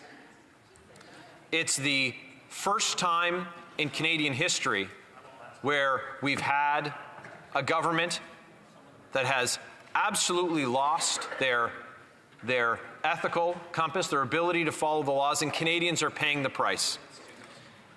And so when we have the opportunity, Madam Speaker, to influence the market in a way that's going to encourage competition, that's what this House should be doing, encouraging an environment where Canadians can pay lower prices.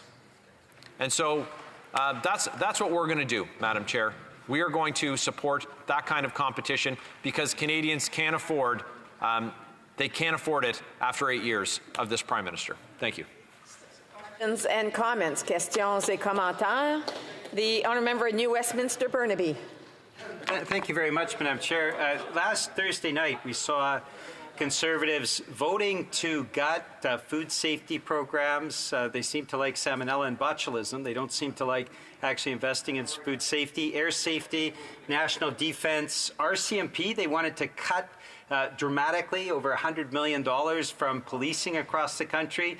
They voted to gut $500 million from affordable housing. They voted 120 times to destroy everything that has been put into place by generations of Canadians to actually reinforce and provide services and support to Canadians. And so I just wanted to ask my colleague, I have a lot of respect for him, but it was just unbelievable to see him vote to cut food safety, air safety, affordable housing, Indigenous services, national defense, border services, correctional services. They were going to get $300 million from that, basically open the door to any prisons because you can't afford to run the prisons. So why did they vote to gut all of those services that Canadians need? The honourable for Leeds, Grenville, Thousand Islands, Rideau Lakes.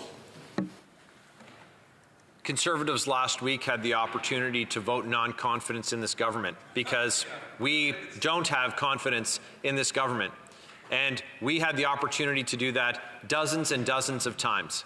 And just like we'll vote against a Liberal budget that promotes higher taxes, it promotes less competition, it's doubling the shelter costs for Canadians and longer lines at our food banks. We're going to vote for policies that take off the carbon tax so Canadians can afford to feed themselves and to heat their homes. And that's unfortunately not what the NDP or their Liberal coalition partners are interested in doing. Questions and comments? The honourable member for Sherwood Park, Saskatchewan. Well, thank you very much, Madam Speaker. And I think my colleague made many important points about the immense corruption that we're seeing from the coalition right now. And I want to ask him specifically about the Arrive scam scandal, because I know he's done a great deal of work on this. We've seen how rotten the procurement system has become under this government, that these tiny companies that ostensibly don't really do much of anything can receive contracts and pass those contracts on. They're sitting on this unexplained gold mine where the government pays them and they pay somebody else less and they collect a fee along the way. Millions of dollars for at best being LinkedIn recruiters. And this government has refused to come clean about who is responsible for the decisions to actually hire these companies. We asked repeatedly, and I put it in an order paper question, in fact, to try to get the answer. Who is responsible for hiring GC Strategies for ArriveCamp? So I don't know if the member can share what he thinks is behind this deep rot at the heart of our procurement system that is leading to the waste of millions and millions of dollars. The honourable member for Leeds, Grenville, Thousand Islands, Rideau Lakes. Thanks very much, Madam Chair, and I appreciate the question from my honourable colleague from Sherwood Park, Fort Saskatchewan. The $54 million Arrive scam is another example of this out-of-touch government being more concerned about lining the pockets of their well-connected insider friends than actually delivering results for Canadians or delivering services at a price that ought to be paid. This is an example where $11 million flowed through a two-man shop that, as the honourable member said, was basically glorified. They were glorified LinkedIn recruiters. And when pressed on this, we have a government that's charging $54 million to the taxpayers, and they aren't able to tell us who selected any of the vendors. You bring the minister, the deputy minister, the ADM, you bring their officials. No one made the choice, they would tell you, to select these recruiters and these ghost contractors. It's important to note that some of these same contractors who worked on the $54 million Arrive scam are under RCMP investigation. This is a government that has more investigations that they're facing than any government in history, and they seem to have the limitless support of the NDP. Have the RCMP, the Ethics Commissioner, and the Auditor General have all orders of this government under a magnifying glass. Questions and comments. The honourable for Aurora, Oak Ridges, Richmond Hill. Thank you, Madam Speaker, and I'm glad that the member opposite mentioned being out of touch, because in his rather freewheeling remarks on the motion before us, he referred to me as not being able to represent my constituency because of my personal situation. And I was just wondering if he might explain to me how the 83% of members opposite are able to represent the over 50% of people in their ridings who are women when they're all men. How dare you make that assumption? So I just want to say, that question isn't really related to the motion that's before the House. I know that there were comments made. Exactly. So I know that it was part of his speech. I'm just saying that it's not part of the motion itself, but I will allow the order. I will allow the honourable member to respond. But I do want to remind members that they shouldn't be doing personal attacks on each other within their speeches or within their questions. The honourable member for Leeds, Grenville, Thousand Islands, would you like to respond? Madam Speaker, the member opposite and her colleagues are part of a government that has a cabinet that is filled with serial lawbreakers. And it's unbelievable that they're able to stand and face Canadians when they stand and face Canadians when this is the record that they have. When you have multiple members of the cabinet who have been caught breaking the law. If you'd like me to detail, okay. Point of order, the honourable government House Leader. Standing Order 18, I don't think the member opposite should be making false accusations like that. That is completely inappropriate. Thank you, Madam Speaker. I think that, we need to be very careful and respectful towards each other in the House. I will be pulling out the standing order because I remember, I don't know them all by heart, but I will come back to you in a second because I do know reading that, we're not supposed to be attacking each other. Let me just double check on here. I just happen to have some great support.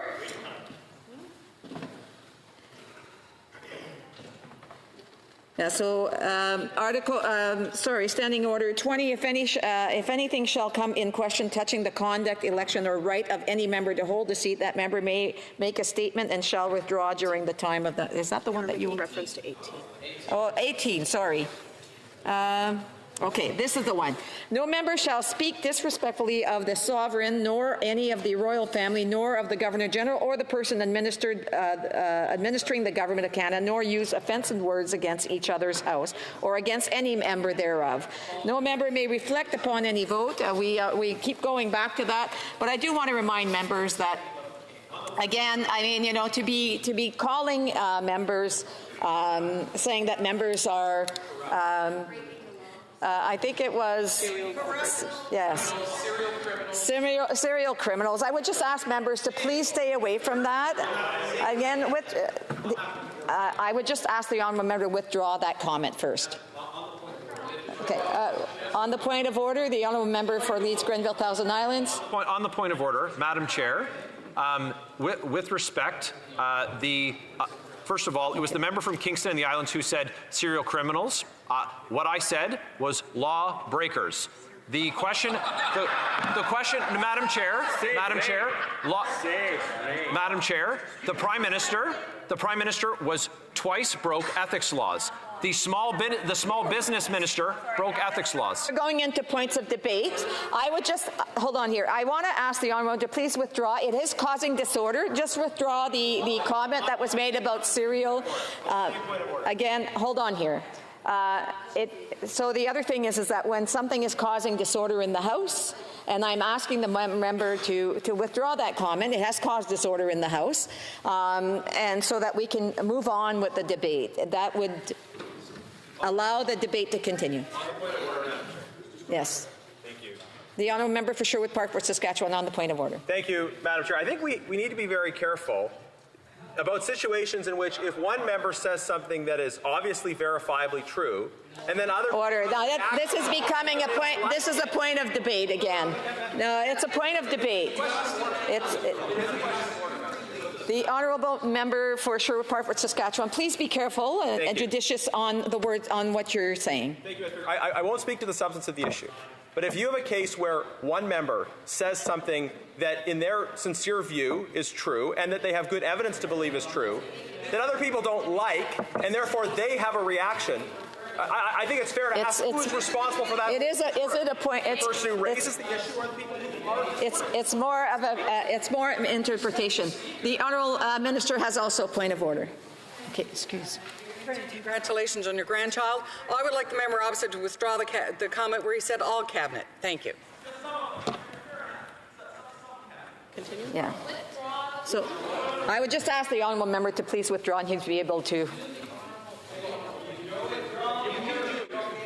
Madam Chair, I will withdraw and restate. What I'll say. So if the honourable member doesn't wish to withdraw, he just won't be. I'm going to move over to the next speaker. The honourable member for Leeds, Grenville, Thousand Islands, Rideau Lakes. Okay. So, Madam Speaker, in this House, we have members of Cabinet who have been found to have broken Canada's ethics laws, and Madam Chair, while I'm being interrupted. Sorry. Now this is becoming a point of this. Oh, sorry. This is now becoming a point of debate. I already have an honourable member who is speaking on a point of order.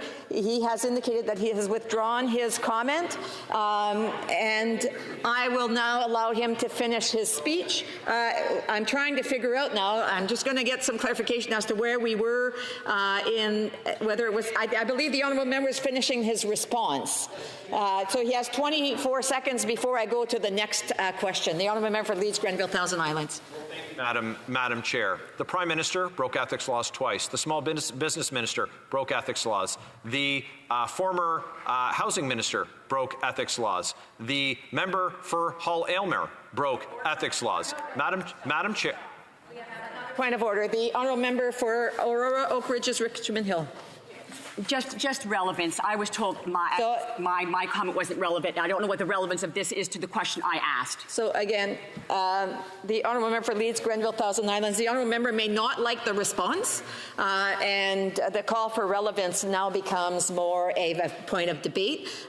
So if the honourable member has another question after that, she can bring it up. The honourable member for Leeds, Grenville, Thousand Islands, Rideau Lakes. Madam Speaker, what we have here in this House is they're looking to again defend the indefensible, and it's a group of people who they're going to have to defend that record, and you can take the word record two ways. they're going to have to defend that record, but we're able to represent our constituents, our communities, and we're going to stand up for lower prices for families, even if they won't. Comments, questions et commentaires. The honourable member for Saskatoon West. Thank you, Madam Speaker. You know, I think another way to approach this, it's kind of in the DNA of the Liberal Party. When you look back, say, 30 years ago to the Chrétien area, we had things like Shawinigan. We had things like the sponsorship scandal. These were the beginnings of the things that we are now seeing and have seen over the past 8 years. And so I just asked the member if he spoke about the ArriveScan app, and I'm just wondering if he could maybe speak about some of the other scandals and problems that we've seen with the corruption that we see in this Liberal government. Thank you. The honourable member for Leeds, Grenville, Thousand Islands, Rideau Lakes. Madam Speaker, it's a very interesting question, because we have a situation where this government continues to engage in conduct where they are taxing Canadians hundreds of millions of dollars, in other cases billions of dollars, to line the pockets of the well-connected. And we saw the response to that when it came to outside consultants. Their record use, no government has ever used more outside consultants than they have, that they then asked a consulting company and spent $750,000 to find out whether that consultant thought they should use consultants less. The same is true, of course, with the $1 billion Green Slush Fund. We learned this week about $150 million that's been embezzled by Liberal insiders. 2 Liberal appointed members of the $1 billion Green Slush Fund now under investigation for breaking Canada's ethics laws. And this is top down. You know, they see that example. It comes from the Prime Minister, and now we have his appointees who are also breaking the same laws that this Prime Minister has broken. We have time for a brief question. The Honourable Government Deputy House Leader. Thank you, Madam Speaker. You know, I heard the member earlier in his intervention talk about how Conservatives voted non-confidence, this, that, and the other thing. Does he actually think that that means something to his constituents? Does he think that his constituents take comfort in knowing that he voted against Ukraine, voted against the 988 crisis helpline, voted against countless measures for farmers? Does he actually think that this narrative of we voted for non-confidence in the government really means something to people, that we're going to be on the receiving end of those very important supports? Order. I'm sure that the honourable member for Leeds, Grenville, Thousand Islands is able to answer this question without any assistance. The honourable member for Leeds, Grenville, Thousand Islands has 1 minute to respond. Well, thanks very much, Madam Speaker. We voted against this government and that member who sent turbines to Russia to fund Putin's war machine. Voted against a government that sent detonators overseas that are being used by Russia, that are blowing up and killing Ukrainians. We voted against a government that had to be embarrassed by a Conservative member into finally delivering on a 988 suicide prevention hotline. We voted against a government that has driven up costs for Canadians, doubling the price of housing, doubling the price of rent, record lines at our food banks. My constituents sent me here. I'm a member of the official opposition. I oppose this government and their corruption, and I'm going to stand against that every single day. Resuming debate, the Honourable Leader of the Government in the House of Commons. Thank you, Madam Speaker. And I would like to add my congratulations on you becoming a grandmother. That's very exciting. As this is likely the last time that I am to take the floor for this parliamentary session and for this year, I want to extend my gratitude and thanks to all of the staff on Parliament Hill who have made this such a wonderful place to work. As always, they do such hard work. And I would also like to note that in accordance with Standing Order 25, I move, seconded by the Minister for the Federal Economic Development Agency for Southern Ontario, that this House do now adjourn. Thank you, Madam Speaker.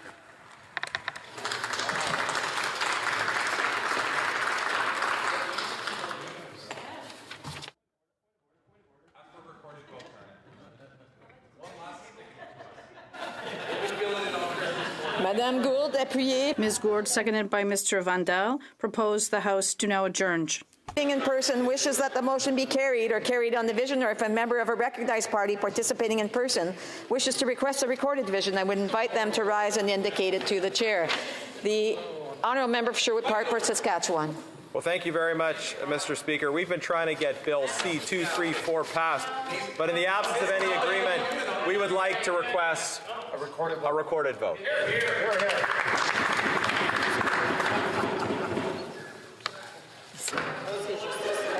Call in the members. All right. Je pensais que tu me donnais quelque chose d'autre.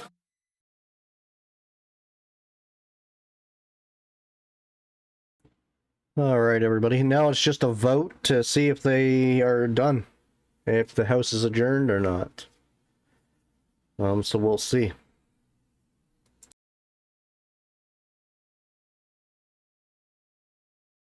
What do you guys think? Do you think it's a little unfair that Andrew Scheer did the exact same thing that Greg Fergus is doing, except that Andrew Scheer did it in his own riding? Do you think that's a good enough excuse to, you know? Let me know what you think in the comments.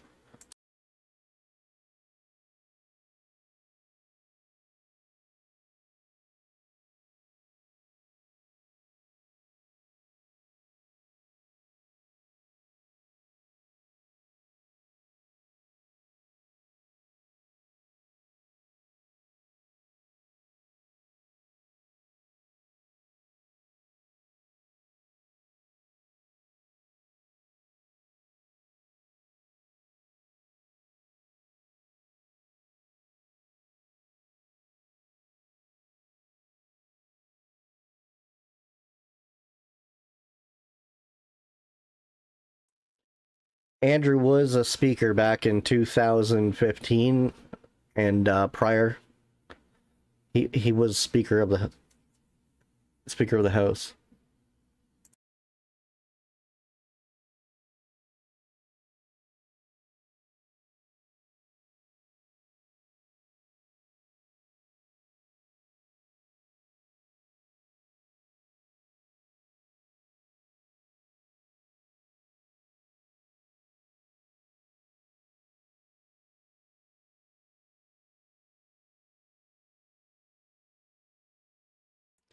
It really puts you on the fence, though. Like, if you weigh it all down, you got Scheer on one side and Fergus on the other side, and they both are, actually kind of doing the exact same thing. But that being said, Scheer is no longer Speaker, so I think that Fergus should probably step down, because he's not going to get the confidence of the entire House, and that creates an issue in the future.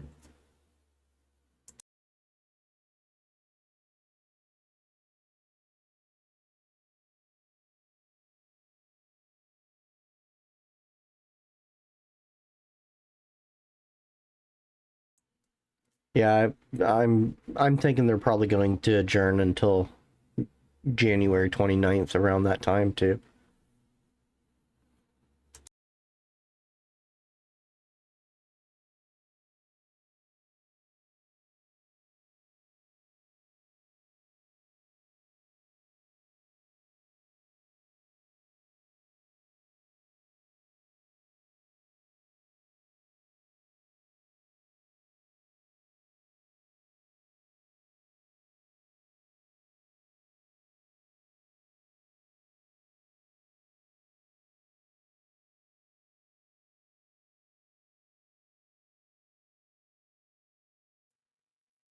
Is that right, Boomer? I'm not 100% sure. I'd have to look at the facts myself to find out when Andrew Scheer stopped being Speaker.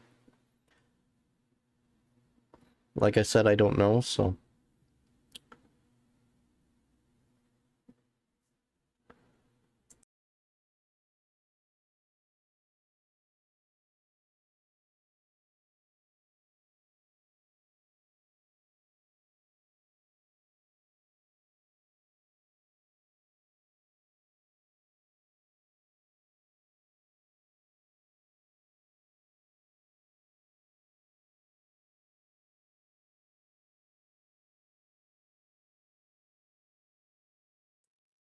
Oh, that's right. Let's make Canada great again. You know, it's the sad reality is that Canada doesn't even feel like Canada anymore. It's like we live in a different country now. Things have changed so dramatically over the last, I'd say, not even just the 8 years, probably the last, 15, 20 years. Things in this country have just did a whole 360s, just flipping around.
Okay, I wasn't sure what you guys can see because I'm sitting here and I'm watching the live where it says 4 hours and 27 minutes, and they're just going to the speaker to adjourn the house. So I wasn't sure if that's what you guys see as well.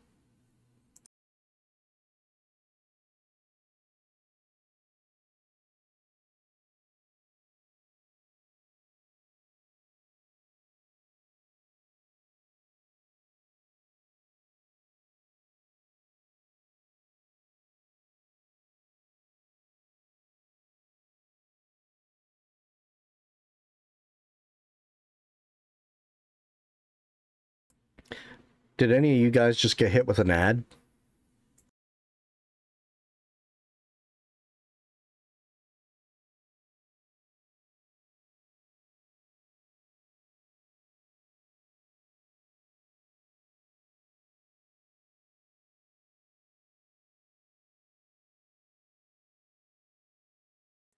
Yeah, exactly, Jonathan. They're gonna go on holidays, and I wish we got holidays that were that long.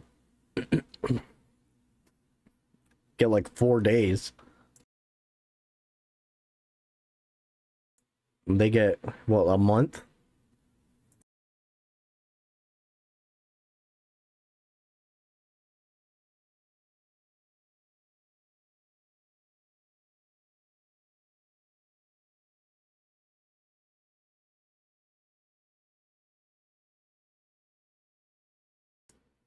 Well, ads are the only way I make revenue, but I'm trying to, slow them down a little bit.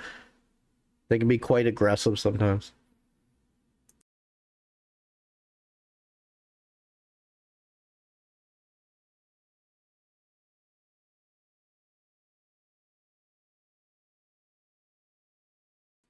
It's actually crazy how little you make on ads on YouTube channels.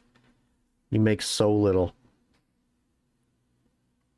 I had a video, I don't know, got like 16,000 views. And it got like $1.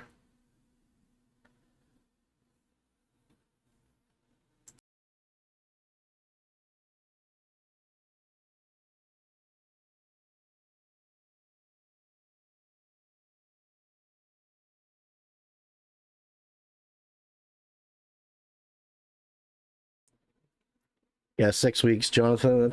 That's long enough. I wish I got 6 weeks for Christmas holidays. Then they take off some in March, and oh man, they're always off. And Justin Trudeau only works like 3 times a year.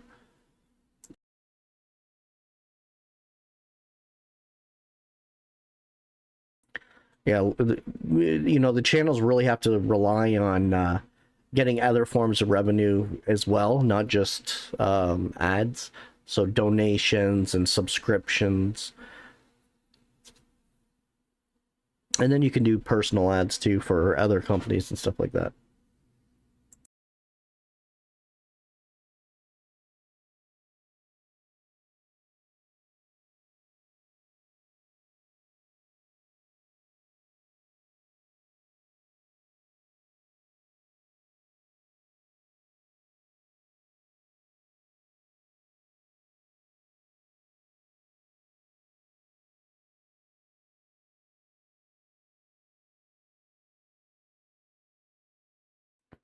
I'll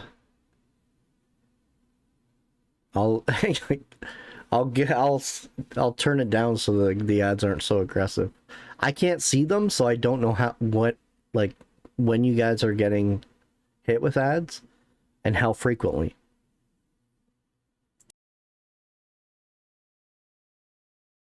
I have like 3 settings. I can have it so that there's just one ad at the front, which I'll make like 25 cents a year off of.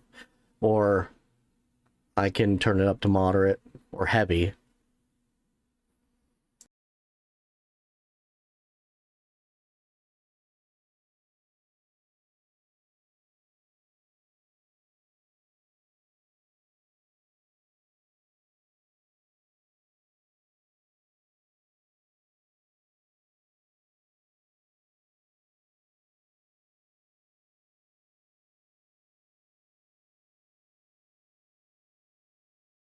Have a great weekend. Just be.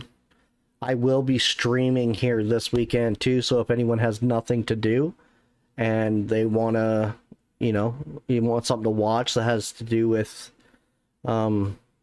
Parliament in some sort of way, I will be streaming something. I'm not 100% sure what yet. Obviously, it's not going to be directly live, but it will be something recent.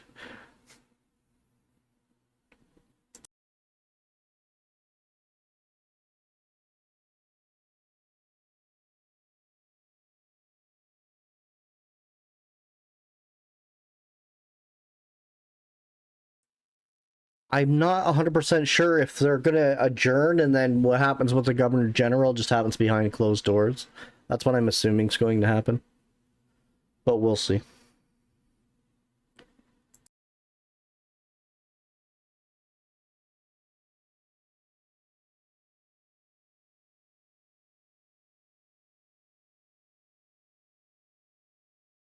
You know, the irony is that we need to abolish the Commonwealth. Like, we need to get rid of we don't need a king or queen or anything like that. We just, pass bills without needing signatures, royal assent.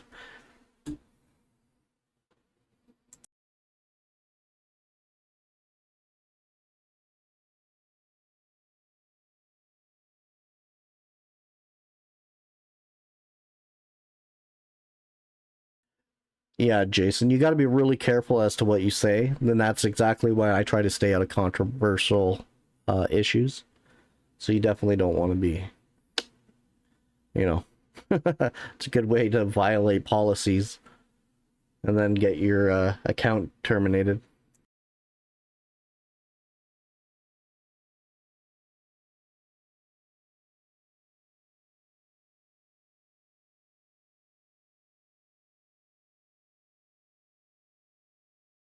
What time does it show for you guys on the vote call on the very top? What's it say for time? Does it say 23 or 15?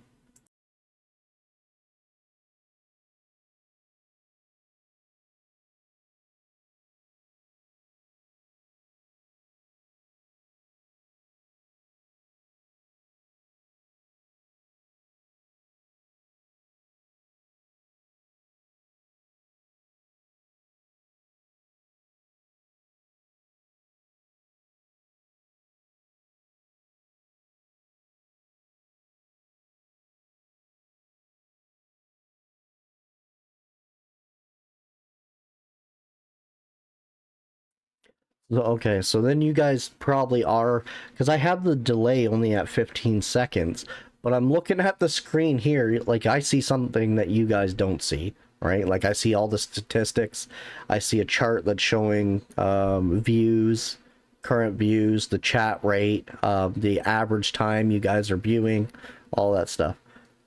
But it shows up in the corner what you guys are supposed to be seeing, and it still says 22 minutes, so that's not correct, obviously.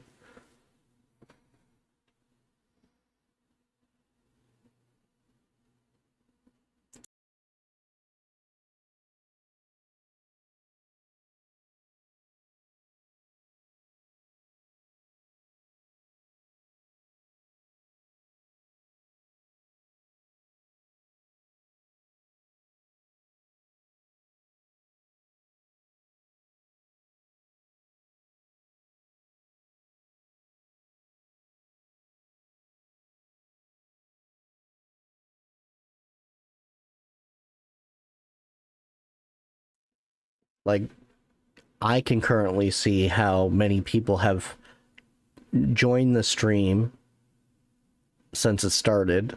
It's been 2,946 people have joined the stream. The average viewing time is 15 minutes and 45 seconds. The chat rate is at 16, so there's 16 of you guys in the chat talking right now.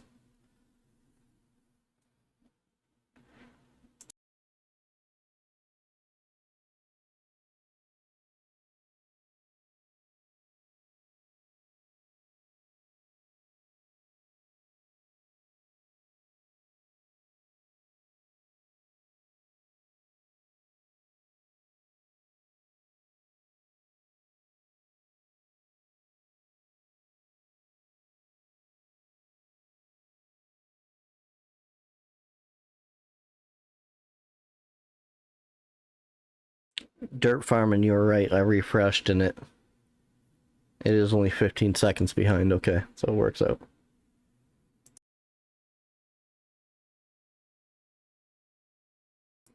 Oh yeah, yeah. So have you guys heard, like, so they want to remove plastic from food. So I don't know if you watched the video I shared or not, but I was listening to it. And one of the things they want to do is, so food gets shipped from other countries, it's normally in packaging and such to help store it. They want to remove that plastic. So when you go into a grocery store, you can no longer get bagged lettuce and other bagged, already prepared fresh foods. They're going to take them off the market.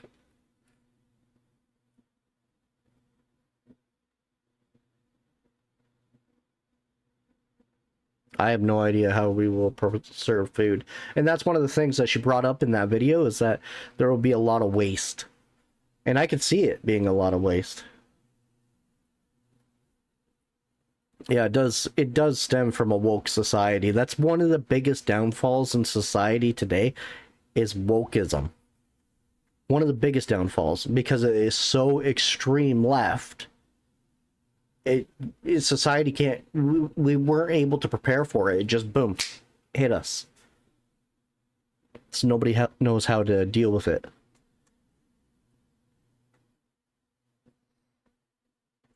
I'm gonna hit you guys with an ad while we're just sitting here.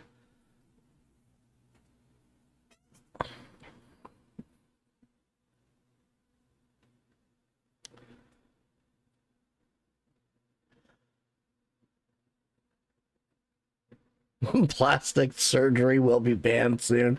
I know it's, it's very unlikely because that's not just plastic you throw out. It's not disposable plastic. You know?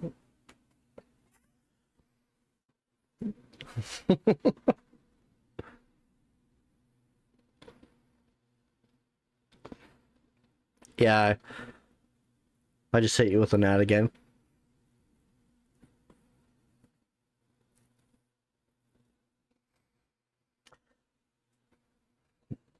Well, technically not watching anything, and you still listen to me.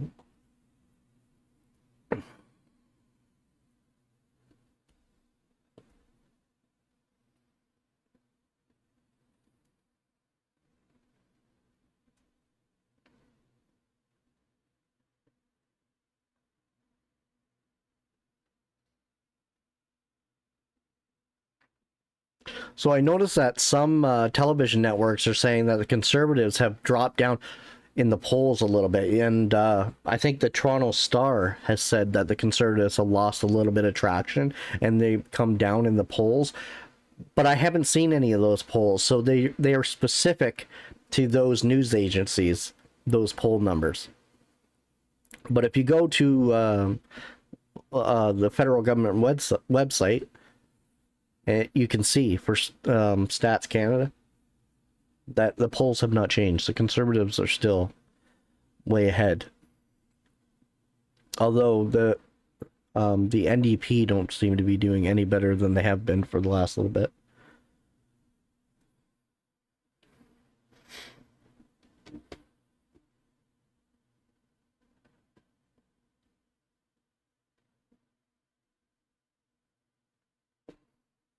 Jesse, you don't believe any of it? Until we get an election. Yeah, I'm quite skeptical too. We do need an election. Whether it's Pierre or it's somebody. It just can't be Justin Trudeau. Nobody on the Liberal side. They're gone too far left. They're about to fall off the left cliff.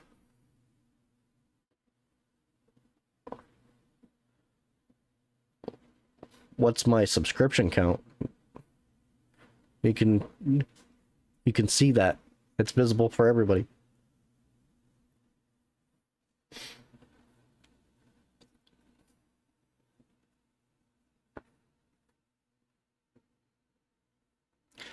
Yeah, that's exactly. They want to plant doubt.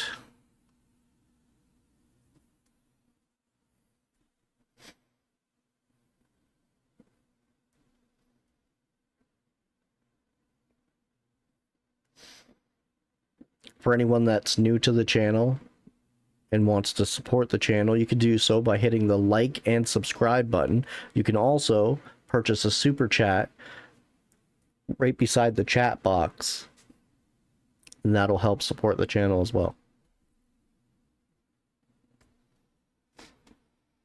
7 minutes left.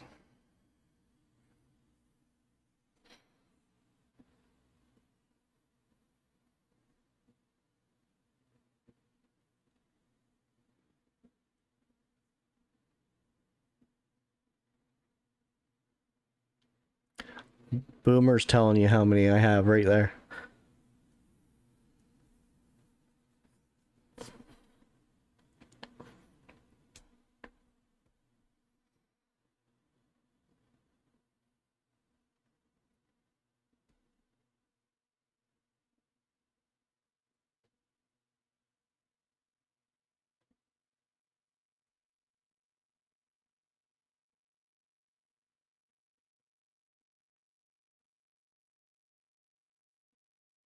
But you see what they're doing in the House today? Like, the Conservatives couldn't say anything and they shut them down right away every single time. And really, the motions that the Conservatives are trying to put forward through their points of order are to help Canadians, help farmers, and to do the right thing. But, as you can see, the Liberals just kept shutting it down and shutting it down.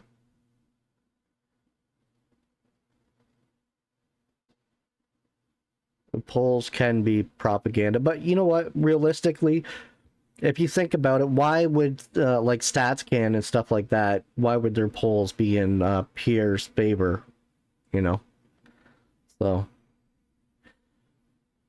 but I mean, if they're going to use polls for like the Toronto Star or you know, one of those other news agencies, and they have specific polls that nobody knows where they come from, yeah, I would be questioning that.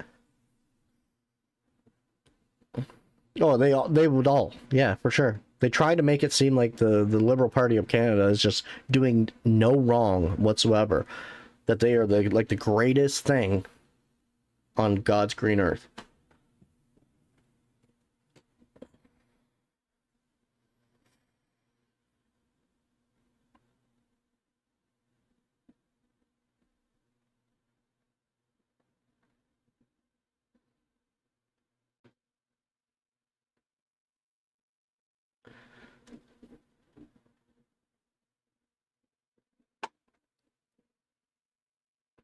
Dogs, you keep asking the same question, but Boomer already typed it in there for you. Exactly how many it is.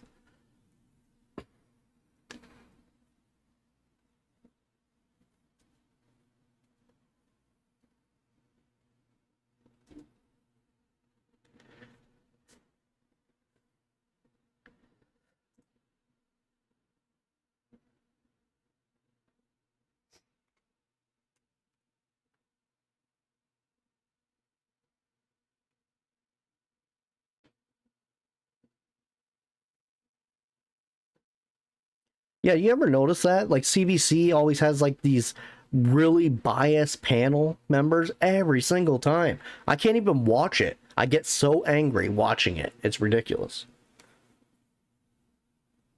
Because you know how much of a load of crap it is.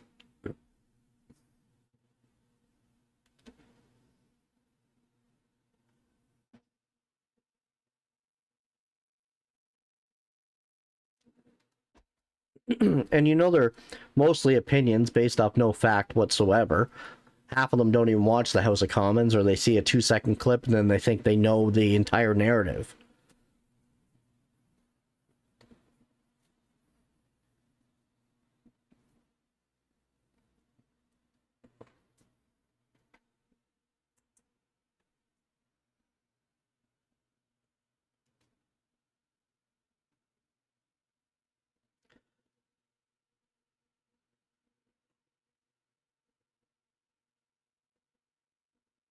Yeah, there's two parties that still have a problem with the speaker, so I think that the best thing to do is to have the speaker resign.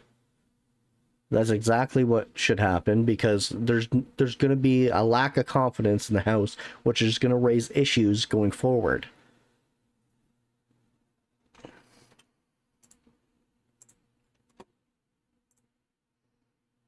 So I don't know.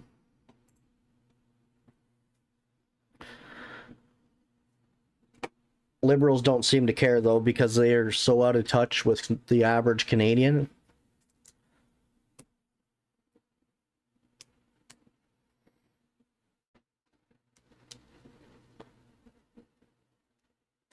I never found Rhoda to be all that bad either. I found him to be, you know, kind of a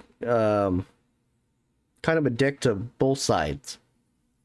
But he wasn't that bad. This speaker is definitely very biased, and he has from the beginning. Like, it was very noticeable.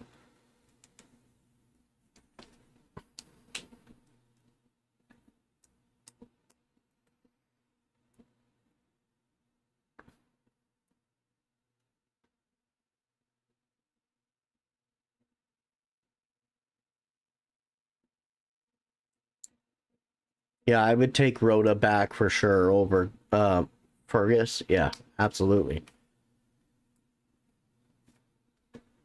Absolutely.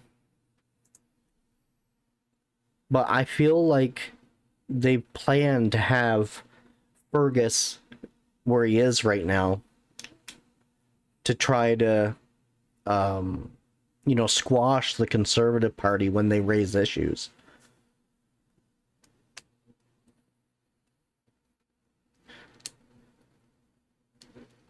Because when they talk about quorum and all that, like the speaker came up and he was like, all these,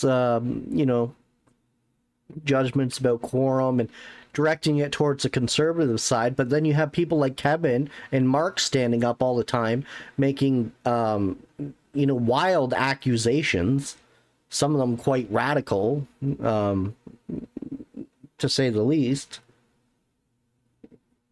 Oh, here we go.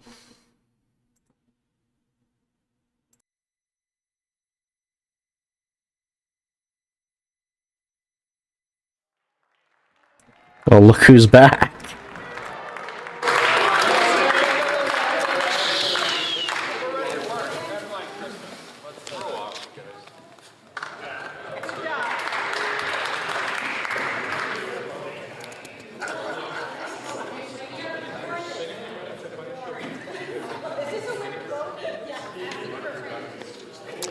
La question est la suivante. The question is as follows. Ms. Gould, seconded by Mr. Vandal, proposes that the House do now adjourn. The 10-minute electronic voting period has now begun, and the House will now proceed to the vote from members participating in person. Will all those in favor of the motion please rise? Touching. Mr. Beach. Mr. Beach. Madame Fortier. Madame Fortier. Mrs. Romanado. Mrs. Romanado. Mr. Gerritsen. Mr. Gerritsen. Ms. Sahota. Ms. Sahota. Mr. Aria. Mr. Aria. Mr. Hardy. Mr. Hardy. Monsieur Drouin. Monsieur Drouin. Mr. Dogood. Mr. Dogood. Mr. Kellaway. Mr. Kellaway. Ms. Latanzio. Ms. Latanzio. Mr. Van Bynen. Mr. Van Bynen. Ms. Bradford. Ms. Bradford. Mr. Collins, Hamilton East, Stony Creek. Mr. Collins, Hamilton East, Stony Creek. Mr. Julian. Mr. Julian. Ms. Blaney. Ms. Blaney. Que tous ceux qui Will all those opposed to the motion please rise? Ms. Lewis Haldeman Norfolk. Ms. Lewis Haldeman Norfolk. Mr. Barrett. Mr. Barrett. Mr. Cooper. Mr. Cooper. At least the conservatives want to stay in motion so that Mr. McCauley. they can, deal with problems that Canadians have, rather than what the Liberals want to do is just go on vacation for, 6 weeks and not care that people are starving on the streets and going homeless. When that's happening in a country, these guys should be working around the clock to come up with resolutions. Mr. McLean. Mr. Carey. Mr. Carey. Madame Normandin. Madame Normandin. La Chambre attendra maintenant la fin. The House will now wait for the end of the electronic voting period before resuming its proceedings.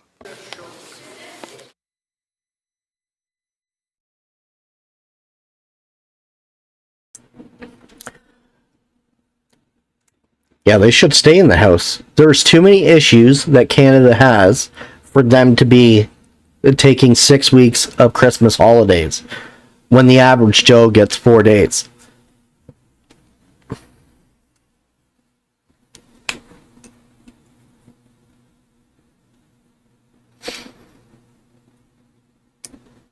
Yesterday they're trying to argue for the anti-scab legislation. Like, there's some good and there's some bad that comes out of this House.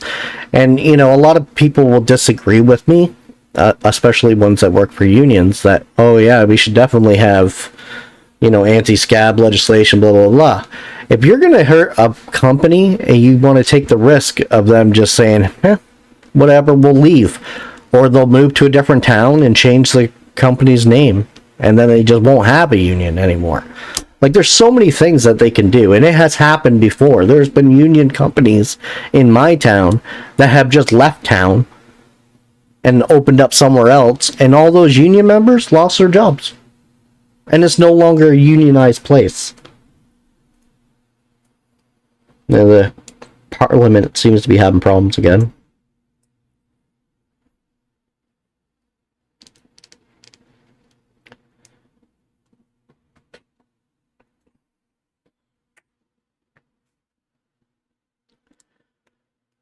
So I know some people are for, unions and anti-scab and stuff like that, but to each is their own. But, all it does is risk other people. It risks places just deciding to pack up and leave because it's cheaper to move somewhere else and start and open up shop again than it is to stay there and pay, you know, the guy that just stands there at a freaking assembly line doing nothing but talking, 40 some odd dollars an hour. But then you got provinces like Ontario where minimum wage, in order to keep up with inflation, and you know, it should be somewhere around $22 an hour, and here it is at $16.55 an hour. Like, to me, that's a little, that's sad. That goes to show the wealth gap, right? And why would Doug Ford want to raise minimum wage any higher than what it is? The guy owns a company. He obviously has employees. He's not going to want to pay his employees that he pays minimum wage any more money than he already does, right? So there's very biased judgments going on there. Like, I think if you become a premier or a prime minister, that you shouldn't be allowed to have stocks or any interest in any companies. Nothing. You take an oath to take that position. You shouldn't be allowed to have your hands on anything that you could possibly get rich from by being in the position that you're in.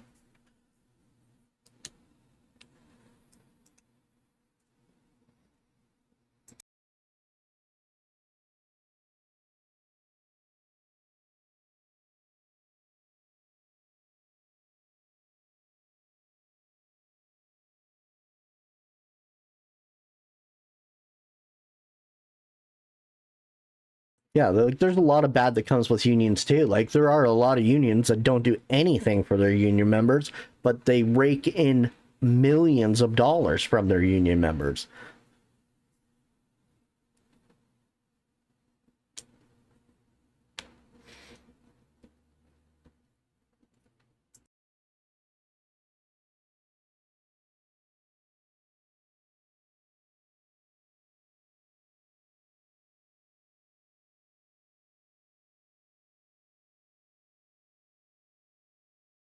Well, what the government, this is what boggles my mind, right? Is that you have a government fighting for legislation to give unions power, okay? Rather than giving the worker power, which protects all workers. That's what I don't understand. Why are we giving specific entities this kind of power, but not the majority of the country? Why, like, to me, it seems more like it's to give the union power so that they can make more money, you know, and that they have more control over decisions. But it does not help the guy flipping burgers. Maybe that's the only job he can get, is flipping burgers, or the guy mopping the floor. You know, like, there's a lot of people that aren't unionized that they need to put legislation in to protect.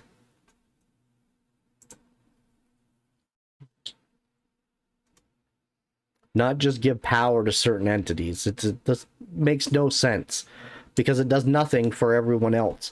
And, you know, for the NDP yesterday to get up and talk about how, well, you know, it was unions that got people this, it was unions that got workers' rights, it was unions that got these, you know, whatever rights for workers, it was unions that got health care, blah, blah, blah, blah.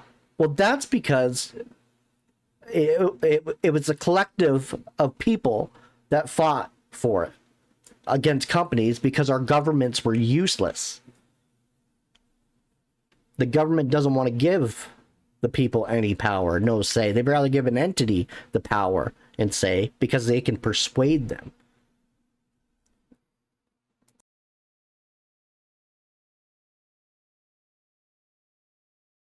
Yeah, when you have unions getting involved with political issues like COOP and the LGBTQ2I plus, or I'm not sure what their thing is these days, but you know, when you have them getting involved with that and parents and stuff like that, I think that becomes a real problem, because they should not be involving themselves in that sort of thing.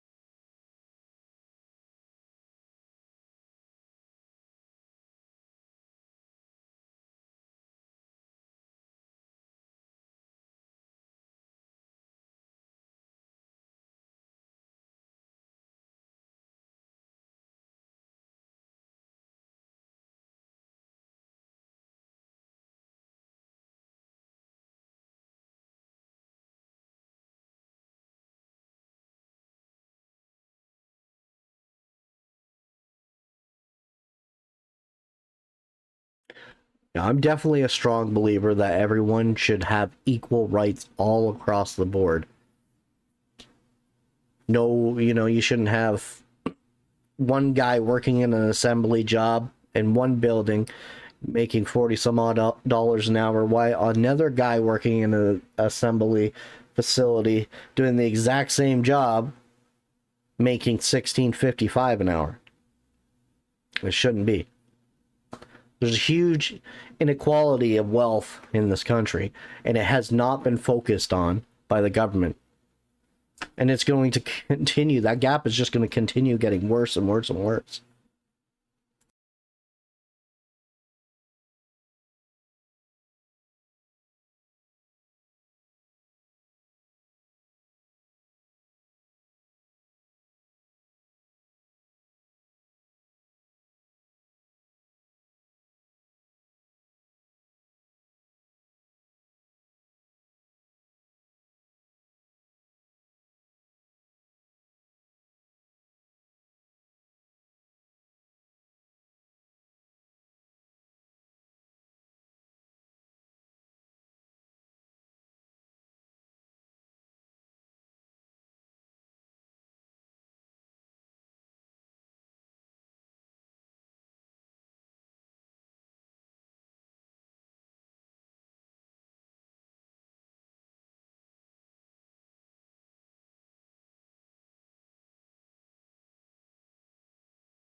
I wish to inform the House that the electronic voting period has ended.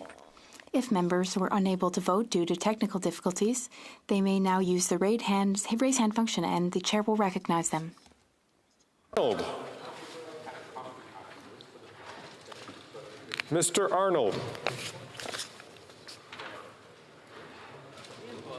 I'm going to move on. Mr. Chair, the voting app failed on my phone. It would not record my face map. I vote nay. Mr. Arnold, nay, contre. Je vois que Madame Normand, la députée de Saint-Jean. The member for Saint-Jean is rising.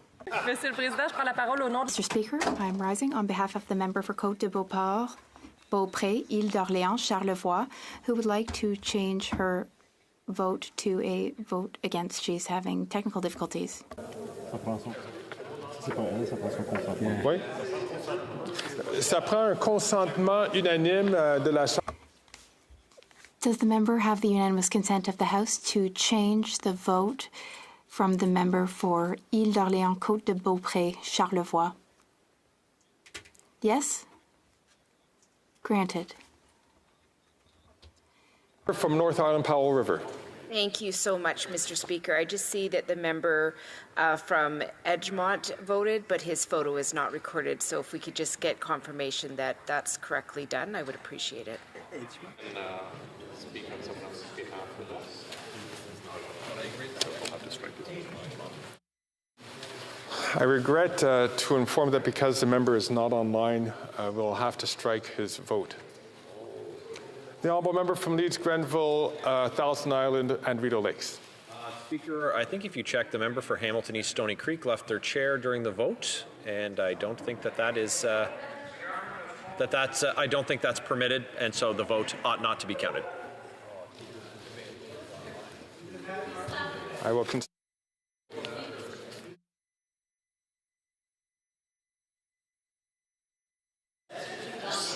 So I thank the member from Thousand Island, Rideau Lakes, Thousand Islands, Leeds, Grenville, Thousand Islands, and Rideau Lakes for raising this point, but the member did not leave the chamber. After consultation with the table, they feel that the vote can stand. It was only two. So I'm going to consult the table just one last time.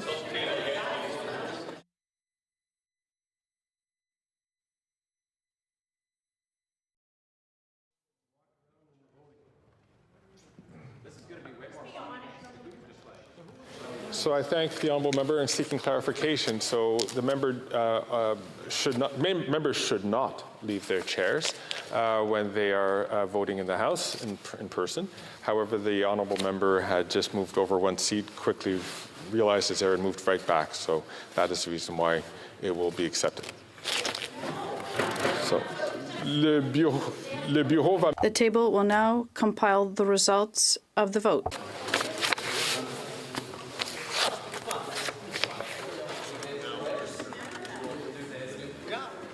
Yeas pour 169, 169. Nays contre 129, 129. Before I declare the motion carried, I would like to wish all members a very happy Christmas and happy holidays and a happy New Year. A very Merry Christmas, Happy Holidays, and Happy New Year.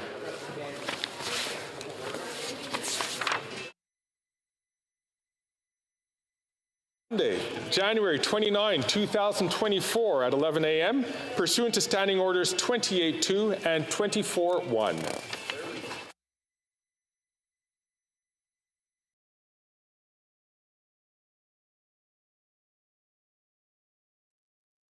All right, folks, that's it. Now we're all done for the day. I will be streaming. If you haven't liked or subscribed, make sure you do so. I will be streaming this weekend. I'm not sure what, but I will be. And I got to figure out what we're going to stream over the holidays. I might make some content. I'm not 100% sure yet, but we'll see where we're going to go. But anyway, stream is over. Have a wonderful weekend, everybody. We'll see you later.